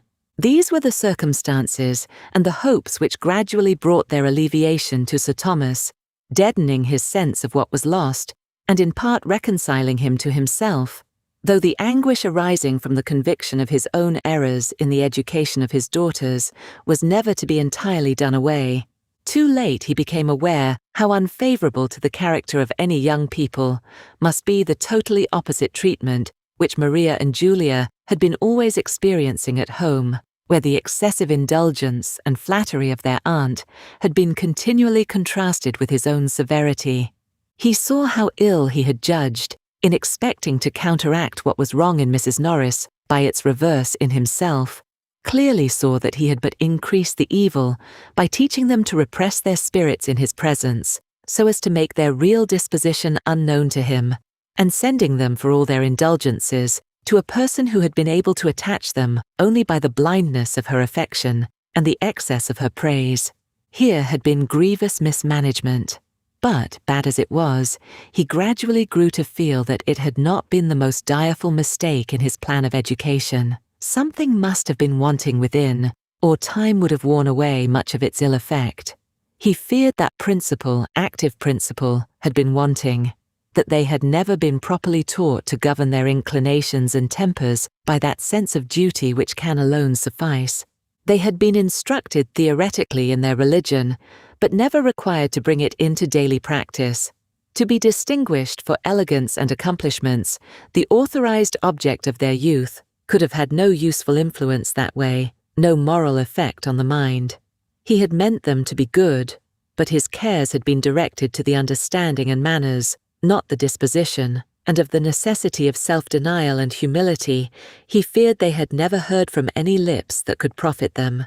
Bitterly did he deplore a deficiency which now he could scarcely comprehend to have been possible.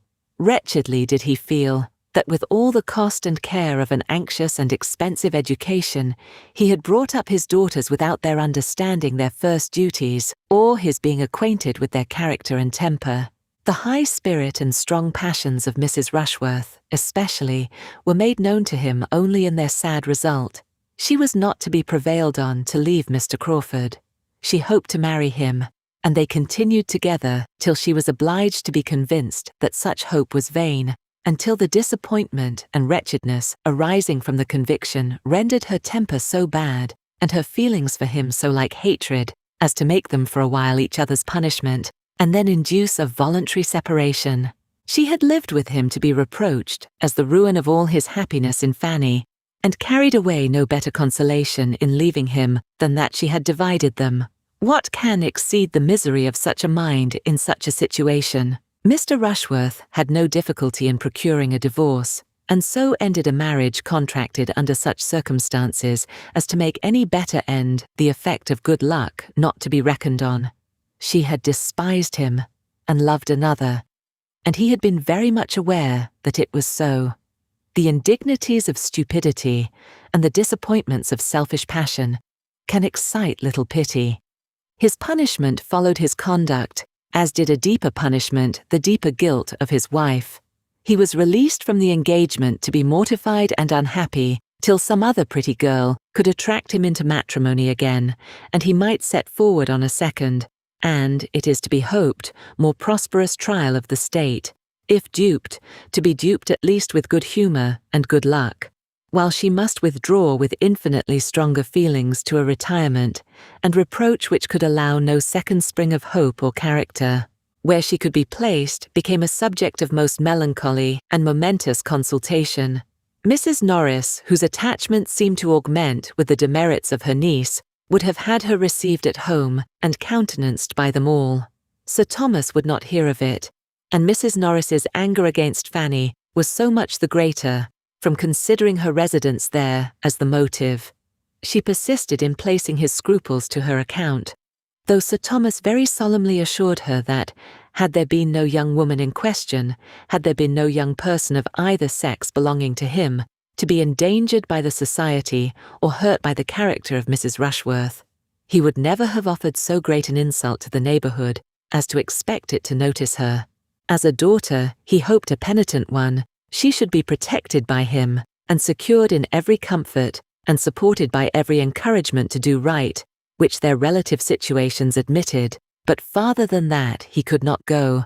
Maria had destroyed her own character, and he would not, by a vain attempt to restore what never could be restored, by affording his sanction to vice, or in seeking to lessen its disgrace, be anywise accessory to introducing such misery in another man's family as he had known himself.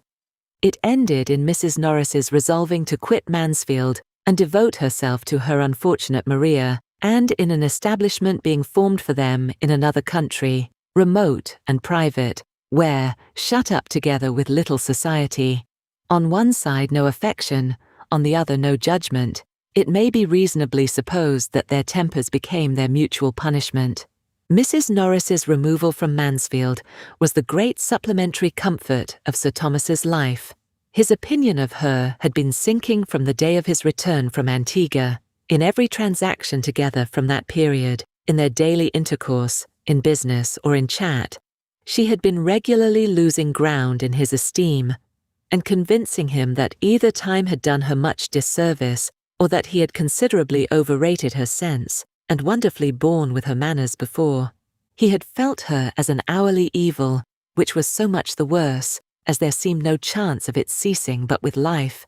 She seemed a part of himself that must be borne forever. To be relieved from her, therefore, was so great a felicity that had she not left bitter remembrances behind her, there might have been danger of his learning almost to approve the evil which produced such a good. She was regretted by no one at Mansfield. She had never been able to attach even those she loved best, and since Mrs. Rushworth's elopement, her temper had been in a state of such irritation as to make her everywhere tormenting. Not even Fanny had tears for Aunt Norris, not even when she was gone forever. That Julia escaped better than Maria was owing, in some measure, to a favourable difference of disposition and circumstance, but in a greater to her, having been less the darling of that very aunt, less flattered and less spoilt.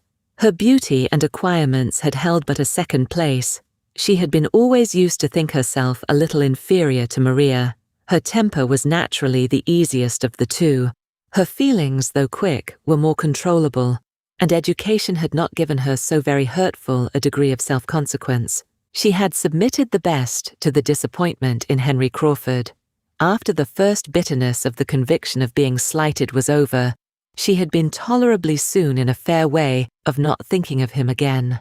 And when the acquaintance was renewed in town, and Mr. Rushworth's house became Crawford's object, she had had the merit of withdrawing herself from it, and of choosing that time to pay a visit to her other friends, in order to secure herself from being again too much attracted. This had been her motive in going to her cousin's.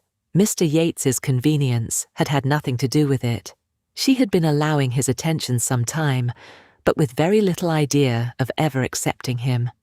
And had not her sister's conduct burst forth as it did, and her increased dread of her father and of home, on that event, imagining its certain consequence to herself would be greater severity and restraint, made her hastily resolve on avoiding such immediate horrors at all risks, it is probable that Mr. Yates would never have succeeded. She had not eloped with any worse feelings than those of selfish alarm. It had appeared to her the only thing to be done. Maria's guilt had induced Julia's folly. Henry Crawford, ruined by early independence and bad domestic example, indulged in the freaks of a cold-blooded vanity a little too long. Once it had, by an opening undesigned and unmerited, led him into the way of happiness. Could he have been satisfied with the conquest of one amiable woman's affections, could he have found sufficient exultation in overcoming the reluctance, in working himself into the esteem and tenderness of Fanny Price, there would have been every probability of success and felicity for him. His affection had already done something. Her influence over him had already given him some influence over her. Would he have deserved more? There can be no doubt that more would have been obtained, especially when that marriage had taken place, which would have given him the assistance of her conscience in subduing her first inclination and brought them very often together. Would he have persevered, and uprightly, Fanny must have been his reward, and a reward very voluntarily bestowed, within a reasonable period from Edmund's marrying Mary. Had he done as he intended, and as he knew he ought, by going down to Everingham after his return from Portsmouth, he might have been deciding his own happy destiny. But he was pressed to stay for Mrs. Fraser's party. His staying was made of flattering consequence, and he was to meet Mrs. Rushworth there. Curiosity and vanity were both engaged, and the temptation of immediate pleasure was too strong for a mind unused to make any sacrifice to write. He resolved to defer his Norfolk journey, resolved that writing should answer the purpose of it, or that its purpose was unimportant, and stayed. He saw Mrs. Rushworth, was received by her with a coldness which ought to have been repulsive, and have established apparent indifference between them forever. But he was mortified. He could not bear to be thrown off by the woman whose smiles had been so wholly at his command. He must exert himself to subdue so proud a display of resentment. It was anger on Fanny's account. He must get the better of it, and make Mrs. Rushworth Maria Bertram again in her treatment of himself. In this spirit he began the attack, and by animated perseverance had soon re-established the sort of familiar intercourse, of gallantry, of flirtation, which bounded his views. But in triumphing over the discretion which, though beginning in anger, might have saved them both, he had put himself in the power of feelings on her side more strong than he had supposed. She loved him. There was no withdrawing attentions avowedly dear to her. He was entangled by his own vanity, with as little excuse of love as possible, and without the smallest inconstancy of mind towards her cousin. To keep Fanny and the Bertrams from a knowledge of what was passing became his first object. Secrecy could not have been more desirable for Mrs. Rushworth's credit than he felt it for his own. When he returned from Richmond, he would have been glad to see Mrs. Rushworth no more. All that followed was the result of her imprudence, and he went off with her at last, because he could not help it. regretting Fanny even at the moment, but regretting her infinitely more when all the bustle of the intrigue was over, and a very few months had taught him, by the force of contrast, to place a yet higher value on the sweetness of her temper, the purity of her mind, and the excellence of her principles. That punishment, the public punishment of disgrace, should in a just measure attend his share of the offence, is, we know, not one of the barriers which society gives to virtue. In this world, the penalty is less equal than could be wished, but without presuming to look forward to a juster appointment hereafter, we may fairly consider a man of sense, like Henry Crawford, to be providing for himself no small portion of vexation and regret, vexation that must rise sometimes to self-reproach, and regret to wretchedness, in having so requited hospitality, so injured family peace, so forfeited his best, most estimable, and endeared acquaintance, and so lost the woman whom he had rationally, as well as passionately loved. After what had passed, to wound and alienate the two families, the continuance of the Bertrams and Grants, in such close neighbourhood, would have been most distressing, but the absence of the latter, for some months purposely lengthened, ended very fortunately in the necessity, or at least the practicability, of a permanent removal. Dr. Grant, through an interest on which he had almost ceased to form hopes, succeeded to a stall in Westminster, which, as affording an occasion for leaving Mansfield, an excuse for residence in London, and an increase of income to answer the expenses of the change, was highly acceptable to those who went and those who stayed. Mrs. Grant, with a temper to love and be loved, must have gone with some regret from the scenes and people she had been used to, but the same happiness of disposition must in any place and any society secure her a great deal to enjoy, and she had again a home to offer Mary. And Mary had had enough of her own friends, enough of vanity, ambition, love, and disappointment in the course of the last half-year to be in need of the true kindness of her sister's heart, and the rational tranquillity of her ways. They lived together, and when Dr. Grant had brought on apoplexy and death by 3 great institutionary dinners in 1 week, they still lived together. For Mary, though perfectly resolved against ever attaching herself to a younger brother again, was long in finding among the dashing representatives, or idle heir-apparents, who were at the command of her beauty and her £20,000, anyone who could satisfy the better taste she had acquired at Mansfield, whose character and manners could authorize a hope of the domestic happiness she had there learned to estimate, or put Edmund Bertram sufficiently out of her head. Edmund had greatly the advantage of her in this respect. He had not to wait and wish with vacant affections for an object worthy to succeed her in them. Scarcely had he done regretting Mary Crawford, and observing to Fanny how impossible it was that he should ever meet with such another woman, before it began to strike him whether a very different kind of woman might not do just as well, or a great deal better, whether Fanny herself were not growing as dear, as important to him in all her smiles and all her ways, as Mary Crawford had ever been, and whether it might not be a hopeful undertaking to persuade her that her warm and sisterly regard for him would be foundation enough for wedded love.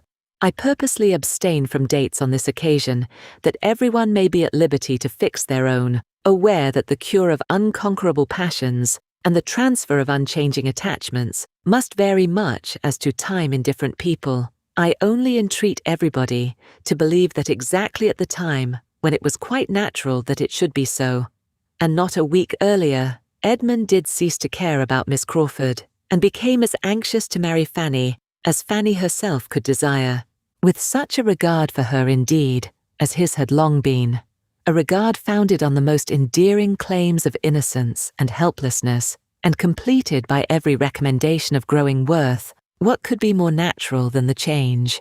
Loving, guiding, protecting her, as he had been doing ever since her being 10 years old, her mind in so great a degree formed by his care, and her comfort depending on his kindness, an object to him of such close and peculiar interest, dearer by all his own importance with her than anyone else at Mansfield.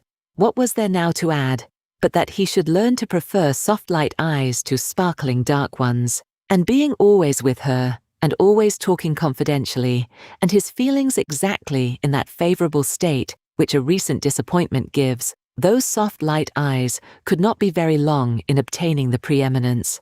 Having once set out and felt that he had done so on this road to happiness, there was nothing on the side of prudence to stop him or make his progress slow. No doubts of her deserving, no fears of opposition of taste, no need of drawing new hopes of happiness from dissimilarity of temper. Her mind, disposition, opinions and habits wanted no half-concealment, no self-deception on the present, no reliance on future improvement. Even in the midst of his late infatuation, he had acknowledged Fanny's mental superiority. What must be his sense of it now, therefore? She was of course only too good for him, but as nobody minds having what is too good for them, he was very steadily earnest in the pursuit of the blessing, and it was not possible that encouragement from her should be long wanting. Timid, anxious, doubting as she was, it was still impossible that such tenderness as hers should not, at times, hold out the strongest hope of success, though it remained for a later period, to tell him the whole delightful and astonishing truth. His happiness in knowing himself to have been so long the beloved of such a heart must have been great enough to warrant any strength of language in which he could clothe it to her or to himself. It must have been a delightful happiness, but there was happiness elsewhere which no description can reach. Let no one presume to give the feelings of a young woman on receiving the assurance of that affection of which she has scarcely allowed herself to entertain a hope. Their own inclinations ascertained, there were no difficulties behind, no drawback of poverty or parent. It was a match which Sir Thomas's wishes had even forestalled. Sick of ambitious and mercenary connections, prizing more and more the sterling good of principle and temper, and chiefly anxious to bind by the strongest securities all that remained to him of domestic felicity, he had pondered with genuine satisfaction on the more than possibility of the two young friends finding their natural consolation in each other, for all that had occurred of disappointment to either, and the joyful consent which met Edmund's application, the high sense of having realized a great acquisition in the promise of Fanny for a daughter, formed just such a contrast with his early opinion on the subject when the poor little girl's coming had been first agitated, as time is forever producing between the plans and decisions of mortals, for their own instruction and their neighbours' entertainment.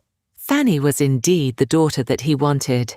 His charitable kindness had been rearing a prime comfort for himself. His liberality had a rich repayment, and the general goodness of his intentions by her deserved it. He might have made her childhood happier, but it had been an error of judgment only which had given him the appearance of harshness and deprived him of her early love, and now, on really knowing each other, their mutual attachment became very strong. After settling her at Thornton Lacey, with every kind attention to her comfort, the object of almost every day was to see her there, or to get her away from it. Selfishly dear as she had long been to Lady Bertram, she could not be parted with willingly by her. No happiness of son or niece could make her wish the marriage, but it was possible to part with her, because Susan remained to supply her place. Susan became the stationary niece, delighted to be so, and equally well adapted for it by a readiness of mind and an inclination for usefulness, as Fanny had been by sweetness of temper and strong feelings of gratitude.